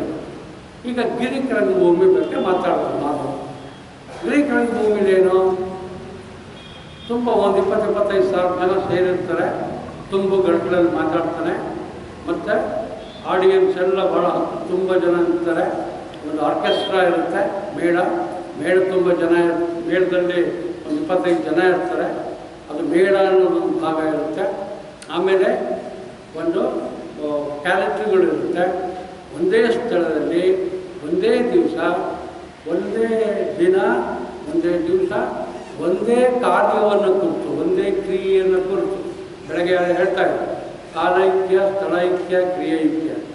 ಒಂದೇ ದಿವಸ ನಾಟಕ ಮುಗಿದು ಅದು 25 ದಿವಸ ಆದಮೇಲಿನ ನಾಟಕ ತೋರಿಸೋದಕ್ಕೆ ಇರಲಿಲ್ಲ. ಯಾಕೆಂದರೆ ಕಾರಣ ಅಂತಂದರೆ ರಂಗಮಂದಿರ ಬೆಳಗ್ಗೆ ನಡೀಬೇಕು. ಸೊ ಇವೆಲ್ಲವನ್ನು ನಾವು ಕುರಿತು ಮುಂದಿನ ಸೆಷನ್ನಲ್ಲಿ ಮಾತಾಡಿ ನಮ್ಮ ರಚನೆ ಹೇಗಾಗ್ಬೋದು, ಏನನ್ನು ನಾವು ಯೋಚನೆ ಮಾಡಬೇಕು ಅಂತ ಮಾಡೋಣ. ಇವರು ನಮ್ಮ ಕಟ್ಟಿಮನಿಯವರು ಚೆನ್ನಾಗಿ ಪ್ರಶ್ನೆಗಳನ್ನು ಕೇಳಿದ್ರು. ಮಾಡೋಣ. ಇವೆಲ್ಲ ಪ್ರಶ್ನೆಗಳನ್ನು ಬರೆದಿಟ್ಕೊಳ್ಳಿ, ಮುಂದೆ ಅದನ್ನು ಏನು ಮಾಡಬೇಕು ಅಂತ ನೋಡಿ. ಆಮೇಲೆ ನೀವು ಮಾಧವ ಒಂದು ಮುಖ್ಯವಾದ ಒಂದು ಟೆಕ್ಸ್ಟ್ನ ಇಟ್ಟಿದ್ದಾರೆ. ಹಾಗೇ 19ನೇ ಶತಮಾನದಲ್ಲೇ ಸ್ಪೈನಲ್ಲಿ ಒಬ್ಬ ನಾಟಕಕಾರ ಬರ್ತಾನೆ, ಯಾರೋ ನೋಡ್ತಾ, ಅವನು ಯರ್ಮನ ನಾಟಕ ಬರ್ತಾನೆ. ಯರ್ಮ ತನ್ನ ಗಂಡನನ್ನೇ ಸಾಯಿಸ್ತಾನೆ. ಯಾಕೆ ಅಂತಂದರೆ ಅವಳಿಗೆ ಮಗು ಆಗದೇ ಇಲ್ಲ. ಅವಳ ಪ್ರಶ್ನೆ ಏನು ಅಂತಂದರೆ ನನ್ನ ಗಂಡನಿಂದಲೇ ಮಗು ಪಡೆಯಬೇಕು.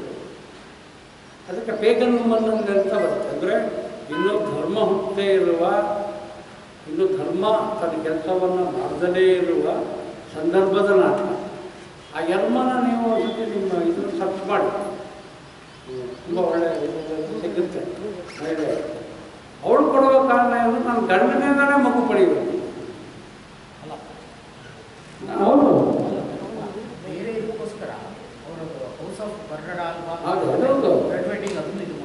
ಗ್ರೆಡ್ವೇಟಿಂಗು, ಹೌಸ್ ಆಫ್ ಬರ್ನಾರ್ಡ್ ಆಲ್ಬಾ ಅನ್ನೋ ನಾಟಕಗಳನ್ನೆಲ್ಲ ಬರೀತಾರೆ. ಅವನು ಲೋಕ ಏನು ಮಾಡ್ತಾನೆ, ಈ ಗ್ರೀಕ್ ಟ್ರಾಜಡಿಗಳನ್ನ ಉದಾಹರಣೆ ತಗೊಂಡು ಮಾತಾಡ್ತಾನೆ.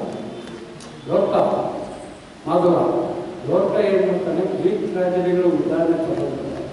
ಆ ಕಾಲೈಕ್ಯ, ಸ್ಥಳೈಕ್ಯ ಮತ್ತು ಕ್ರಿಯೈಕ್ಯನ ಇಟ್ಕೊಂಡು ನಮ್ಮ ಕಾಲದಲ್ಲಿ ನಾನು ಹೆಂಗೆ ಮಾಡ್ಬೋದು ಅಂತ ಒಂದು ನೋಟ್ ಕೂಡ ಬರೀತಾರೆ. ನಮ್ಮ ಕನ್ನಡದಲ್ಲೂ ಅಪರದೆಲ್ಲ ಕೆಲಸಗಳು ಬೇರೆ ಬೇರೆ ನಾಟಕ ಆಗೋದು ಆಗಿದೆ. ನೋಟ್ ಬರೀದಲ್ಲೇ ಇರ್ಬೋದು, ಅದರ ನಾಟಕಗಳಿಂದ ಉತ್ತರ ಕೊಟ್ಟಿದ್ದಾರೆ. ಶ್ರೀರಂಗರು ಕೊಟ್ಟಿದ್ದಾರೆ, ಇನ್ನೊಬ್ಬರು ಕೊಟ್ಟಿದ್ದಾರೆ, ಕಾರ್ನಾಡು ಉತ್ತರಗಳನ್ನು ಕೊಟ್ಟಿದ್ದಾರೆ. ಹೀಗೆ ನಾವು ಕನ್ನಡ ಜಗತ್ತಿನೊಳಗಡೆ ಬೇರೆ ಬೇರೆ ಕಡೆಯಿಂದ ಯಾವುದೆಲ್ಲ ಬಂದಿದೆ, ನಮ್ಮ ರಂಗಭೂಮಿಯ ಅಂಶ ಅಥವಾ ರಂಗಭೂಮಿಯ ಶಕ್ತಿ ಹಿಗ್ಗಿರಿಸ್ಕೊಂಡಿದೆ. ಅದನ್ನೆಲ್ಲ ಆಮೇಲೆ ನೋಡೋಣ. ಯಾವ್ದಾದ್ರು ಫೈನಲ್ ಆಗಿ ಮಾತಾಡಬೇಕಾ? ಒಂದೇ ಲೈನು, ಈ ಇದರಲ್ಲಿ ಇಸಬೆಲ್ಲಾ ಅಲೆಂಡೆ ಅಂತ ಹೇಳ್ಬಿಟ್ಟು ಕಾದಂಬರಿಕಾರಿದ್ದಾರೆ, ನಾಟಕ ಇರೋಲ್ಲ ಕೃಷ್ಣವಳ್ಳ. ಅವ್ರು ಹೇಳೋ ಒಂದೇ ಮಾತು ಹೇಳಿರಲ್ಲ, ಅವ್ರದ್ದೊಂದು ಯುವಲೂಣ ಅಂತ ಹೇಳ್ಬಿಟ್ಟು ಒಂದು ಒಳ್ಳೆ ಕಾದಂಬರಿ ಇದೆ, ಚೆನ್ನಾಗಿದೆ. ಅವ್ರು ಹೇಳಿರೋದು ನಾನು ಒಂದು ಇಂಟರ್ವ್ಯೂಲ್ ಕೇಳಿ, ಏನು ನಿಮ್ದು ಒಳ್ಳೆ ಹಿಂಗಿದೆಯಲ್ಲ ಕಾದಂಬರಿ, ಇದರಲ್ಲಿ ಏನು ಕೆಲವೊಂದೆಲ್ಲ ನಡೆಯೋಕ್ಕೆ ಸಾಧ್ಯವಿಲ್ಲ, ನಿಮ್ಮ ಜೀವನ ಹಿಂಗೆಲ್ಲ ಕೆಲವೊಂದು ಹೇಳ್ಬಿಟ್ಟೆಲ್ಲ ಹೇಳ್ತಾರೆ. ಅವ್ರದ್ದೊಂದು ಮಾತಿರುತ್ತೆ, ನಾನು ಕೆಟ್ಟ ಟ್ರಾನ್ಸ್ಲೇಷನಲ್ಲಿ ಹೇಳ್ತಿದ್ದೀನಿ, ಅವ್ರು ಯಥಾವತ್ತ ನಿಮ್ಗೆ ಮಾಡೋಕ್ಕೆ ಬರ್ತಿಲ್ಲ. ಏನಂದರೆ ಘಟಿಸಿದ್ದನ್ನು ಹೇಳೋದಕ್ಕೆ ಬೇರೆಯವ್ರಿಗೆ ಇರ್ಬೋದು, ಆದರೆ ಒಬ್ಬ ಕಲಾವಿದ ಆದವನು ಘಟಿಸದೇ ಇರುವ ಅಸಂಭವನೀಯವಾದದ್ದನ್ನು ಸಂಭವನೀಯ ನಿಜವಾಗ್ಲೂ ಇರುತ್ತೆ, ಅದನ್ನು ಬರೆಯೋದೇ ನಿಜವಾದ ಒಂದು ಕಲೆಯ ಇದು ಅಂತ ಹೇಳ್ಬಿಟ್ಟು. ನೀವು ನಮ್ಮ ತೇಜಸ್ವಿ ಅವ್ರದ್ದು ಇದು ನೋಡಿದರೆ ಇವೆಲ್ಲ ಎಷ್ಟೊಂದು ನಡೀತಾವ ಅಂತ ಹೇಳ್ಕೊಂಡು ಒಂದು ಇದೆಲ್ಲ ಸೆಷನ್ ಎಷ್ಟೊತ್ತಿ ಸೇರ್ಬೇಕು? ಪುಷ್ಪ ಅವರು ಕೆಲವು ಮಾತನ್ನು ಮಾಡ್ತಾರೆ. ಅದಾದ ನಂತರ 5:15 ಟೀ ಬ್ರೇಕ್ ಇದೆ. ಸೊ ಟೀ ಒಂದು ಕುಡಿದ್ಬಿಟ್ಟು ಬಂದಿತ್ತು. ಪುಷ್ಪ ಮೇಡಮ್ ಮಾತಾಡಾದ್ಮೇಲೆ ಟೀ ಬ್ರೇಕು, ಆಮೇಲೆ ಮತ್ತೆ ಬಂದು ಮತ್ತೆ ನಾಟಕ ಬರೆಯೋದು ಹೇಗೆ ಅಂತ ಹೇಳ್ಬಿಟ್ಟು.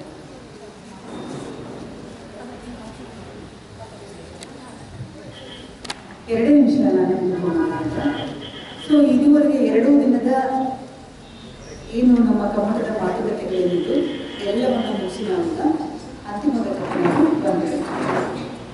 ನಿಮಗೆ ಬೇಕಾದಂತಹ ಎಲ್ಲ ಪ್ರಶ್ನೆಗಳಿಗೆ ಉತ್ತರ ಸಿಕ್ಕಿದೆ ಅಂತನೂ ಅಲ್ಲ, ಸಿಕ್ಕಿಲ್ಲ ಅಂತನೂ ಅಲ್ಲ, ಎಲ್ಲವನ್ನೂ ಕೊಡೋಕ್ಕೆ ಸಾಧ್ಯವೂ ಇಲ್ಲ. ಒಂದು ನಾಟಕ ರಚನೆಯ ಹಿನ್ನೆಲೆಯಲ್ಲಿ ನೀವು ಯಾವುದನ್ನು ವಸ್ತುವನ್ನಾಗಿ ಕಾಣ್ಬೋದು, ಹೇಗೆ ಕಾಣ್ಬೋದು, ಹಳೆಯ ಚಿತ್ರಗಳನ್ನು ತಗೊಂಡ್ರೆ ಹೊಸದಾಗಿ ಬದುಕುಕೊಳ್ಳೋದು ಹೇಗೆ, ಒಬ್ಬ ಅಕ್ಕಸಾಲಿ ಏನು ಮಾಡ್ತಾನೆ, ನೀವು ಹಳೆ ಚಿತ್ರ ತಗೊಂಡೋದ್ರೆ ಮುರಿದ್ಬಿಟ್ಟೋದನ್ನು ಹೊಸ ಮರುರೂಪವನ್ನು ಕೊಡ್ತಾನೆ. ಒಂದು ಕವಿತೆಯೂ ಅಷ್ಟೇ, ಒಂದು ನಾಟಕವೂ ಅಷ್ಟೇ, ಒಂದು ಕಾದಂಬರಿಯೂ ಅಷ್ಟೇ. ಅದರ ರೂಪವನ್ನು, ಅದಕ್ಕೆ ಜೀವವನ್ನು ಕೊಡೋದು ನೀವೇ ಆಗಬೇಕು. ನಿಮ್ಮ ಚಿಂತನೆಗಳು, ನೀವು ಕಂಡ ಜಗತ್ತು, ನೀವು ಜೀವಿಸಿದ ಜಗತ್ತು, ನಿಮ್ಮ ಸುತ್ತಮುತ್ತಲಿನ ಪರಿಸರ, ನಿಮ್ಮ ಸುತ್ತ ನೀವು ಕಂಡಂತಹ ಒಂದು ಭಾರತ, ನೀವು ಕಂಡಂತಹ ನಿಮ್ಮ ನಗರ, ಇದೆಲ್ಲವೂ ಕೂಡ ಕೆಲಸ ಮಾಡ್ತಿರುತ್ತೆ. ನೀವು ಉದ್ಯೋಗ ಮಾಡುವಂತಹ ಸ್ಥಳ, ಇವೆಲ್ಲವೂ ಕೂಡ ಕೆಲಸ ಮಾಡುತ್ತೆ ಅನ್ನೋದು ಬಹಳ ಮುಖ್ಯ ಆಗುತ್ತೆ. ಯಾಕೆ ಒಬ್ಬರ ಕವಿತೆ ಇನ್ನೊಬ್ಬರ ಕವಿತೆಗಿಂತ ಭಿನ್ನವಾಗುತ್ತೆ? ಲತಾ ಬಸವಯ್ಯ ಬರೆದಂತಹ ಕವಿತೆಗೂ, ಪ್ರತಿಭಾ ಬರೆದ ಕವಿತೆಗೂ, ಸವಿತಾ ನಾಗೇಶ್ವರ ಬರೆದಂತಹ ಕವಿತೆಗೂ ಯಾಕೆ ಭಿನ್ನತೆ ಇರುತ್ತೆ? ಕೆಲವು ಮಾತುಗಳು, ಕೆಲವು ಸಂಭಾಷಣೆಗಳು, ಕೆಲವು ಭಾವಗಳು, ಕೆಲವು ಪ್ರಪಂಚಗಳು ತುಂಬ ವೈಯಕ್ತಿಕವಾಗಿರುತ್ತೆ. ಆ ವೈಯಕ್ತಿಕತೆಯನ್ನು ಬೇಯಿಸೋದಕ್ಕೆ ಪ್ರತಿಯೊಬ್ಬರು ಕೂಡ ಒಂದು ಟೂಲನ್ನು, ಭಾಷೆಯನ್ನು ನಾವು ಒಂದು ಸಾಮಗ್ರಿಯನ್ನಾಗಿ ಬಳಸಿಕೊಂಡು ಹೊರಗಡೆ ಬರೋದಕ್ಕೆ ಪ್ರಯತ್ನ ಮಾಡ್ತೀವಿ. ಹೇಗೆ ಒಂದು ಕೋಶವನ್ನು ಒಳಗೊಂಡು ಒಂದು ಚಿಟ್ಟೆ ಹೊರಗಡೆ ಬರುತ್ತೆ, ಹಾಗೆ ಈ ಒಂದು ಜಗತ್ತು. ಕಾವ್ಯಕ್ಕೂ ನಾಟಕಕ್ಕೂ ಹಾಗೆ ಹೇಳಿದ್ರೆ ತುಂಬ ವ್ಯತ್ಯಾಸ ಇದೆ. ಶಿವಪ್ರಕಾಶ್ ಅಂತಹ ದೊಡ್ಡ ಕವಿಗಳು ಕಾವ್ಯಾತ್ಮಕ ಭಾಷೆಯನ್ನು ಬಳಸಿಕೊಂಡೇ ಅದ್ಭುತವಾದಂತಹ ನಾಟಕಗಳನ್ನು ಕಟ್ಟಿಕೊಟ್ಟಿದ್ದಾರೆ. ಹಾಗಾಗಿ ಕವಿಗಳಾದವರಿಗೆ ಅದೊಂದು ಸಾಧ್ಯತೆ ಇದೆ. ನಿಮ್ಮ ಕಾವ್ಯಮಯವಾದ ಭಾಷೆಯನ್ನು ಬಳಸ್ಕೊಡ್ತಾನೆ ಹೇಗೆ ಒಂದು ನಾಟಕವನ್ನು ಕಟ್ಟಬಹುದು ಅಂತೇಳಿ. ವಸ್ತುವನ್ನು ಯಥಾವತ್ತಾಗಿ ನಾವು ಬರೆಯೋದು ನಾಟಕ ಅಲ್ಲ, ಕವಿತೆನೂ ಅಲ್ಲ, ಕಾದಂಬರಿನೂ ಅಲ್ಲ. ನಾನು ಹೇಳಿದಾಗೆ ಅಕ್ಕಸಾಲಿಯಾಗಿ ಹುರುಳು ಕಟ್ಟಬೇಕು. ಎಲ್ಲವನ್ನು ಹುರಿದು ನಿಮ್ಮದನ್ನು ಹಾಕಿಸಿಕೊಂಡು ನಿಮ್ಮ ಒಂದು ಕಸೆಯನ್ನು ಒತ್ತಿ ಇದು ಇರುವುದು, ಇದು ಇರುವುದು. ಹೇಗೆ ಒಂದು ಕವಿತೆಯನ್ನು ಓದಿದ್ರೆ ಇದು ಇದ್ರೊಳಗೆ ಶಿವಪ್ರಕಾಶ್ ಕವಿತೆಯನ್ನು 10 ಕವಿತೆಯಲ್ಲಿ ಓದಿದ್ರು ಕೂಡ ಇದು ಶಿವಪ್ರಕಾಶ್ ಕವಿತೆ ಅಂತೇಳಿ ಗುರುತಿಸ್ತೇವೆ. ಸಿದ್ದಿಗೇರವರ ಕವಿತೆಗಳನ್ನು ಎಲ್ಲಿಟ್ಟು ಮಿಕ್ಸ್ ಮಾಡೋದಕ್ಕೂ ಕೂಡ ಇದು ಸಿದ್ದಿಗೇರವರೇ ಅಂತೇಳಿ ನಾವು ಕರಿತೀವಿ. ಹೀಗೆ ಆ ವಸ್ತುವನ್ನು ನಮ್ಮದಾಗಿಸ್ಕೊಂಡು ಇದು ಪರಕಾಲ ಪ್ರದೇಶ ಅಂತ ಹೆಚ್ಚುಕಡೆ ನಾವು ನೆನಪಿರೋದು. ವಸ್ತುವನ್ನು, ಆತ್ಮವನ್ನು ಅಥವಾ ಅದಕ್ಕೆ ಆತ್ಮ ಇದೆ ಅನ್ನೋದಾದರೆ ಅದರ ಒಳಗಡೆ ನಾವು ಪ್ರವೇಶ ಮಾಡಿ ಮತ್ತೆ ಹೊರಗಡೆ ಬರೋ ಕ್ರಿಯೆ ಇದು ಆಗಿರುತ್ತೆ ಅಂತೇಳಿ ಹೆಚ್ಚಿಗೆ ನಾನು ಮಾತಾಡಲ್ಲ. ಇಡೀ ನೆನೆಯಿಂದ ಹಲವಾರು ಮಾತುಗಳನ್ನು ಭಿನ್ನ ಭಿನ್ನ ನೆಲೆಗಳಿಂದ, ಭಿನ್ನ ಭಿನ್ನ ಚಿಂತನಾ ನೆಲೆಗಳಿಂದ ಬಂದಂತಹ ಎಲ್ಲರ ವಿಚಾರಗಳನ್ನು ಕೇಳಿದ್ದೀವಿ. ಇದೊಂದು ಬೆರಕೆ ಸೊಪ್ಪಿನ ಹಾಗಿದೆ. ಎಲ್ಲವನ್ನು ಮಿಶ್ರಣಗೊಳಿಸ್ಕೊಂಡು ನೀವು ರೂಪಿಸ್ಕೊಳ್ಬೇಕಾಗುತ್ತೆ. ಅಲ್ಲಿ ವಾದಗಳು ಬೇಕು, ವಾಗ್ವಾದಗಳು ಬೇಕು, ಚಿಂತನೆಗಳು ಬೇಕು. ಎಲ್ಲರನ್ನೂ ಕೇಳಿ ಹೌದು ಅಂತಂದರೆ ನೀವು ಏನೋ ಹೊಸದನ್ನು ನೀವು ಪಡ್ಕೊಳ್ಳೋದು. ಹಾಗಾಗಿ ಅಂತಹ ಒಂದು ಕ್ರಿಯೆ ಇಲ್ಲಿ ನಡೆದಿದೆ ಅಂತೇಳಿ ನಾನು ಭಾವಿಸ್ಕೊಂಡಿದ್ದೀನಿ. ಬೆಳಗ್ಗೆ ಮಾತನಾಡಿದಂತಹ ಮೂವರು ಕವಿಯತ್ರಿಗಳು ವಿನಯ ಮುಕುಂದ ಮತ್ತು ಪ್ರಜ್ಞಾ ಮಂತ್ರಿಹಳ್ಳಿ, ಅನ್ಸೂಯ ಕಾಂಬೆ ಕವಿಯತ್ರಿಗಳು ಹೌದು, ಮತ್ತು ಒಳ್ಳೆ ಉತ್ತಮವಾದಂತಹ ವಿಮರ್ಶಕರು ಹೌದು, ಮತ್ತು ಸಂಸ್ಕೃತಿ ಚಿಂತಕರು ಕೂಡ ಹೌದು. ಇವರು ಏನನ್ನು ರೂಪಿಸಿದರೆ ಅವರು ಕಂಡಂತಹ ಒಂದು ಹೆಣ್ಣಿನ ಜಗತ್ತೇನು, ನಮ್ಮ ಮುಂದಿರುವ ಜಗತ್ತಿಗೆ, ನೀವು ಕಾಣಬಯಸುವ ಜಗತ್ತಿಗೆ. ವಚನಕಾರ್ತಿಯರು ಅವರು ಎತ್ತಿದಂತಹ ಪ್ರಶ್ನೆಗಳು ಇವತ್ತು ಅದ್ಭುತ. ವಚನಕಾರ್ತಿಯರನ್ನು ತುಂಬನೇ ಅದ್ಭುತವಾಗಿ ಬರೀಬಹುದು. ನೀಲಮ್ಮ ಬಸವಣ್ಣನ ಹೆಂಡತಿ ಅಲ್ಲಿರುವ ಕಲ್ಯಾಣ ಎಲ್ಲಿಲ್ಲವೇ ಅಂತೇಳಿ ಕಲ್ಯಾಣಕ್ಕೆ ಬಸವಣ್ಣ ಕೊನೆಯಲ್ಲಿ ಕಲ್ಯಾಣದಲ್ಲಿ ಕ್ರಾಂತಿ ಆದಾಗ ಎಲ್ಲರೂ ತಮ್ಮ ವಚನಗಳ ಕಟ್ಟುಗಳನ್ನು ಕಟ್ಟಿಕೊಂಡು ಹೊರಡ್ತಾರೆ ಕಲ್ಯಾಣವನ್ನು ನಡೆಸ್ತೀವಿ. ಬಸವಣ್ಣ ನೀಲಮ್ಮನ ನಗರತನೇ ಹೋಗೋಣ ನಡೆಯುತ್ತೇವೆ. ಅವ್ರು ಹೇಳ್ತಾರೆ ಅಲ್ಲಿರುವ ಕಲ್ಯಾಣ ಇಲ್ಲೇ ಇದೆ, ನಾನೇ ಅಂತೇಳಿ ಮಾತಾಡ್ತಾರೆ. ಒಬ್ಬ ಬಸವಣ್ಣನಂತವನ ಸಾಂಗತ್ಯವನ್ನು ಕೂಡ ಅವನಿಗೂ ತಿದ್ದಿ ಹೇಳುವಂತಹ ಸಾಮರ್ಥ್ಯ ನೀಲಮ್ಮನಿಗೆ ಇತ್ತು ಅನ್ನೋದನ್ನು ನಾವು ಗಮನಿಸ್ಬೋದು. ಹೀಗೆ 12ನೇ ಶತಮಾನವನ್ನು ಒಳಗೊಂಡು ನಂತರ ಬಂತಹ ಎಡಮನಕಟ್ಟೆ ಹಿರಿಯಮ್ಮನನ್ನು ಒಳಗೊಂಡು ಸಂಜೀವನವನ್ನು ಒಳಗೊಂಡು ನಾವು ಇವತ್ತಿನವರೆಗೆ ಹಾಕಿಕೊಂಡಿದ್ದೇವೆ. ಅವರವರ ಕಾಲಘಟ್ಟದಲ್ಲಿ ಹಾದು ಬಂದ ಅವರವರ ಕೃತಿಗಳನ್ನು ಅವರು ರಚಿಸಿದರು. ಇವತ್ತು ನಾವು ಈ ಕಾಲಘಟ್ಟದಲ್ಲಿ ಇದ್ದೀವಿ. ಈ ಕಾಲಘಟ್ಟದಲ್ಲಿ ಬರೆಯಬೇಕಾದಂತಹ ನಮ್ಮ ಕೃತಿಗಳು ಏನಾಗಿರಬೇಕು ಮತ್ತು ಏನನ್ನು ಒಳಗೊಳ್ಳಬೇಕು. ಮನುಷ್ಯ ಸಂಬಂಧಗಳು ಮೊದಲಿನ ಹಾಗಿಲ್ಲ. ಇವತ್ತು ಹೆಣ್ಣಿನ ಬಗ್ಗೆ ಬಹಳವಾಗಿ ನಡೀತಾ ಇರುವಂತಹ ಚರ್ಚೆ ದೇಹ ಮೀಮಾಂಸೆ ಅನ್ನೋದು ತುಂಬ ಚರ್ಚೆಗೆ ಒಳಗಾಗ್ತಾ ಇರುವಂಥದ್ದು. ಹೆಣ್ಣಿನ ದೇಹದ ಬಗ್ಗೆ ಎಂದಿಲ್ಲದ ಪ್ರಶ್ನೆಗಳು ಇವತ್ತು ಹುಟ್ಟುತ್ತಾ ಇದೆ. ಮತ್ತು ಅವಳೇದಾದ ಭಾಷೆಯ ಬಗ್ಗೆ ಹೆಚ್ಚು ಚರ್ಚೆಗಳು ಇವತ್ತು ನಡೀತಾ ಇದೆ. ಹೀಗೆ ತನ್ನನ್ನು ಒಂದು ಅಸ್ತಿತ್ವವನ್ನು ಉಳಿಸ್ಕೊಂಡು ಒಂದು ನಾಟಕವನ್ನು ಕಟ್ಟುವುದು ಹೇಗೆ? ಅದು ಜನಪದವು, ಪುರಾಣವು, ಇತಿಹಾಸವು, ಸಮಕಾಲೀನವು ಯಾವುದಾದ್ರೂ ಸರಿ ಅದನ್ನು ನಿಮ್ಮದಾಗಿಸ್ಕೊಂಡು ಬರೆಯುವ ಸವಾಲುಗಳನ್ನು ಅನ್ನೋದನ್ನೇ ಈಗಾಗಲೇ ಹೆಚ್ಚು ಕಡಿಮೆ ನೀವು ಯೋಚನೆ ಮಾಡಿದ್ದೀರಾ ಅಂತ ನಾವು ಭಾವಿಸ್ಕೊಳ್ತೇವೆ. ಸಣ್ಣ ಸಣ್ಣ ದೊಡ್ಡ ಒಂದು ಸ್ಕ್ರಿಪ್ಟ್ಗಳನ್ನು ನಾನು ಕೊಟ್ಟಿದ್ದೀನಿ. 5 ಟೀ ಆದ ನಂತರ ನಿನ್ನೆ ಕೂದಲ ಹಾಗೆ ಎಲ್ಲ ಕೂತ್ಕೊಳ್ತೀವಿ. ಇನ್ನು ನಾಟಕ ರಚನೆಗೆ ಈ ಹಳೆದನ್ನೆಲ್ಲ ಇನ್ನು ಬಿಟ್ಬಿಡಿ. ಇನ್ನು ಆ ಭಾರಗಳನ್ನು ನಮ್ಮ ತಲೆ ಮೇಲಿರುವ ಎಲ್ಲ ಭಾರಗಳನ್ನು ಕೈಗಿಸ್ಕೊಂಡು ನಾಳೆ ನಾಟಕವನ್ನು ರಚಿಸೋದು ಹೇಗೆ ಅನ್ನೋದ್ರ ಕಡೆ ಆಲೋಚನೆ ಮಾಡಿ ಇವತ್ತಿಂದಲೇ ನಾಳೆ ಪೂರ್ತಿ ಕೂತು ಬರೀತಾರೆ. ಸಂಚಾಲಕರಾದಂತಹ ನಮ್ಮ ಶ್ರೀಕಾಂತ್ ಇದು ಮಾಧವ ಅವರ ಜೊತೆಗಿರ್ತಾರೆ, ಮತ್ತು ಮೆಡ್ರಾಸ್ ಅವರು, ಮತ್ತು ಕೆಲವರು ಕೂಡ ಇದರಲ್ಲಿ ಈಗಾಗಲೇ ನಾಟಕಗಳೆಲ್ಲ ಬರೆದಿದ್ದೀವಿ. ಹಾಗಾಗಿ ಎಲ್ಲರನ್ನ ಕೂಡಿ ನಾಟಕಗಳೆಲ್ಲ ಕಟ್ಟೋಣ. ಅದರ ಫಲಿತವಾಗಿ ನಮ್ಮ ಸಂಘದಿಂದ ಒಂದು ಒಳ್ಳೆಯ ಪುಸ್ತಕವನ್ನು ನಾವು ಪ್ರಕಟಣೆ ಮಾಡೋಣ. ಇದು ನಮ್ಮ ನಿರೀಕ್ಷೆ. ಸೊ ಇದುವರೆಗೆ ಚರ್ಚೆಗಳನ್ನು ನಾವು ಮುಂದುವರಿಸೋದು ಬೇಡ. ಇನ್ನು ನಿಮ್ಮ ನಾಟಕವನ್ನು ಕಟ್ಟುವ ಬಗ್ಗೆ ಮಾತ್ರ ಸಂಜೆ ಚರ್ಚೆಗಳನ್ನು ಮಾಡೋಣ. ಅಲ್ಲಿಂದ ಮುಂದಕ್ಕೆ ನಾವು ಏನು ಸಾಧ್ಯತೆ ಇದೆ ನೋಡೋಣ. ಈಗ ಎಲ್ಲರೂ ಕೂಡ ಟೀ ಹೋಗಿನ. ಈಗ ಇದುವರೆಗೆ ನಮ್ಮನ್ನು ಉದ್ದೇಶಿಸಿ ಮಾತನಾಡಿದಂತಹ ಮಾಧವ ಜೊತೆಯವರು ಗ್ರೀಕ್ ಲೋಕದಲ್ಲಿ ಯೂರಿಪಿಯಸ್ನ ನಾಟಕಗಳ ಬಗ್ಗೆ ಮಾತಾಡಿದರು. ಅವರಿಗೆ ಸಂಘದ ಪರವಾಗಿ ಧನ್ಯವಾದಗಳು.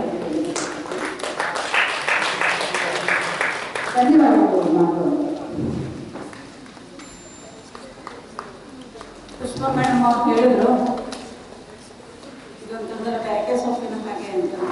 ಈ ಬೆರಕೆ ಸೊಪ್ಪಿನಿಂದ ರುಚಿಕಟ್ಟಾದಂಥ ಒಂದು ಬತ್ಸಾರ ಮಸಬ್ಸಗಳು ಆದರೆ ಸಾಕಾಗುತ್ತೆ ಅಂತ ಒಂದು ಸಾಲು ರೆಡಿಯಾಗಿ ನಾವೆಲ್ಲ ಭಾವಿಸ್ತೀವಿ. ತುಂಬ ಸೊಗಸಾಗಿ ಮಾತನಾಡಿದಂತಹ ಮಾಧವ್ 3 ಸಂಸ್ಥೆಗಳ ಪರ